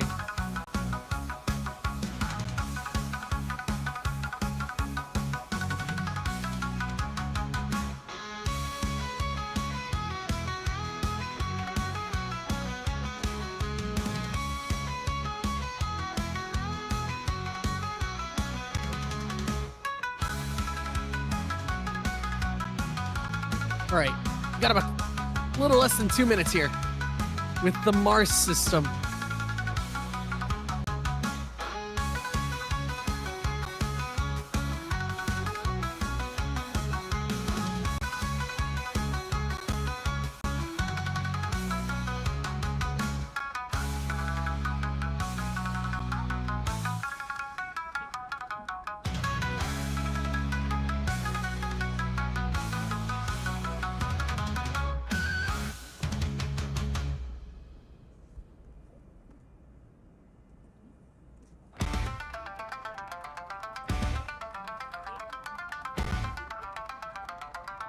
Oh my god.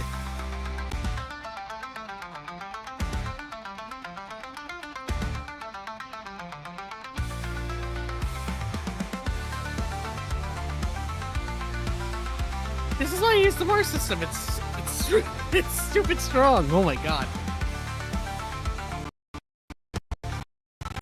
Get it and secondary how about weapons you to, give like, us the a scoop heavier on your man- crab Oh, topping? nice.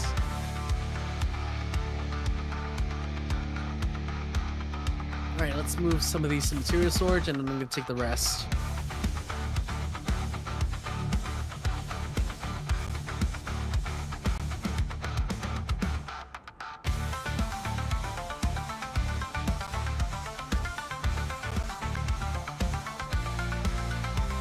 Oh, is anyone watching the fight this Friday?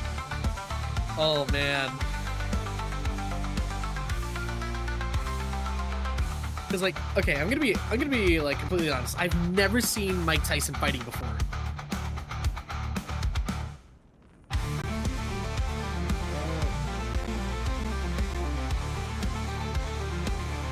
Yeah, I'm going to attempt. Oh my god.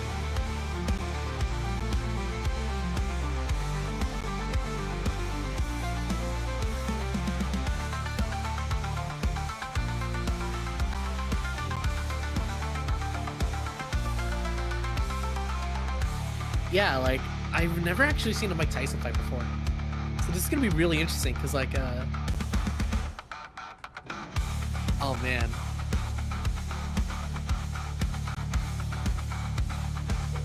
Let's go ahead and receive everything there. What do I get from here? Ooh. Oh, look at that. Neat.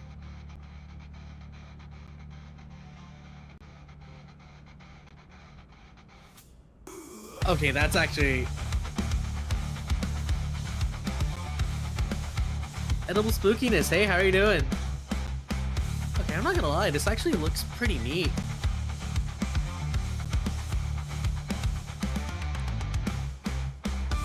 It kinda sounds like there's a helicopter hovering near my house.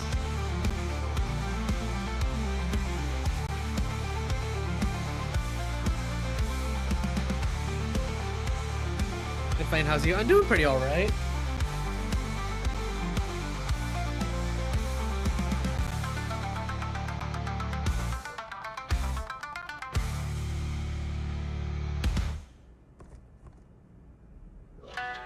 I'm just like trying to level up one of my armors to level 71 so that I can get like the baseline that was outlined by my alliance as of recent.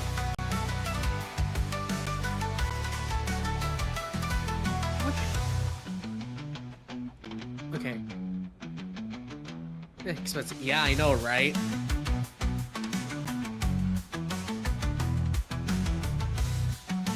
Thankfully, I think I do actually have, like, the cash to cover the upgrade to level 70.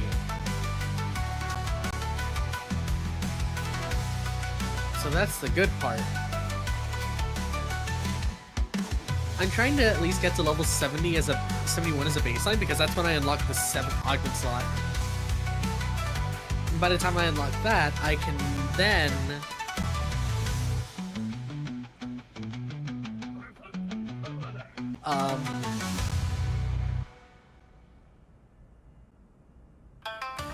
add the final piece of the puzzle here. Because I'm mostly following it. I'm mostly following the guide, but like, I know that the guide was built with lusters in mind, so I'm changing like, I literally only changed like 2 of the augments that I need to Meltech, and then I'm gonna use Technique 5.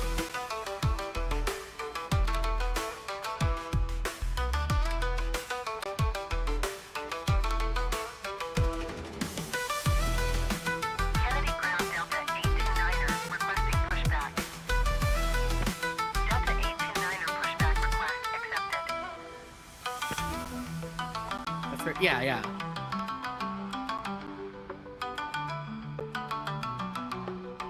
And I'm actually getting pretty close to like that level now on one of them.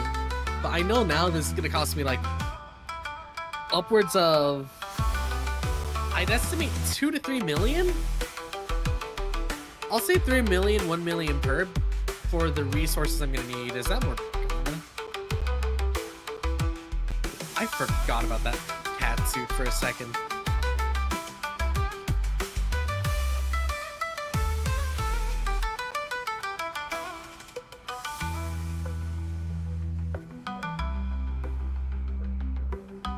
Should probably also get some of the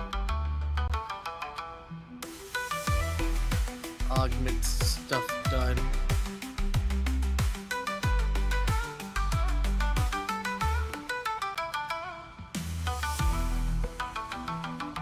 Oh, that's the washing machine. Okay.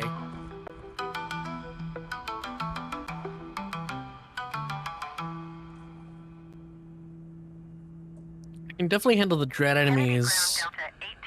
I'm gonna say on Friday because I'm going somewhere on Thursday anyway. Delta 829er request to end pushback received. I'm gonna go to a jazz show for the first time ever, so that's exciting actually. Because like, I've been wanting to get into like new genres anyway.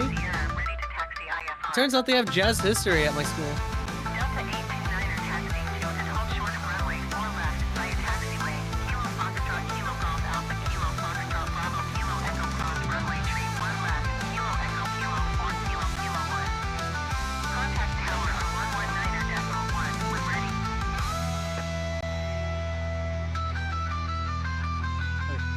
I think though. You know what? The fact that I got this armor this far today alone is really good.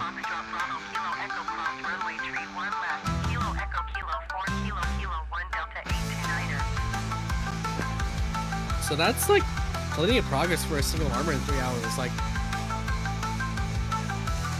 I've got it to level 70, so I need to farm a setup for a limit break. And then I have to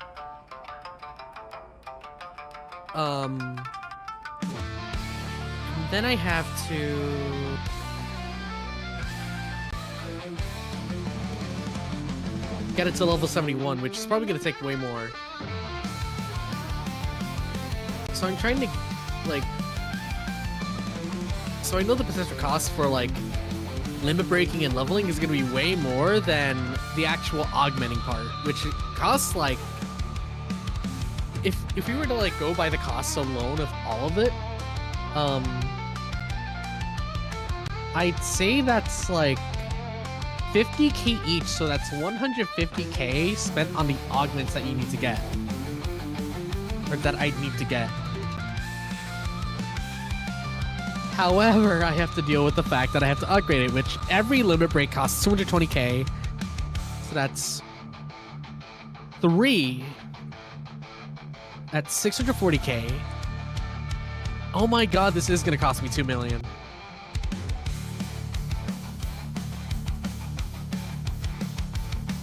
Oh dear god, okay. Well, at least I did the math.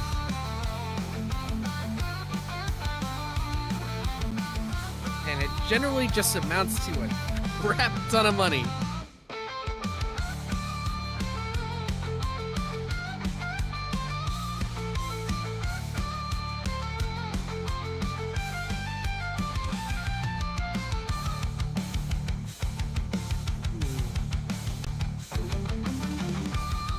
I don't know when the next urgent quest is, because, like, it's on a completely random schedule.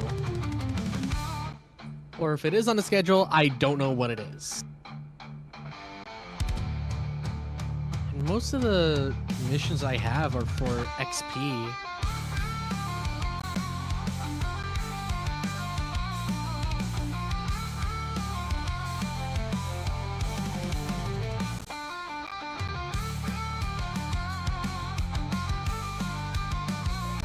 I don't think there's much else I can do about that. Damn. Oh, wait.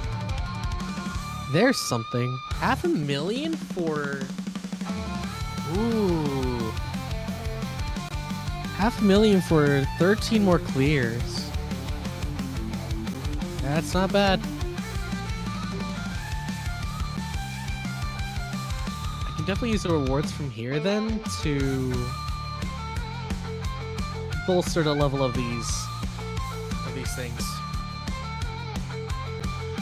I'll probably use the 500k on, like, both the weapon and that, because, like, I also have to, like, level up my weapon.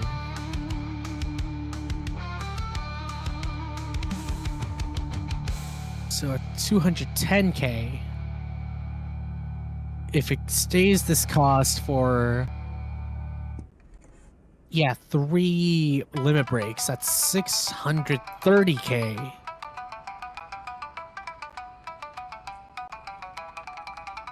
At the cost of augment. Oh god.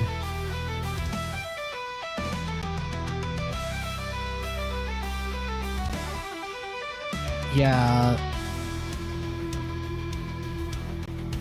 I think I'll just focus on the armor for now.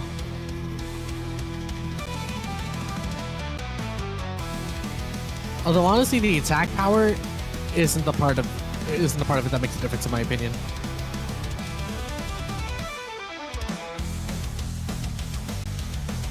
If I had to guess, it would be the augments that go into it, and the weapon potential too. Oh, the weapon potential, that's right! I think I can level that up. How much would it cost, though?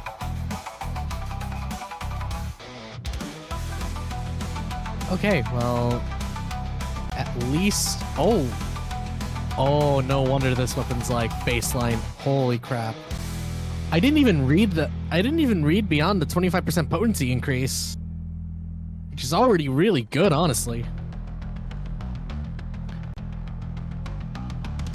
But it charges your blast gauge faster.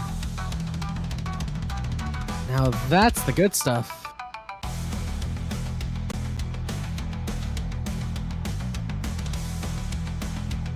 Okay, yeah, I'm gonna unequip those then. It's like soothing unit.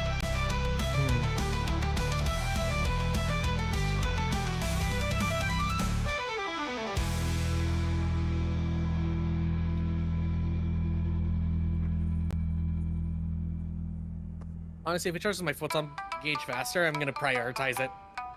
That's literally... I don't know why I'm saying literally a lot. I just really want to, like, get those potential unlocks. Because at least that'll bolster my power. And I know it's like a 5% decrease in potency, but... I mean, if I can photon blast a little bit faster, then that's all worth it. It increases the frequency which I do it, which overall increases my damage output. I don't know the exact math behind it, but I know that that's the math behind it.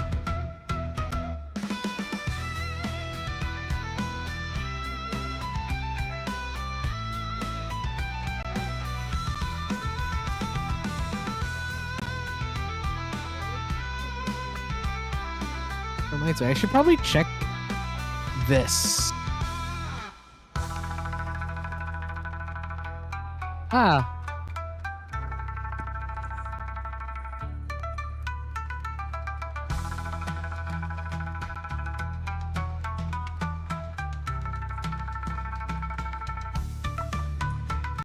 I think I'll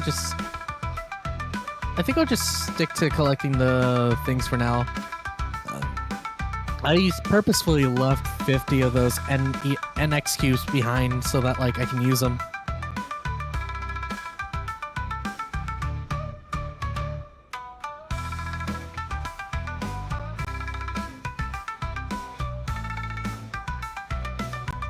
Hmm, 15K, huh?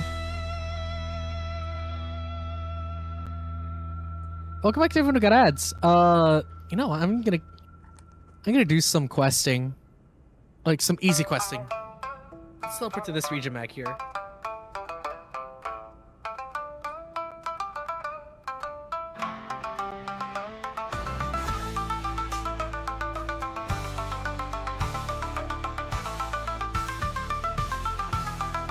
let's go this way. Guess it's not far from here. The ones that I'm going to gather go for about 2K a piece. Yeah. Up there.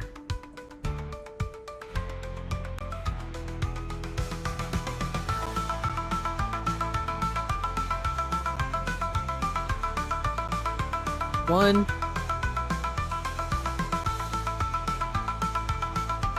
Two.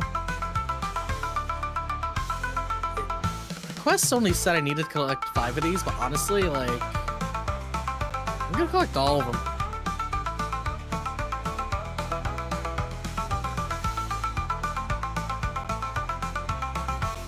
Where's that one that the game's pointing at? Oh, over here.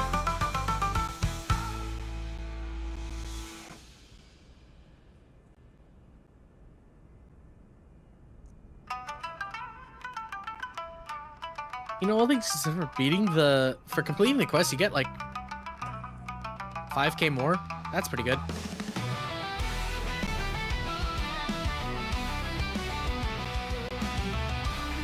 Missed it.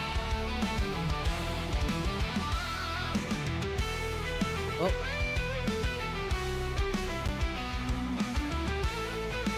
And I'm missing an extra 2K in Meseta. Make that an extra 4K. I just spotted that one. Got you. Huh? Oh. Make that an extra 8K.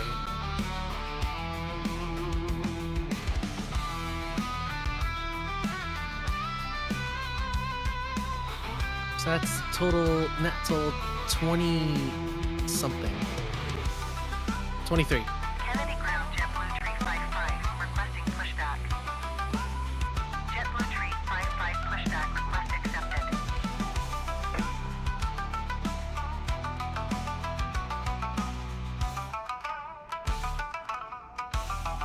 Kennedy Ground JetBlue Right, there we go. That should be all of them.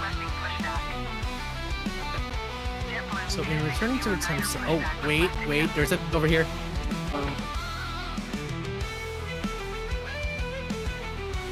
My headset was messing up.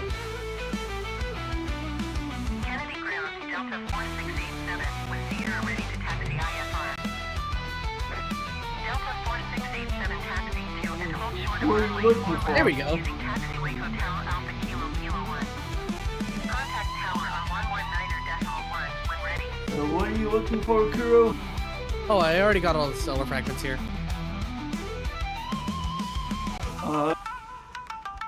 Taxiing hold short runway 4 left via taxiway Hotel Alpha Kilo Kilo 1 Delta 4687. Is my audio cutting out? Kennedy Ground JetBlue Tree 55 requesting the end of pushback. JetBlue Tree 55 Wow. request to end pushback received.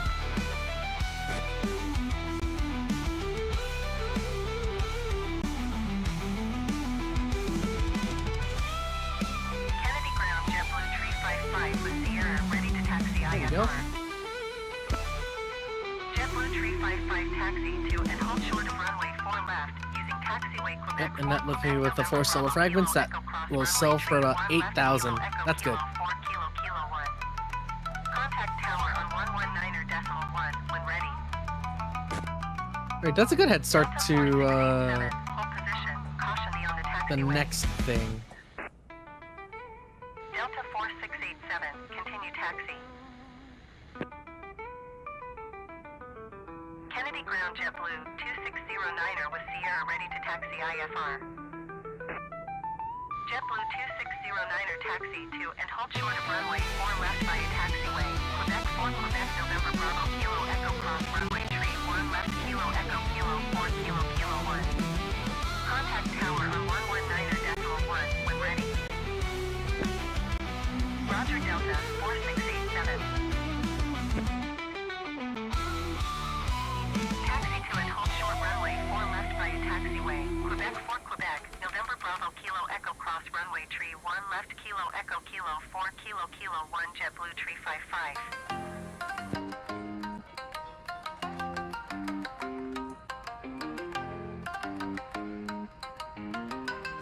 Taxiing hold short runway 4 left using taxiway Quebec. Oh wait, I should still have one of those weapons with the free, with the completely free weapon potentials.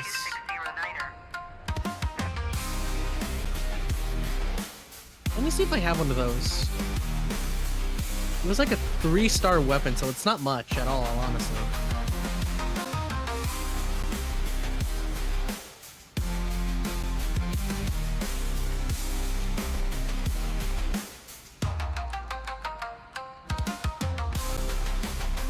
I don't think I gave any of them away.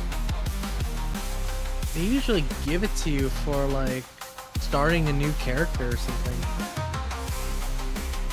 It's stupidly broken, honestly. Well, I think I might have sold them all.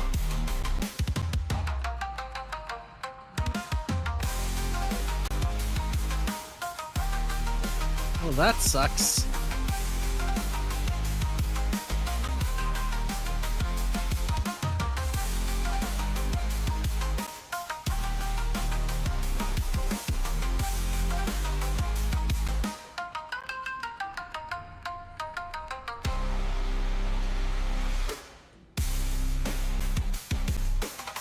Well, let's check the mission pass storage. Nope. The lowest rarity I have in there is a Neos. Delta 2561 taxi to Okay. Alpha 14 via taxiway Hotel. You know what? I'm gonna call it today. So yeah, thank you for watching. Thank you for watching it.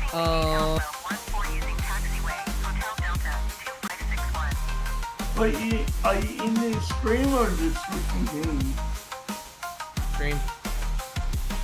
Okay. So let's see. Delta 2561, hold position. Caution other traffic. You know what? Delta 2561, continue taxi. What? We're gonna raid Kemiya Mistwalker, who's playing a game called Slay the Princess. Roger, Delta 2561. And as for me, on Friday I'm gonna be playing the new Holocure update that's coming out. Oh. Yeah, so 8 new characters are coming out, so I'm gonna pull for all of them. I'm gonna like I'm basically gonna be like grinding that game out a little bit. But yeah, that's about it for me, honestly. Like, tomorrow's gonna be busy, so I gotta get some rest. Gotta rest my throat and everything too, cause like, and my brain actually.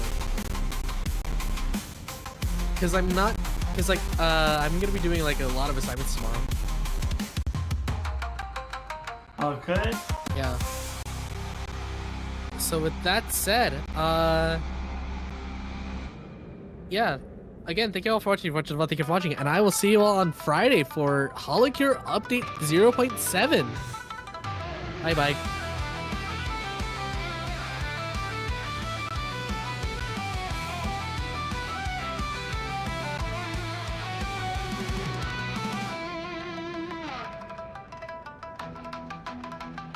I'm actually gonna get going here too.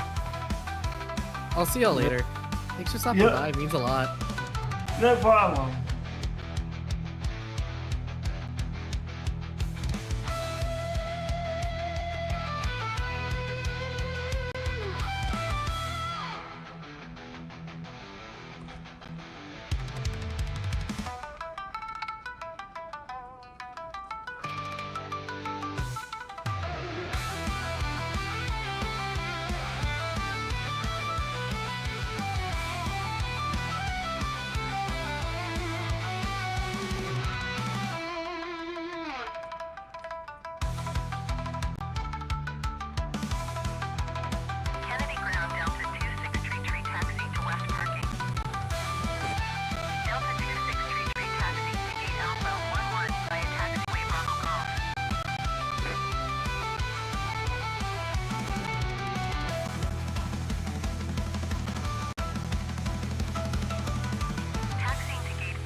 Back.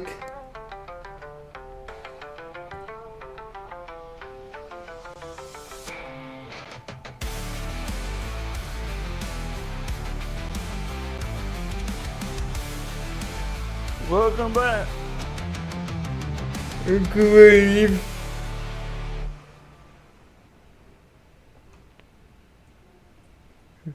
Grand. Yes.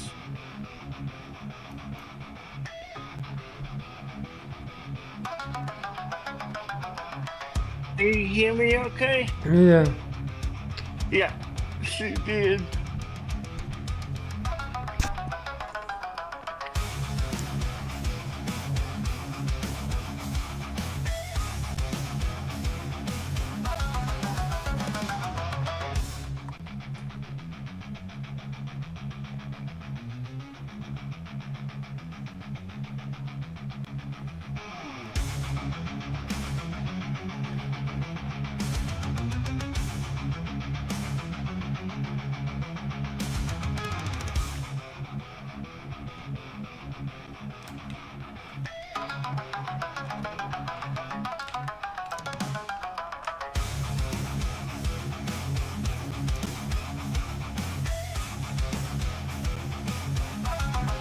You remember Begum?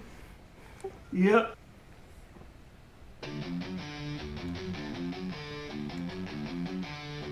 Come back home. Come back over, dear.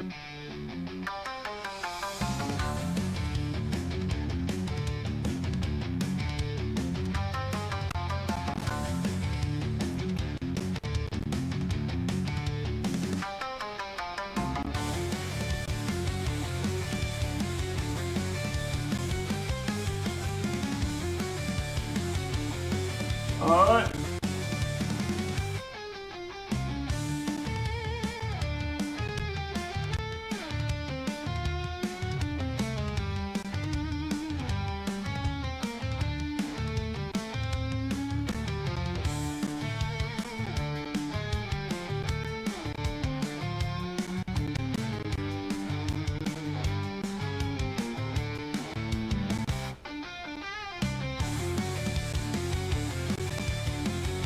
Let's try this again.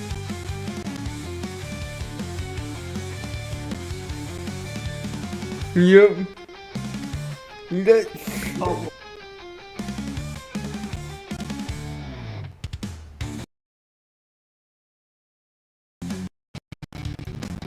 Ah, yes, move with me. What I got up here in the clouds? Yeah, well, let's have a good fight this time.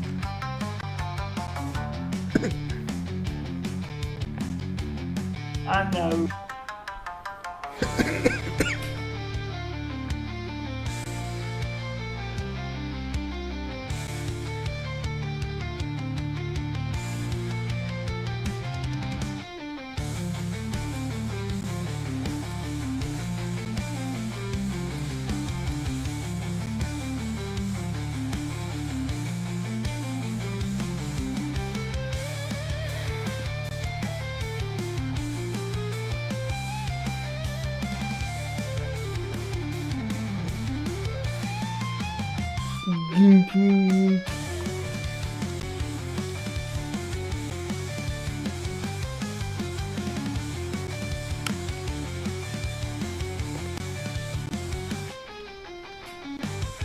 Yeah.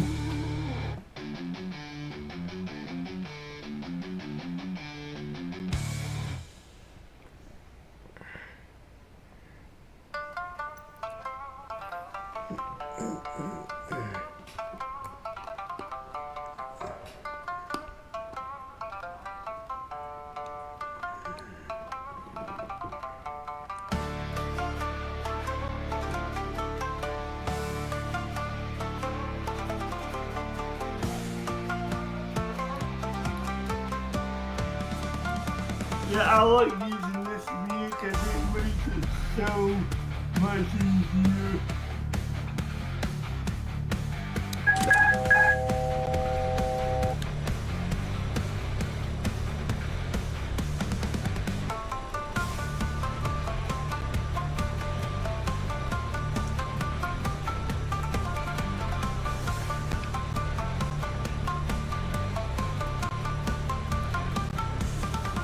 And you already got a GPU, right? Mm-hmm.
I'll get this down eventually. I know. And then I'll go in other aircraft and be like, why did I ever choose to fly the Concorde again? I know.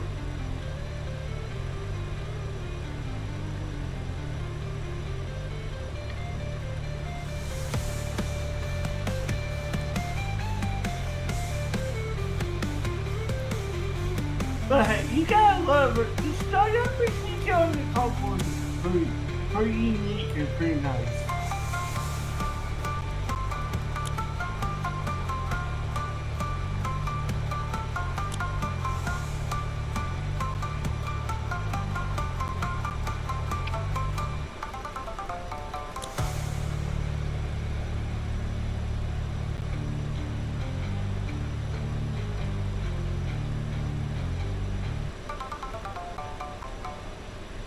Okay, did you turn on the, oh yeah, you got it. Now you gotta get the black ones.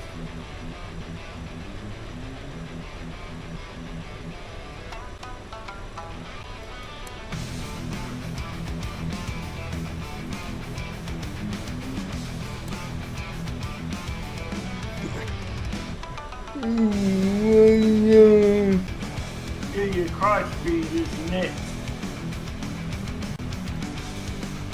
Besides the red ones, that's 4 of them.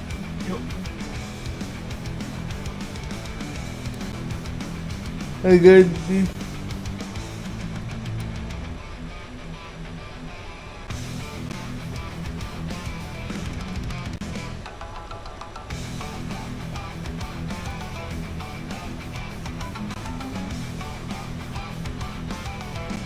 You got a lot of good.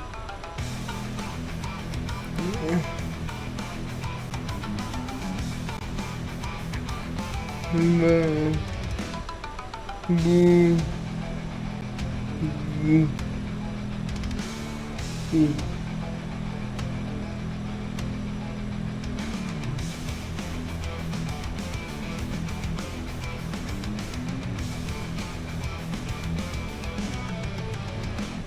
Mm-hmm.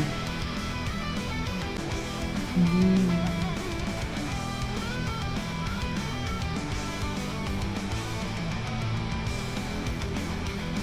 Mm-hmm. Mm-hmm.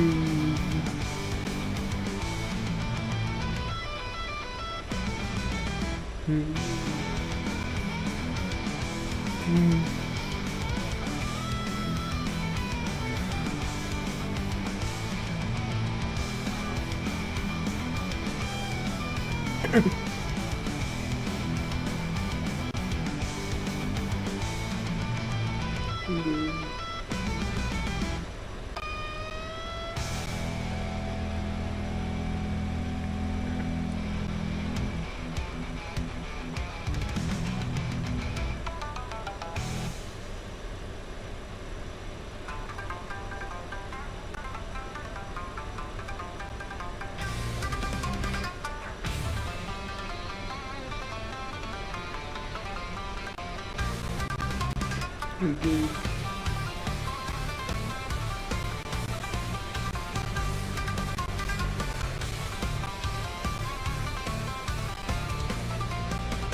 Kennedy Ground Delta 1389er request taxi to the gate.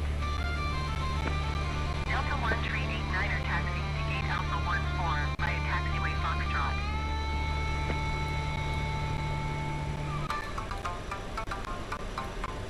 Delta 1389er hold position. Caution the on final.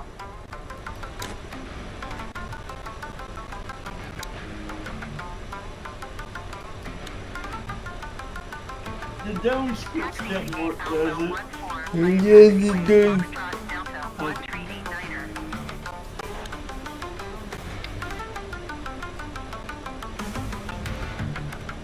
Getting to be big, so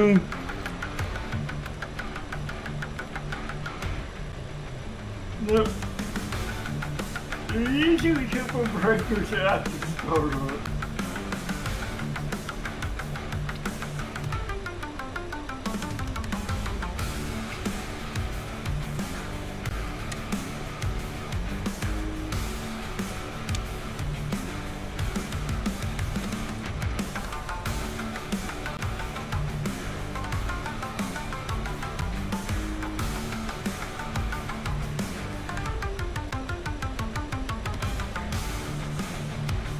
No, I really like that nose of the aircraft. That nose is so good. I like the droopy nose. Oh, it's hell.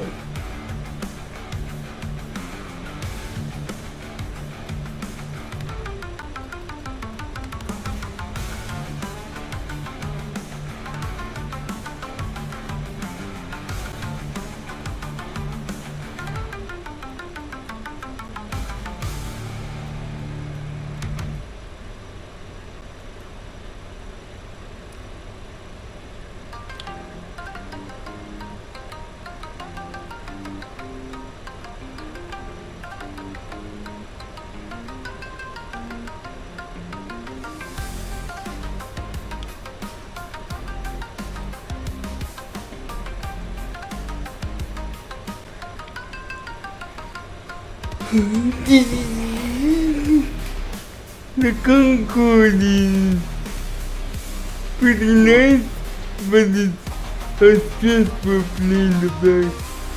I know. But good stress, alright.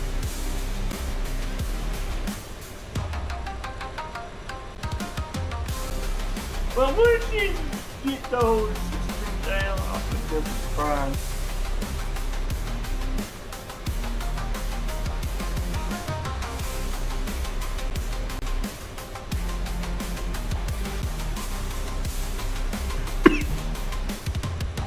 no see why they had 3 people, an engineer and 2 pilots.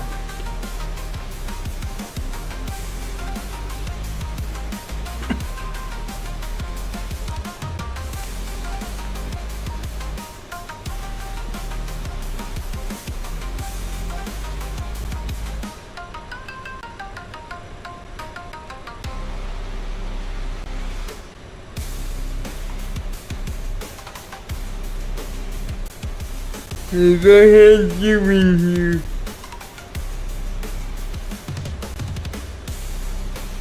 things would be a lot easier. I know.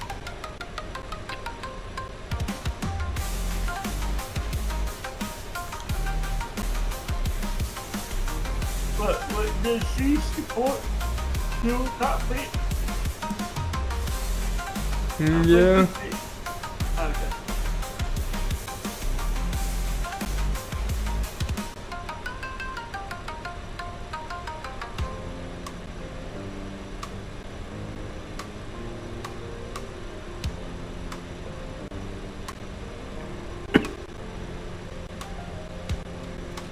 I wonder why it gave us 74% fuel this time.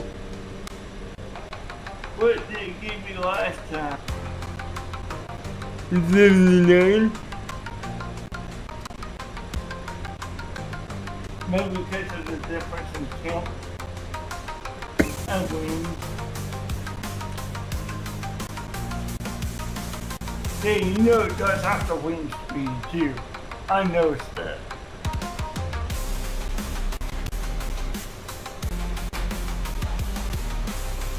Which is pretty cool that I can do that on... Because it's connected to active sky. Yeah.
1028 requesting pushback. Delta 1028 pushback request accepted.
Ground copy. Go ahead. Hi, Captain. Microphone check, please. Microphone check is 5 out of 5. Okay, Captain. Radio check, please. We'll contact you once the ground vehicle's around, and we're ready to start loading. Roger.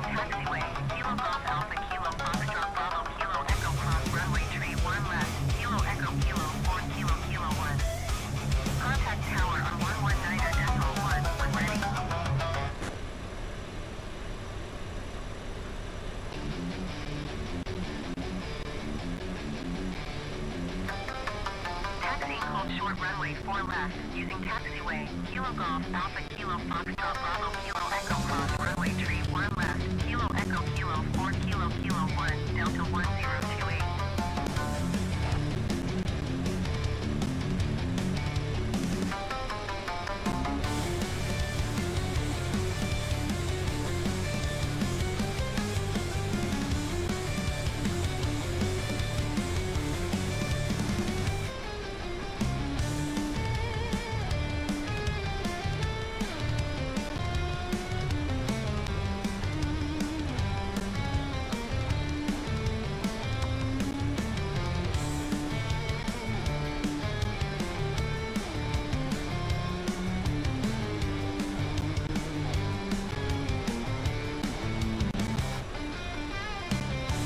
Delta 1028.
Okay, I'm going to dinner. I'll be back in a few.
Hello, Captain. We are ready for pushback.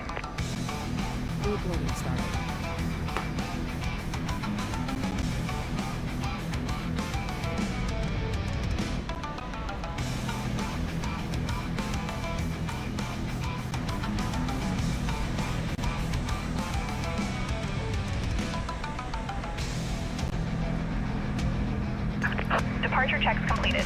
Bypass pin inserted.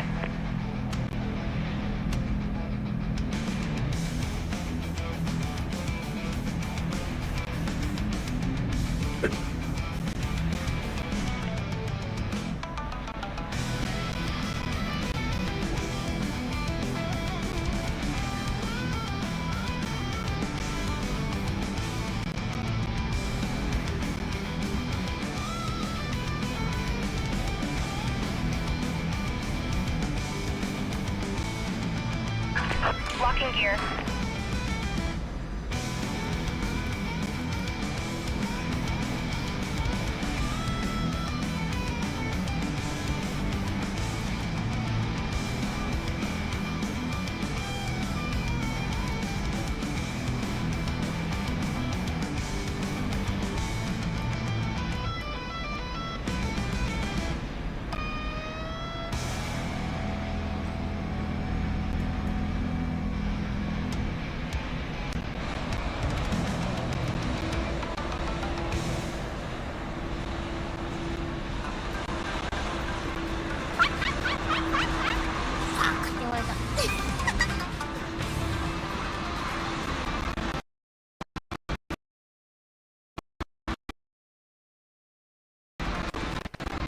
You got to spill the tea.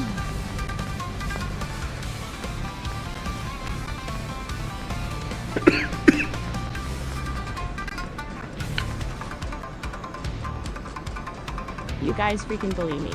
Im tried.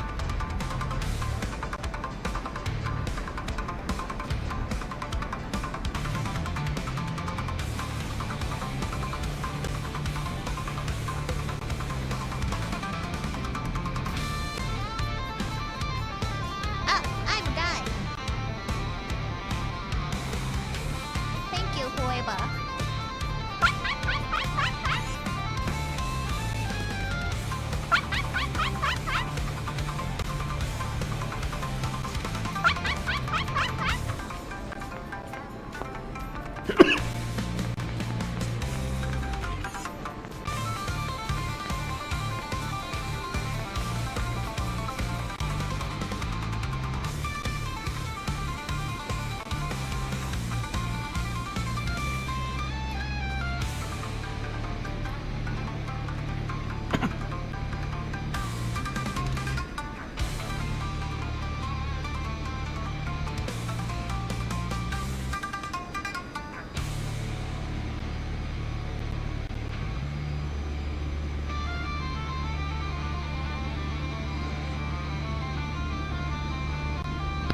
Ground to Kaku. Go ahead. Captain, just...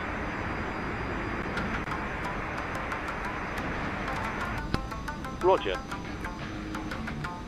Imagine that you're playing a game of blindfold chess.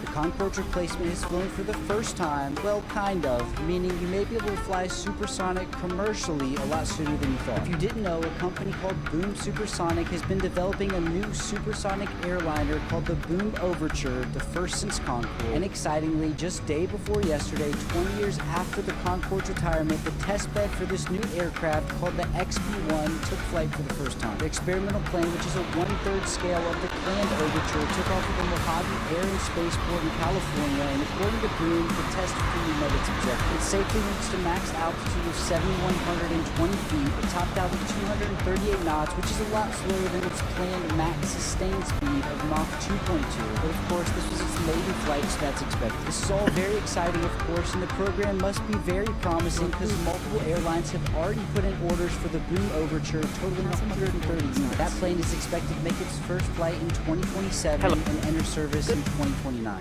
The Concorde's replacement is flown for the first time, well, kind of, meaning you may be able to... We're getting ready.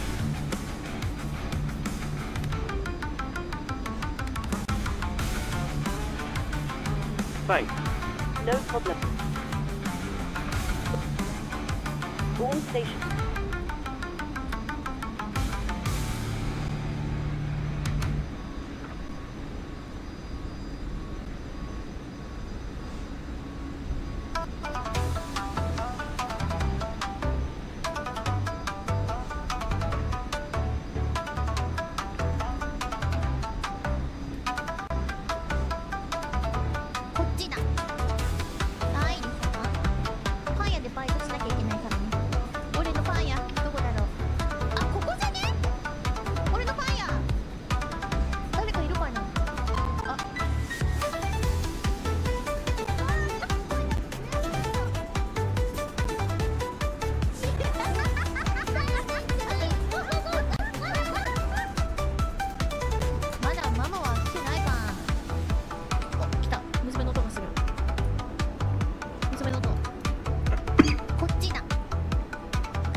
Go ahead.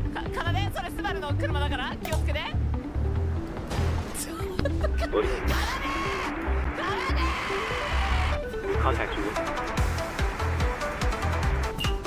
Roger.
Thanks a lot.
No, it's not a voice model. Annabelle, Fort Carson, Colorado. Been there 3 years. Yeah. Hold it on the mother right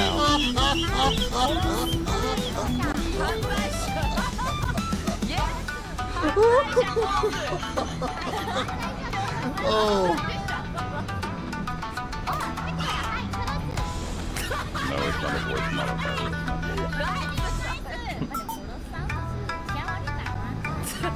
Depth to it.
Please patrol in the city.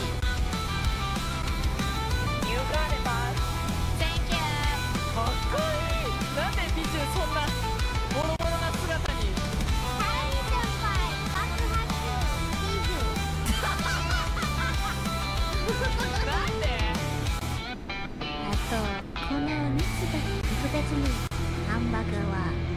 50% 割引になりました。ハンバーグ欲しいです。もうね、全部ください。Because my brain is broken。待って、なんか誰かが言ってる。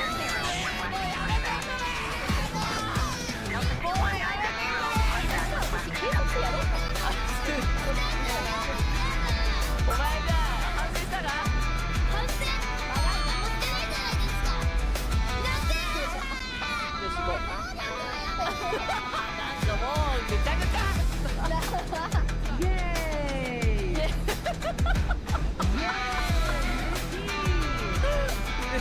嬉しいやつもいれば切れてるやつもいれば死んでるやつもいる。それがモノポリスや。おい、かなではよくやっとるか、そっちで。だいぶ言うこと聞くようになってきましたよ。それあれでしょ、鉄拳指導入れたでしょ。はい、入れさせていただきます。あんちゃん今どこいんのあんた？友達に会いに来てます。友達に会いに来てんだ。ちょっと今日今からさ、ラプラスと組むこと決定したからラプラスと組んでね。ふざけんなよ、ラプちゃんだよ。じゃねえよ、お前今どこにいんだ？どうも、ふぶき委員長がいるところに来てます。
Welcome to Eclipse Airlines. We are so thrilled to have you on board. Our captain is currently preparing for our prompt departure, but while you wait, please ensure that you are sitting comfortably and all wheelchair tie-downs for those who are using wheelchairs are secured.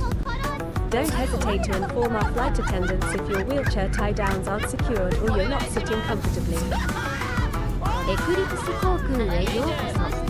私どものフライトにご搭乗いただき、誠にありがとうございます。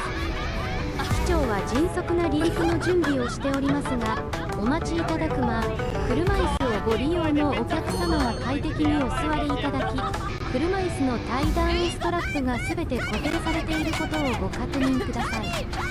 車椅子の固定ベルトが閉まっていない場合、または快適にお座りいただけない場合は、速やかに客室乗務員にお知らせください。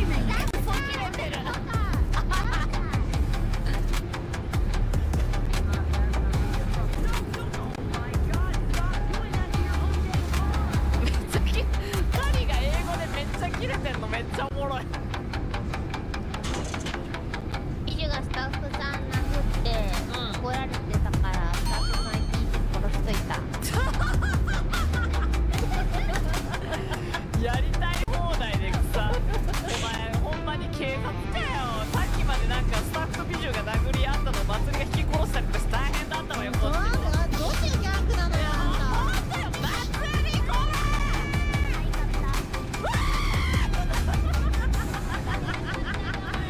祭り、お前よ。なんでじゃない。なんでじゃない。もうカリオペノリノリだし、ボタン疲れてるし。スバルはおかゆと付き合いたい。本命になりたい。おい、猫又、お前ちょっと待って。話は終わってない。猫又。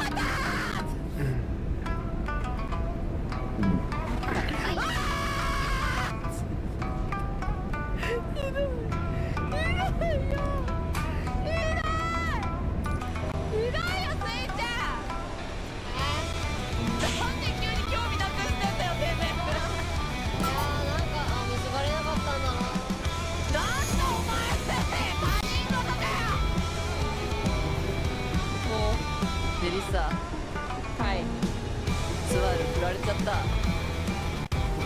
大丈夫先輩。なんで Why? Hello. Hi, Captain. Okay, we've locate from ground. There's a passenger count. Count the total sold count. Plus the self-report. Thank you. Okay, looks like we're all set to go whenever you're ready. Excellent. I'll instruct ground that we're ready to remove the jetway, and you can go ahead and close the doors. ありがとう、ネリさん。スバルもネリさんのこと好き。お願いだからシートベルトしてくれよな。 Cockpit to ground. Go ahead.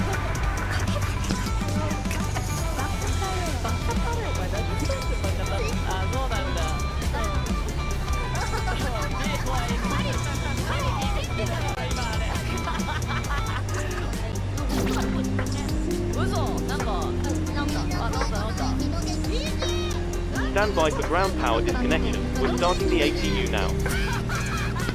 Roger.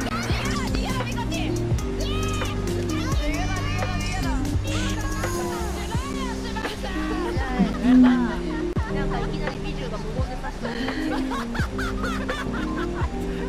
ごめん、美女今さ、お前は殺すっていう思念にとらわれてるから、あいつちょっと化け物になってまた気がついたら。そう。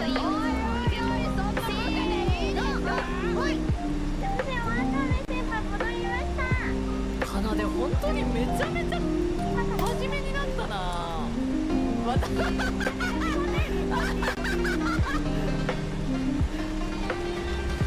れ行きますか？ナイスナイスわかめ。撃てシュートシュート。Good evening from the cockpit. This is your captain speaking. I'd like to welcome you on board this evening's flight to London.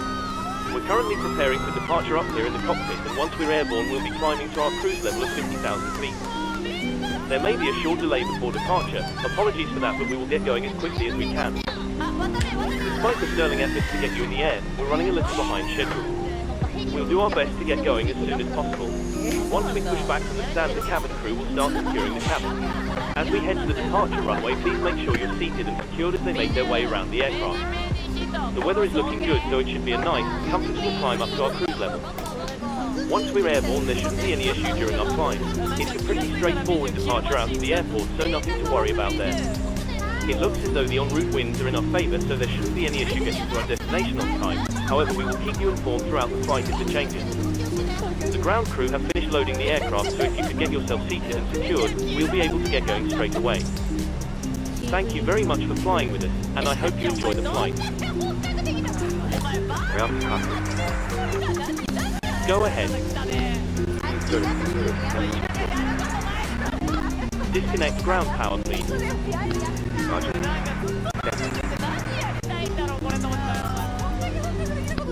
Ground power. 見てくれたみんなもね、ちょっと不甲斐ない所長ではあったかと思いますが、最後まで見てくれて本当にありがとうございました。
Release parking brakes, please. Go ahead.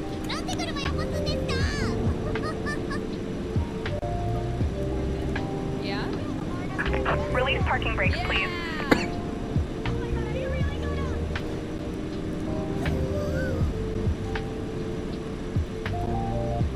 Release parking brakes, please.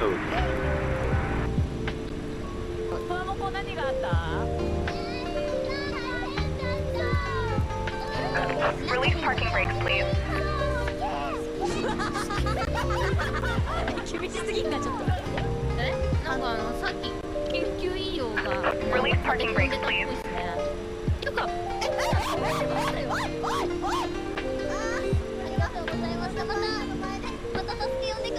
Release parking brakes, please. それでは失礼します。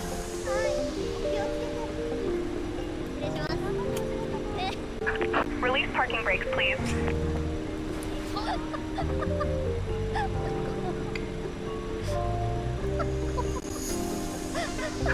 Release parking brakes, please.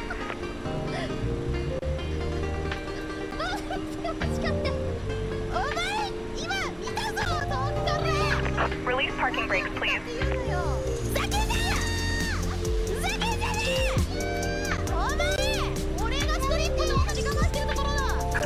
Release parking brakes, please. Release parking brakes, please.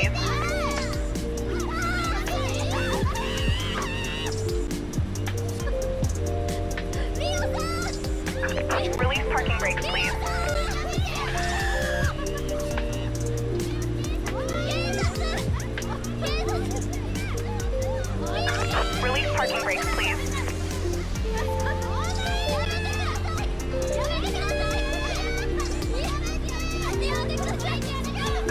Release parking brakes, please. 今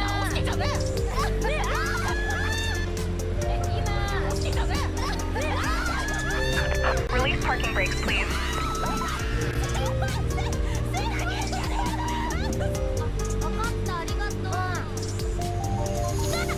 Release parking brakes, please. あ、直します。お願いします。あ、嘘。ちょっと待って。Release parking brakes, please.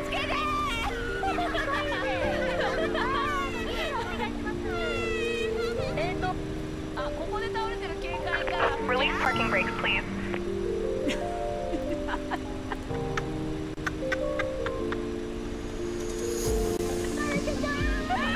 Release parking brakes, please.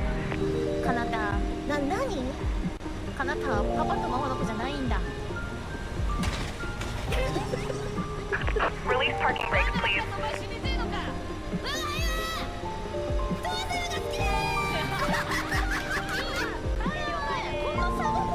Release parking brakes, please. そういうことだよ。人生っていうもんは。いくら、変Release parking brakes, please.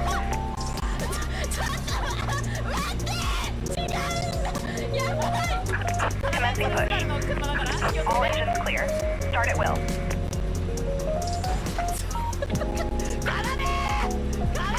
The parking brake is off. Roger. Code attached. Steering wheel clear. Stand by while we start the check. Okay, Captain. We clear the command. Free to start engine. Cabin crew, arm the doors, please.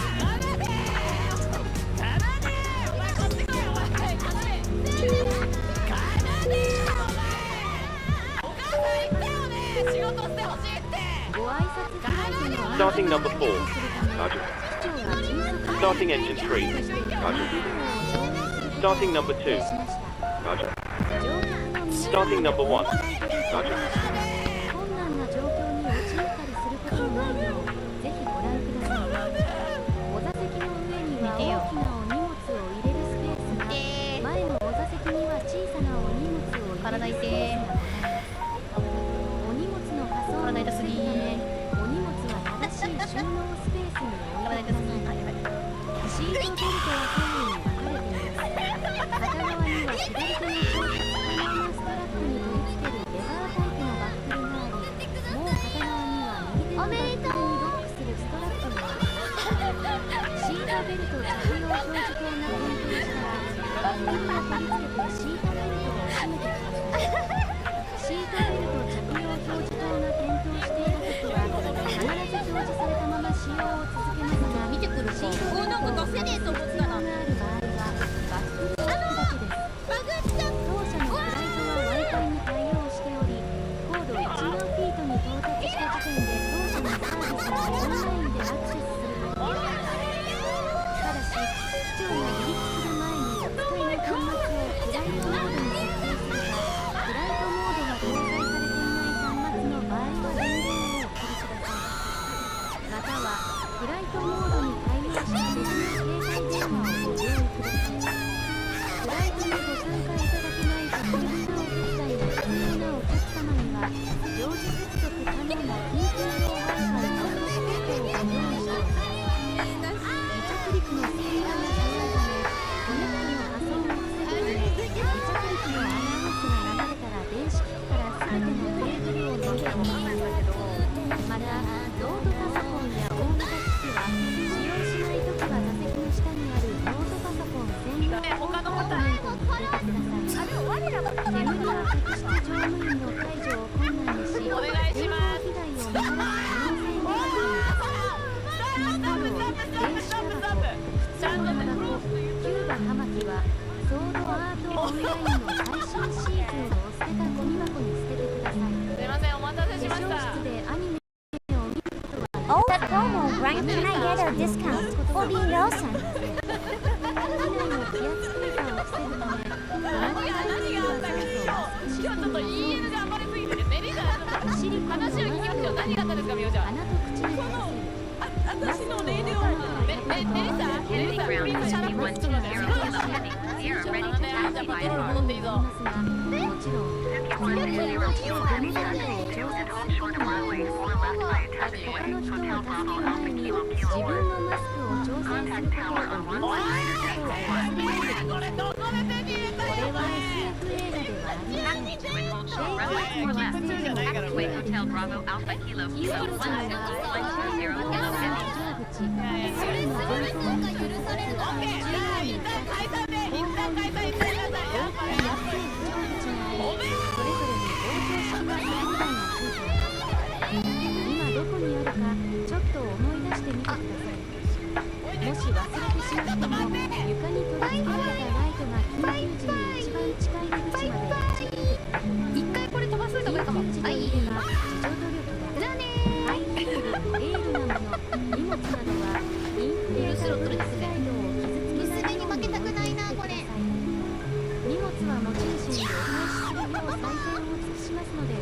信ください。ありがとうございました。ちょっと待って、Please set parking brakes. 事故ですね。 Please set your parking brake.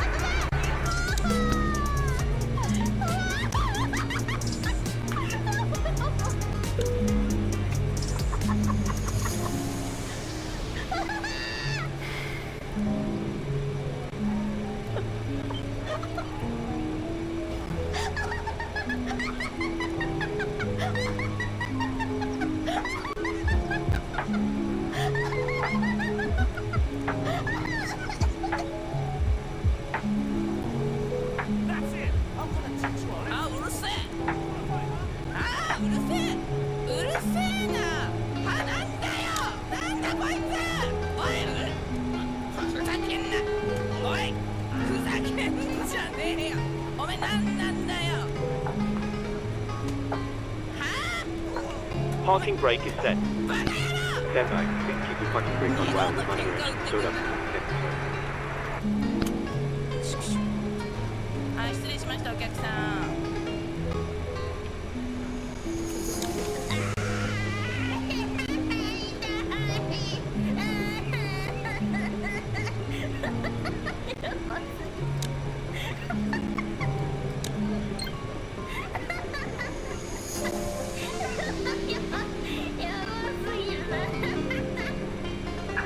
Unlocking gear. あれできない。なんであ、来た来た、そうだ来た、そうだ来た。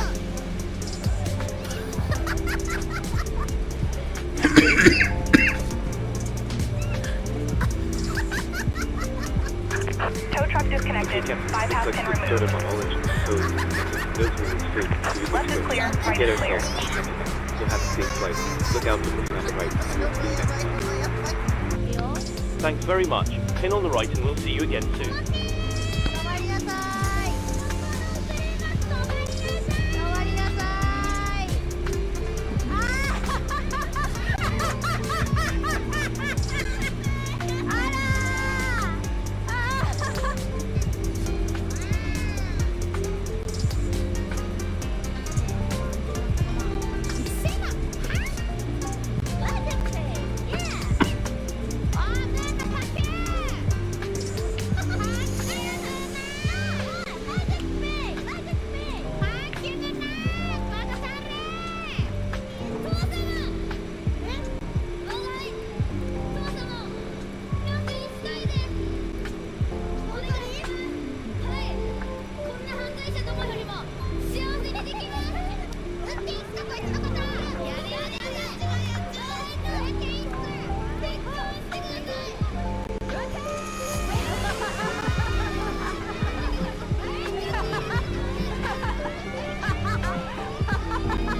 cabin crew, please take seats for takeoff. Ladies and gentlemen, because this is a nighttime flight, for safety purposes, I have dimmed the cabin lights for takeoff. Completely normal procedure, and we will be turned back on once you've completed our departure. Thank you.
No. Well. Hello, Zeros. Welcome to the stream. We're just testing the Concorde.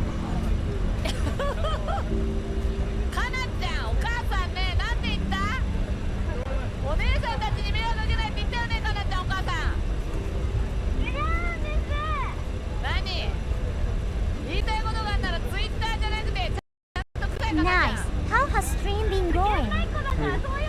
Good. You might Cloud9 asking all these questions. It means you're scaling up here. What showed you?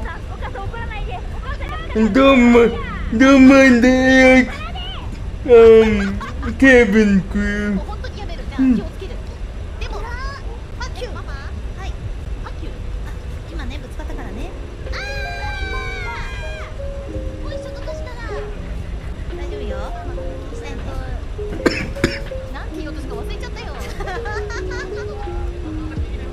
But yeah, it's been well. す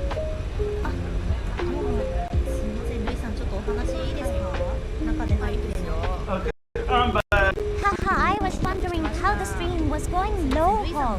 You're well.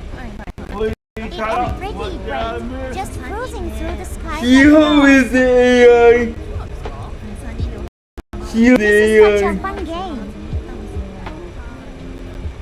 なんですけど、お花を摘みに行った時に、かなたちゃんがもうちょっと摘もうとして、車を強奪しようとしたところ、その車にひかれてしまって、救急車で運ばれることになったんですけど、その今まで積んだ花と水をすべて盗難者扱いに持ってかれてしまって、What are we holding そ short? れで全漏にしてしまったんです。我々3人で積んだ花と水を。めちゃくちゃやる気あります。本当にめちゃくちゃやる気あって、本当にめちゃくちゃやる気あって、We're not sitting. 何それ何それ何それ何それ何それ何それ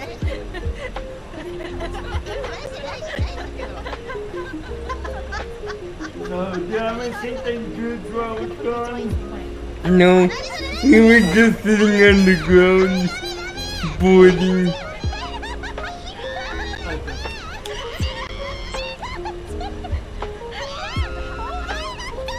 Okay,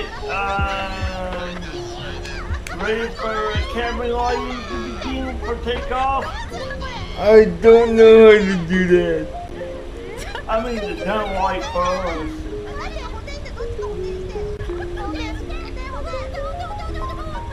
That's the round one. On That runway big black one. 4 left. That's the, there you go. There you go.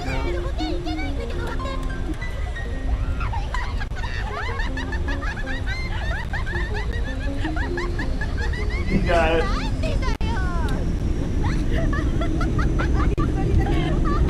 Cross your fingers. Yeah, no black line. Not.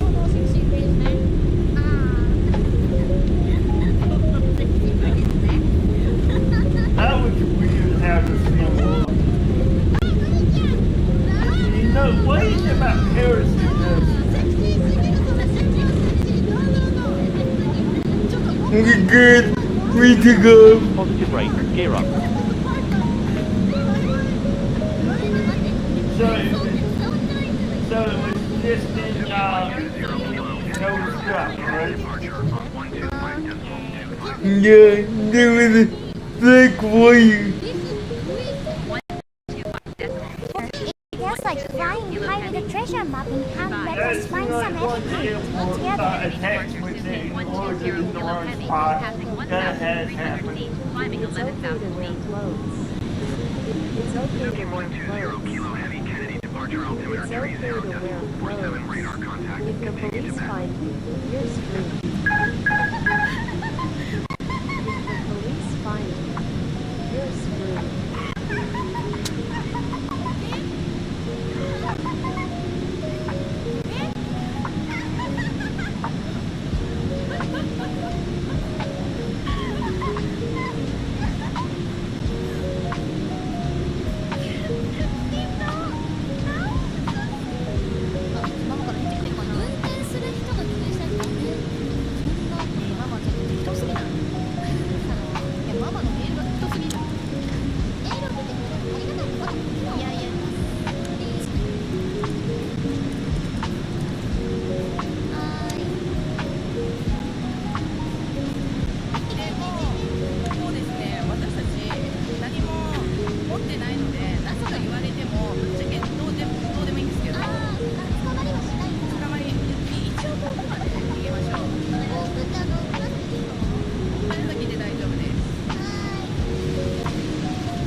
There's so many landing lights.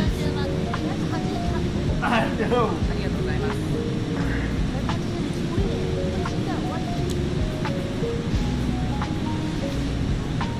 Suzuki 120 Kilo, heavy contact, New York Center on 121.125. え、また目どこ行くの？また目？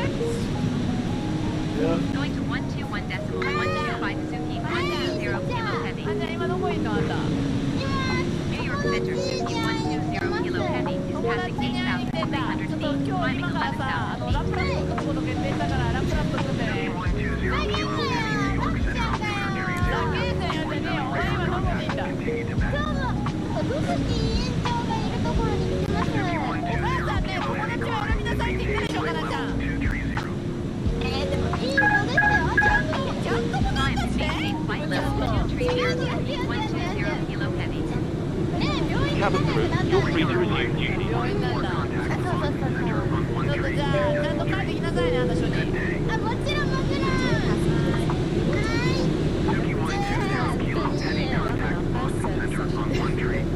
はい。じゃあ、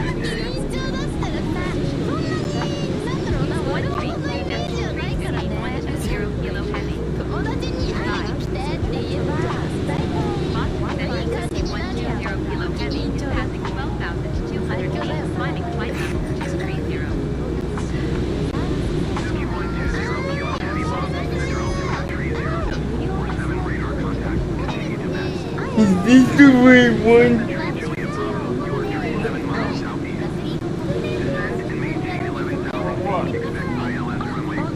What's the matter? Yeah, the one in the bottom. Yep, that's it. Ladies and gentlemen, the captain has turned off the seatbelt sign, so you are now free to move around the cabin. However, for your safety, we do recommend that you remain seated without passing the time during the flight. Thank you.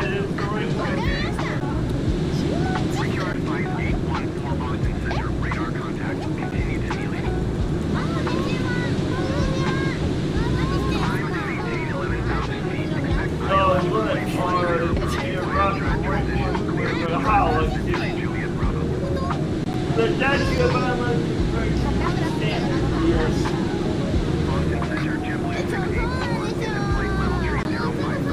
Did he screw me? Does the other one say yay and all that?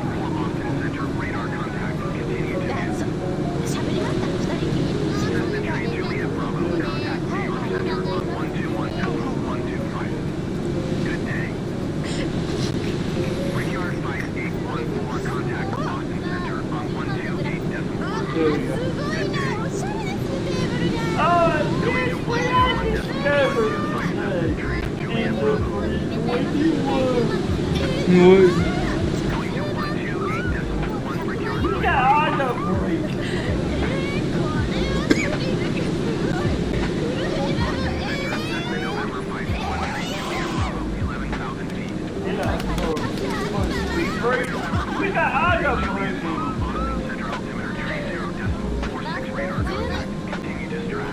I didn't know it had the auto braking. Of course there's auto braking.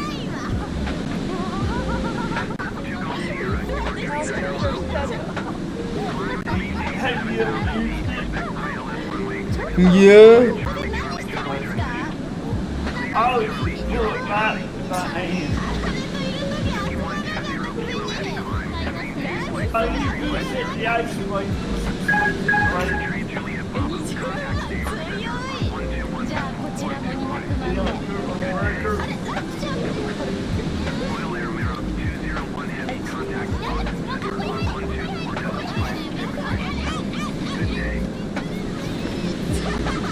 Oh god. Relax. I know. Yeah, well.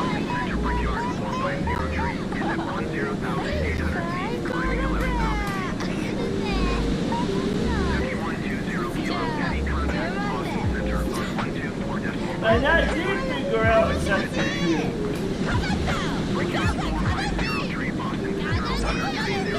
You do have emergency lighting on the aircraft. I figured out how to operate it.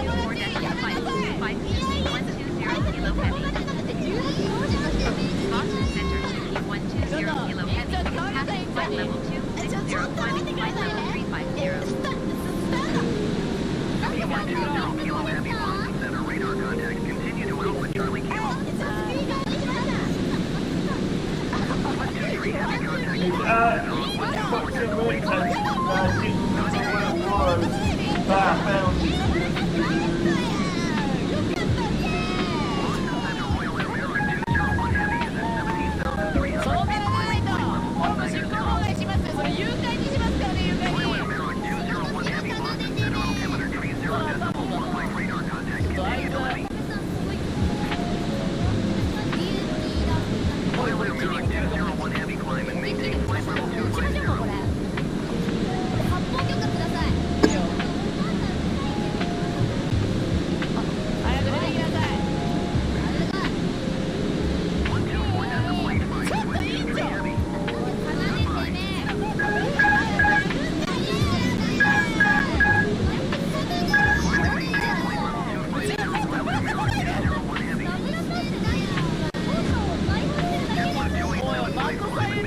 Heavy contact.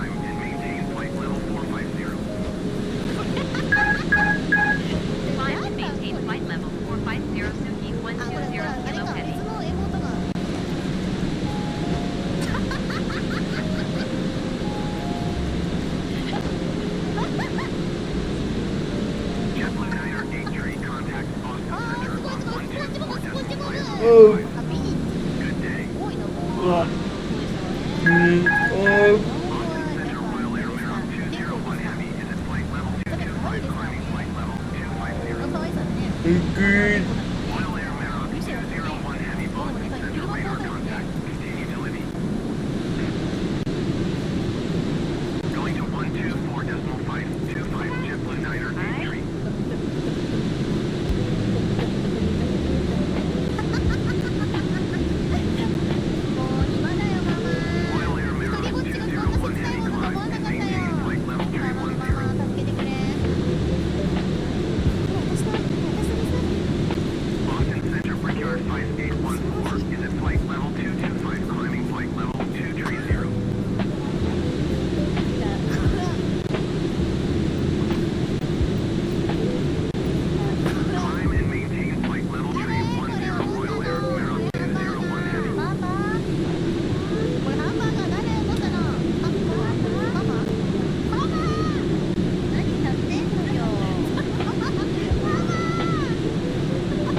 Airlines Flight 57 to Mercury. Please lift files and ensure that any bags are placed in the overhead lockers to keep the smoke appreciated. でもいいよってなってるんですが、いや、放送やめてもいいし、まあ、警察にいて、この We're doing good. 感じするので、それを買ってね、まあ、 I'm following the checklist to a T. Making sure I cross my T's and dot my I's. え、じゃあ、これ、それじゃあ朝礼をしたいと思います。皆さん、本日はよろしくお願いします。最後尾じゃなくて。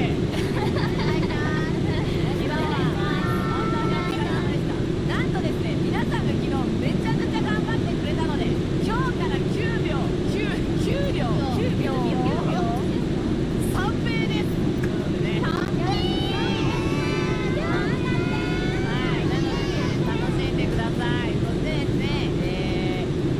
You know why we tripped the breaker?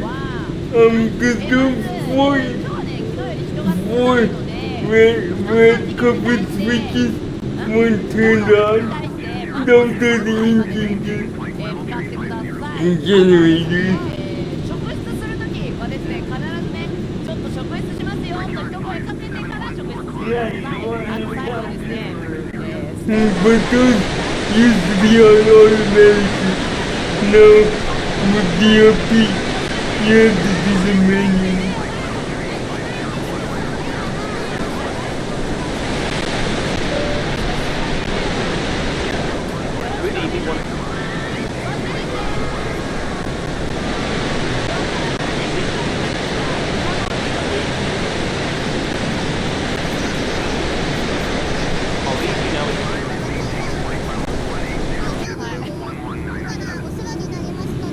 Thank you.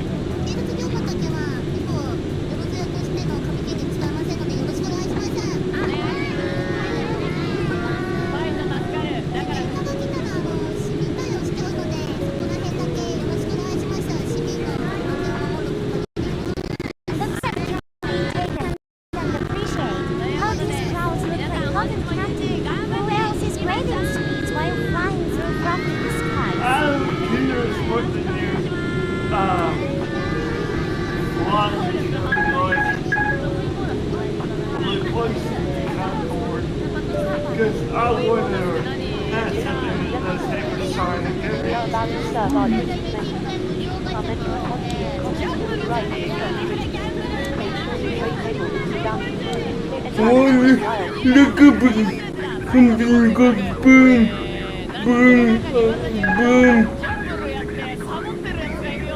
Supersonic. That's the replacement for the Concorde, and it just made it made in sight.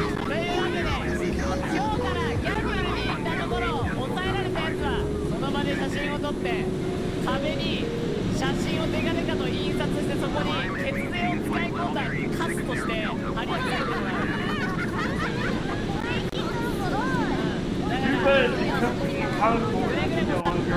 サボらないでだって No.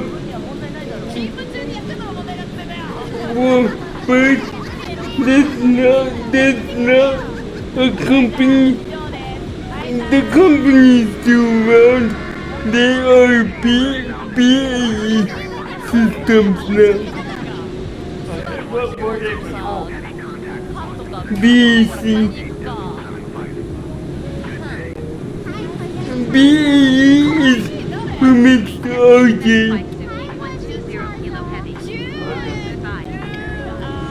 Then about you.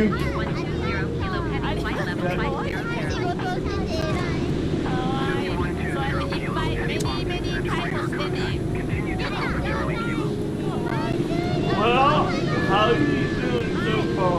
I don't hear any alarms going off. いろはさ、気づいてした？しました。昨日の夜中ここに一人で上陸しました。ここに。マジ？じゃあできた？いいえ、前に進むことが苦しい思いをしました。嘘？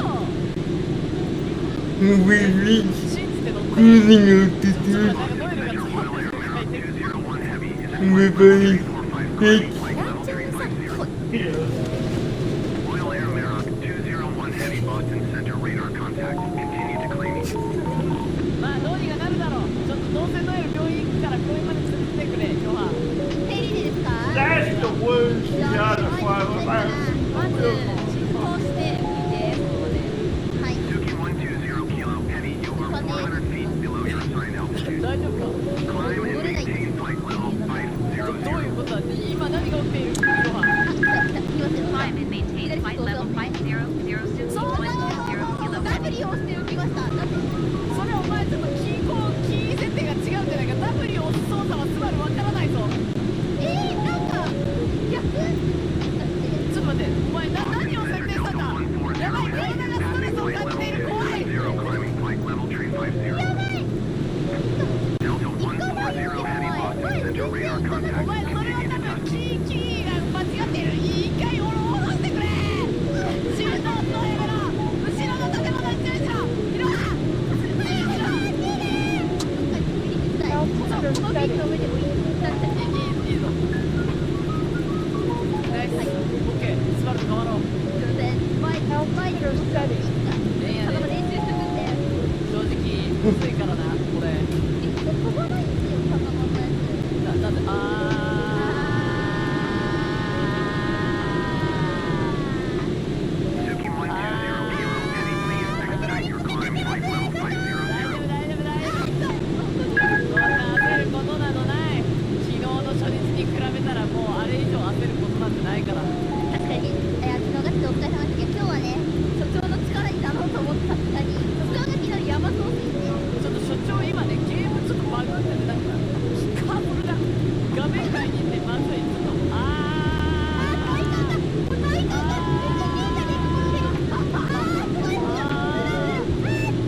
But were your predictions right? We're at 60 on cruise. American 100 Heavy traffic is 10 o'clock miles. Flight level 370. Yep, 59 now. American 100 Heavy traffic is 9 o'clock And how many hours?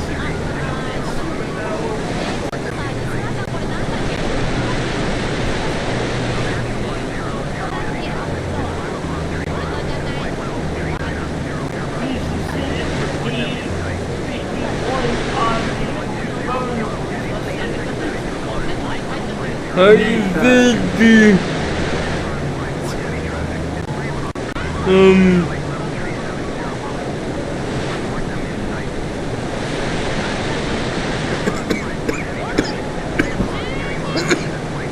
I actually said it higher, so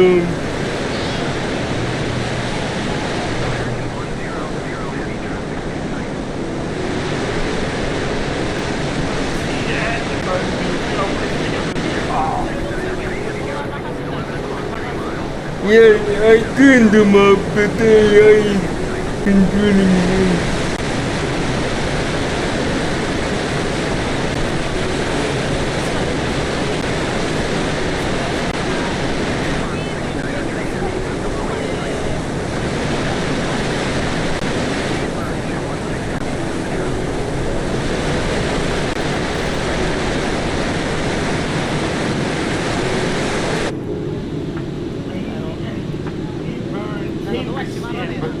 Didn't you say it should go down slowly since we're up so high? Yeah. Keep an eye on it. What's the extra time for what just got left? 直しますか。直してパン屋行くパン屋。 Let me see. ピンピンピンピンうるさいなこれ。シートベルトしなかっただけで。いやでもシートベルトはない If じ you ゃん。 got 危ない。 4 hours.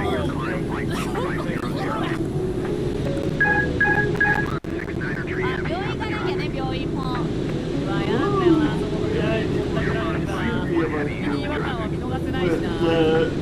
ポケモンか。でっかい雨。そうだね。 Well, let's hope. 音でかすぎだろ。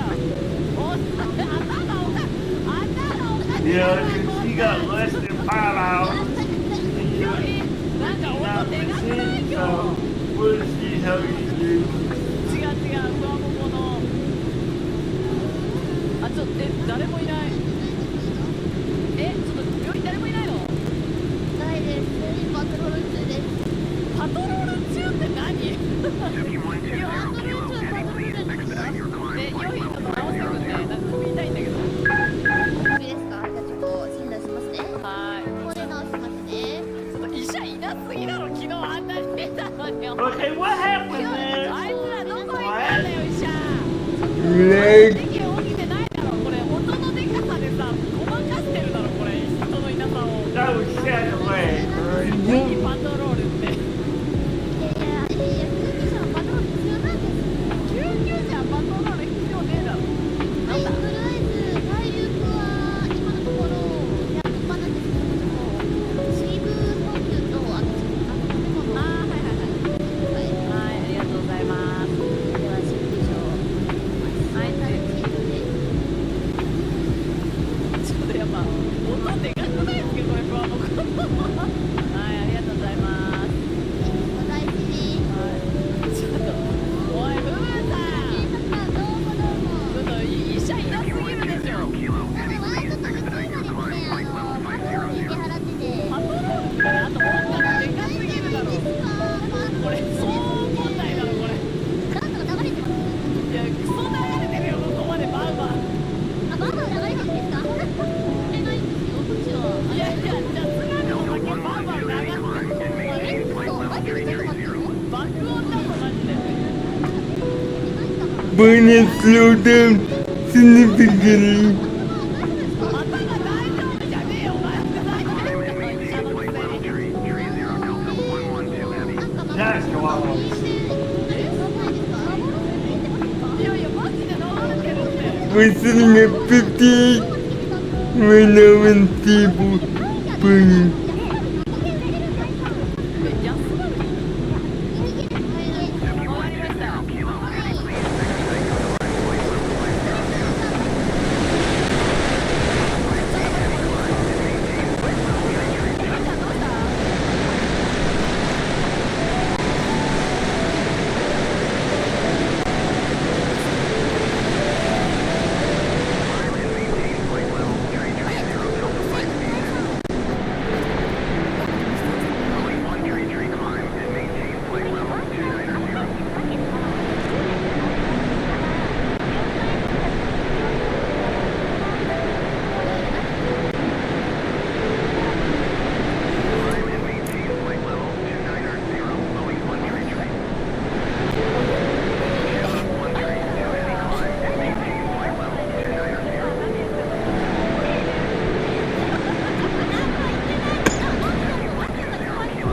Do you notice a difference with the soundtrack?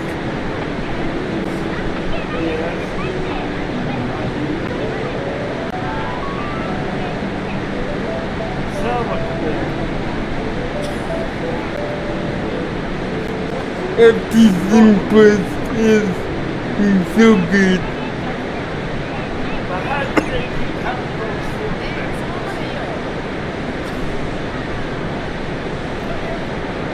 I don't know.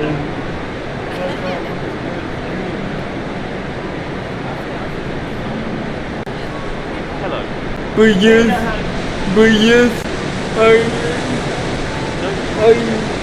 was reading online and the Concord cruises at an angle of attack 10 degrees cruise.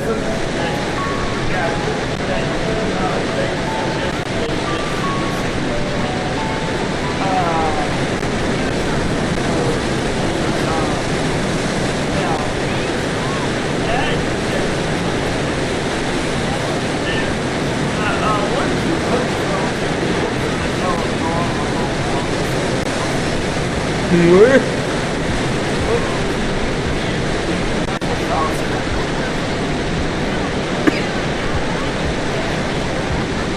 Oh yeah,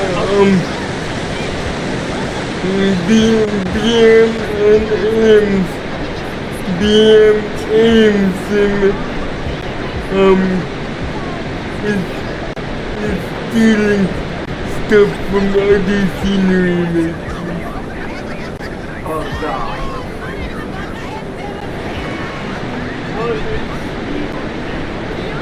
They've got allegations from Inipros, allegations from Contra, and so many more.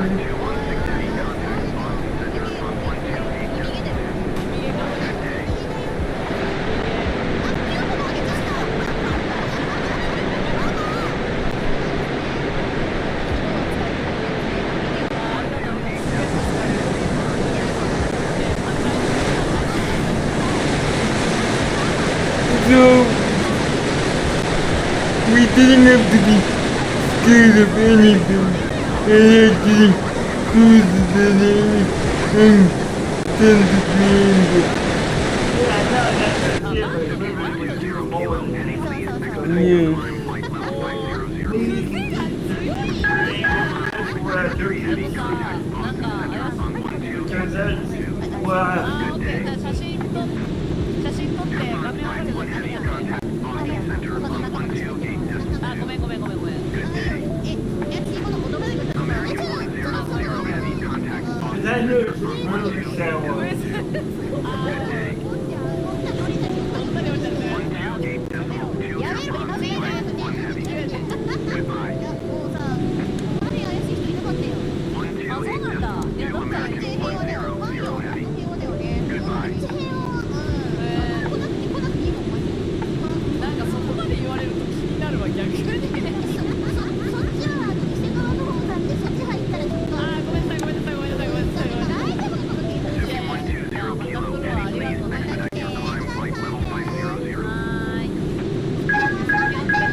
I think we pretty much have it now.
right left 500.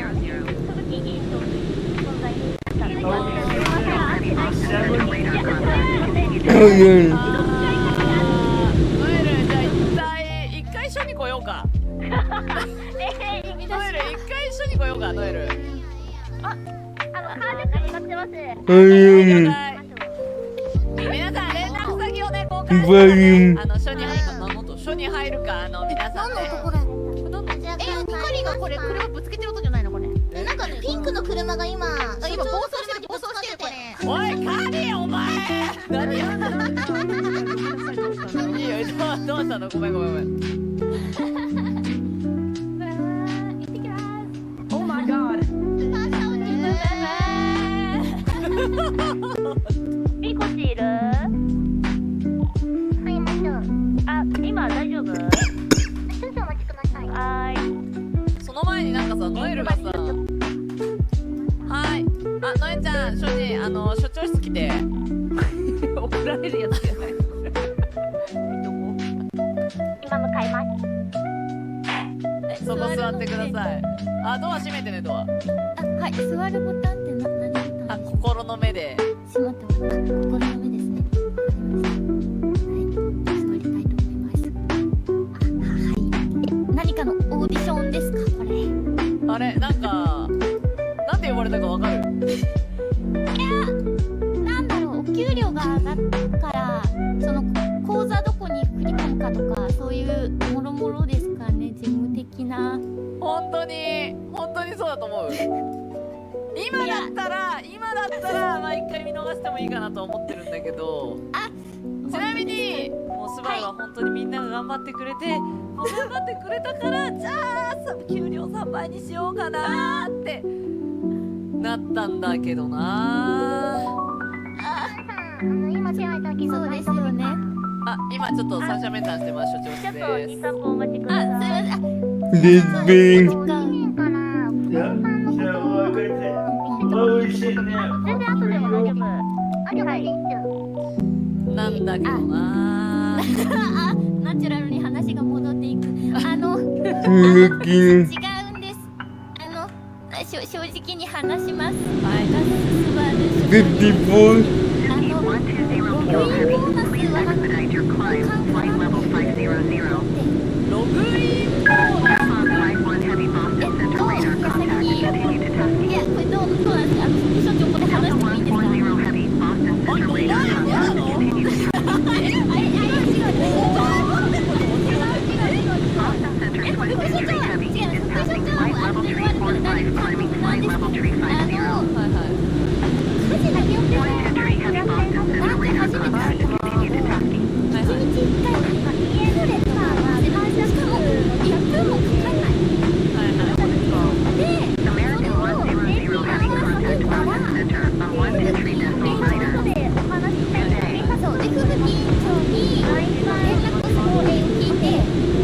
？Are we still good?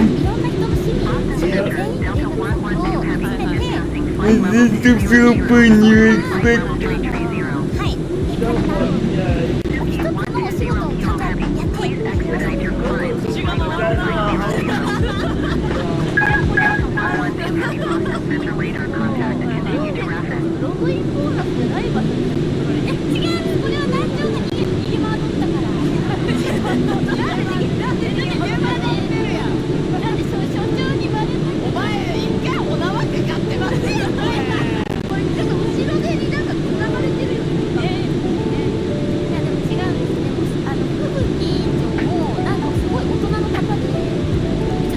But on the DC design Discord, they say most breaker problems are related to people beginning to turn on the engine generators.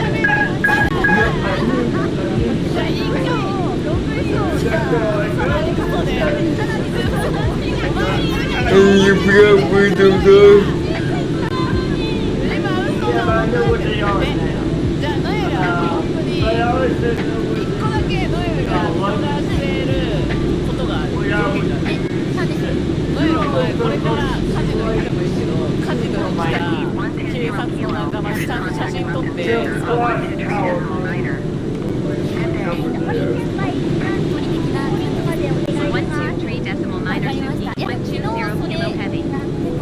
あ、やってた。じゃあログもはセーフだけど、普通に打ってる人は報告してね。じゃあそれでお願いします。はい、さて。いってらっしゃい。どうした？みこちいる？ミオさんはまたお前らじゃ帰ったんじゃねえのかよ。なんで帰ってねえんだよお前ら。ちょっとじゃあミオちゃん来てこっち。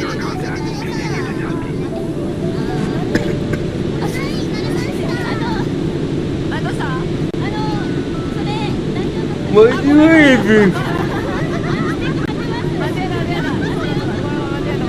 あれなんか違うこっちだわ。ごめん車こっち置いたわ。ありがとうございます。なんかすいませんタクシーみたいになっちゃって。いや本当だよお前これ。血税なのにこれもまた。いや忙しそうですね。いやでも今日来ますよ。もう怪しいやつから捕まえてた方が絶対犯罪減るんで、もう怪しいやついたらすぐ教えてください。あ、わかりましたわかりました。でもやっぱりなんか職質として急にめちゃめちゃ喋り出すとか怪しいっすよねやっぱ。喋りか。とかなんか挙動がおかしいとか。探しておきます。なんか思い当たる人います？たくさんいたからな。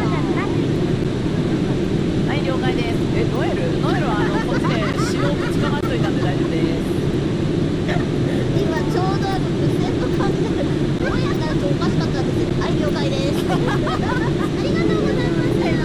はい気をつけてください。ありがとうございます本当に。はいじゃあまたお気をつけて。ありがとうございます。頑張ってください。危ないよ。はいまたね。なんだこれなんでこの応援いりますか？モアピーポーいる？ You need more people。 お願いします。OK 番号教えてください。 Where are you？ 大丈夫か？189でもまだ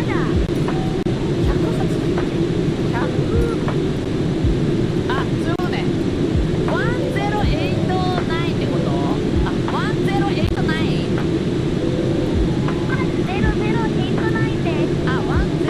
あ、100。ちょ、桁多くないか？1009。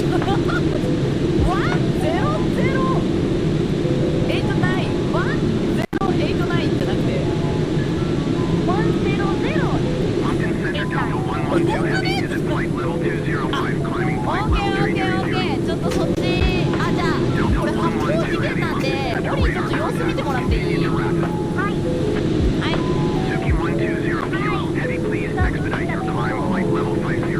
誰やこの上に猫と和解せよって書いたやつ。何の音これ？何の音？でかすぎだろ音が。もぐもぐ闇でかすぎてくさ。じゃあノエちゃんどう最近？ノエちゃんこっち来て。私最近あんまりそんな平和なノエちゃんどうする？取れた？最近お前分かってるやろ。さっきの話。いやでもまだこんな話に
the future food.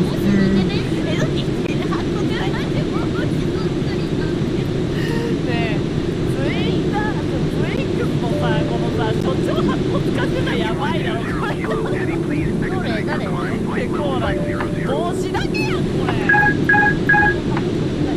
帽子だけやん。後ろのやつね。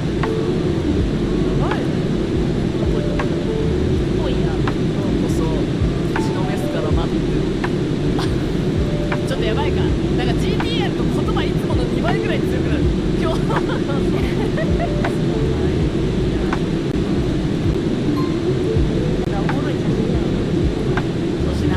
そうしないじゃねえ、ちゃんとパトロールしろ。分かった。おかえり、大丈夫だった？はい、インバウンドしてきましたです。ありがとう。あ、いろはよかったらちょっとこっち来て。え、普通に、ちょっといろは閉まるなとついてきて。あればいい。いろはも捜査部隊っていう。いろはは絶対裏切らないから。渡目はワンチャン裏切る可能性あるから。いろはを交えることでこいつを第3の見守りにする。今日平和すぎるだろ。こっちこっち来て。丸出しで歩くってばちょっと待って、何なんか水着っぽいの選んで指導を受けてるやん。指導なんですよ。ちょっと待って、おっぱい丸見えやめてね。ちょっといろはここはですね、カジノサボり取締委員会で。なるほど。そう、いろははここでカジノっぽい服を着て、でセーブして、でカジノにいるやつをレモン服で取り締まって、そうそうというね大事な仕事がある。所長これ経費やったー。いいよ。いいよ。じゃあ何お前は経費なわけないだろ。なんでお前も警察ずらしてんねん。お前経費なわけないやろ。時間ができたらみんなで遊びに行きますわ。絶対来ないじゃないですか。いやいや、来るの今日クソ暇だから。今日は今日しかない。ちょっと待って。ねえ、あまりのハレンチさにイロハが言葉失ってんだけど大丈夫かイロハ。風間ちゃんこれがね警察の仕事だよ。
We're 50%.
無理。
You're not doing this early. I know. 9:05.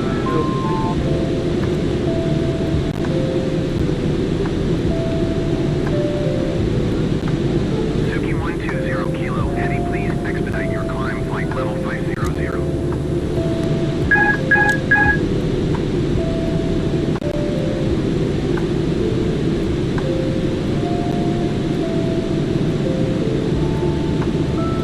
Delta 140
to say 4 hours. 4 hours and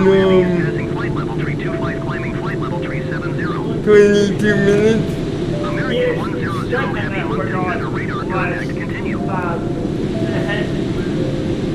It says 4 hours and 20 minutes now.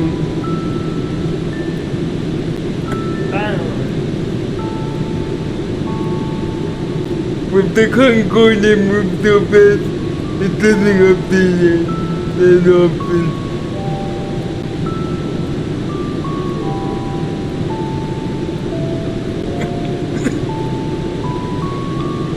Are we gonna make it? 47. Virgin 46 traffic is 7 o'clock, 4 miles at flight level 370. Report them in sight.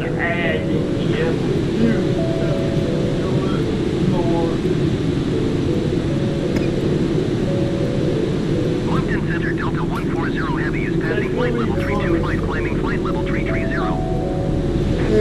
No. Delta 140 Heavy, Moncton Center, radar contact, continue to 4750. We can't go up much more. I need like 3 more fuel factors before we hit maximum landing weight.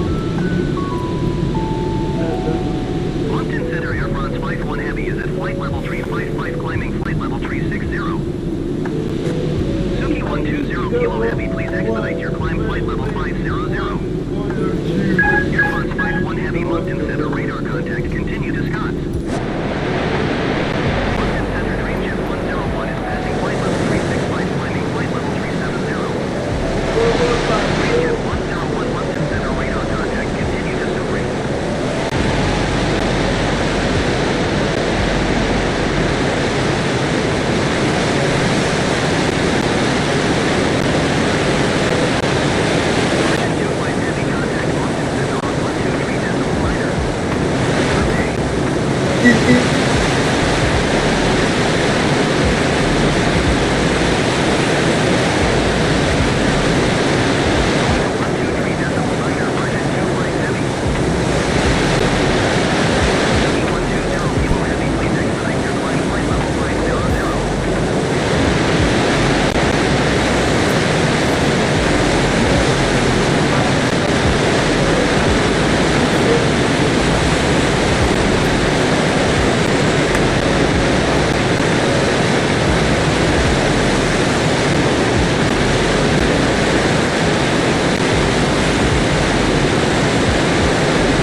prediction?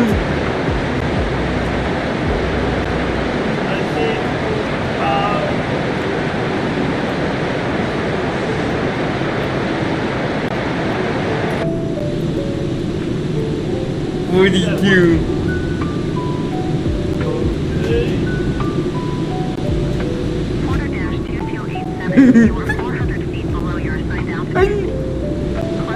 I know I'm concerned as well.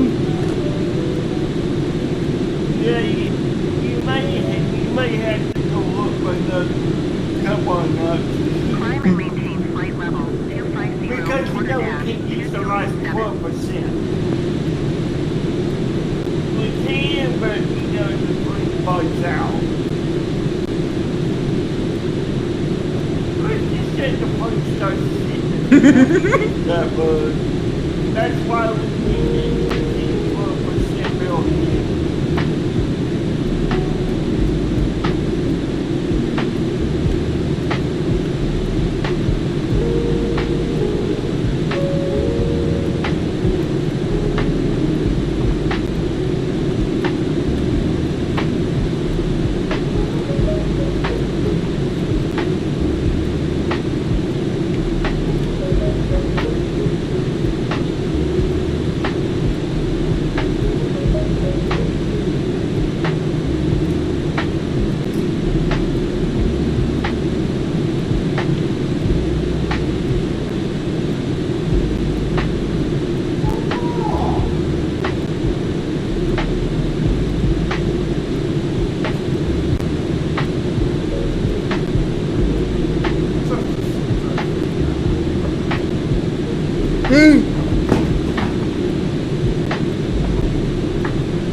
Woody.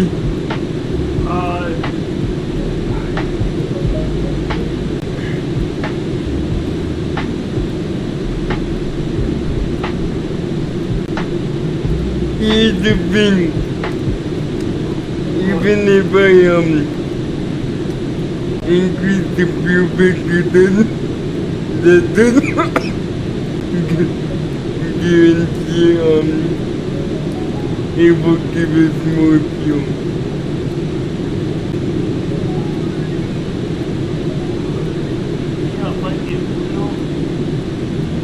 Because we're reaching the limits of simply at this point. Or if we go any higher, it might say limited by maximum landing weight, and then New Sky will complain that we can't fly the plane.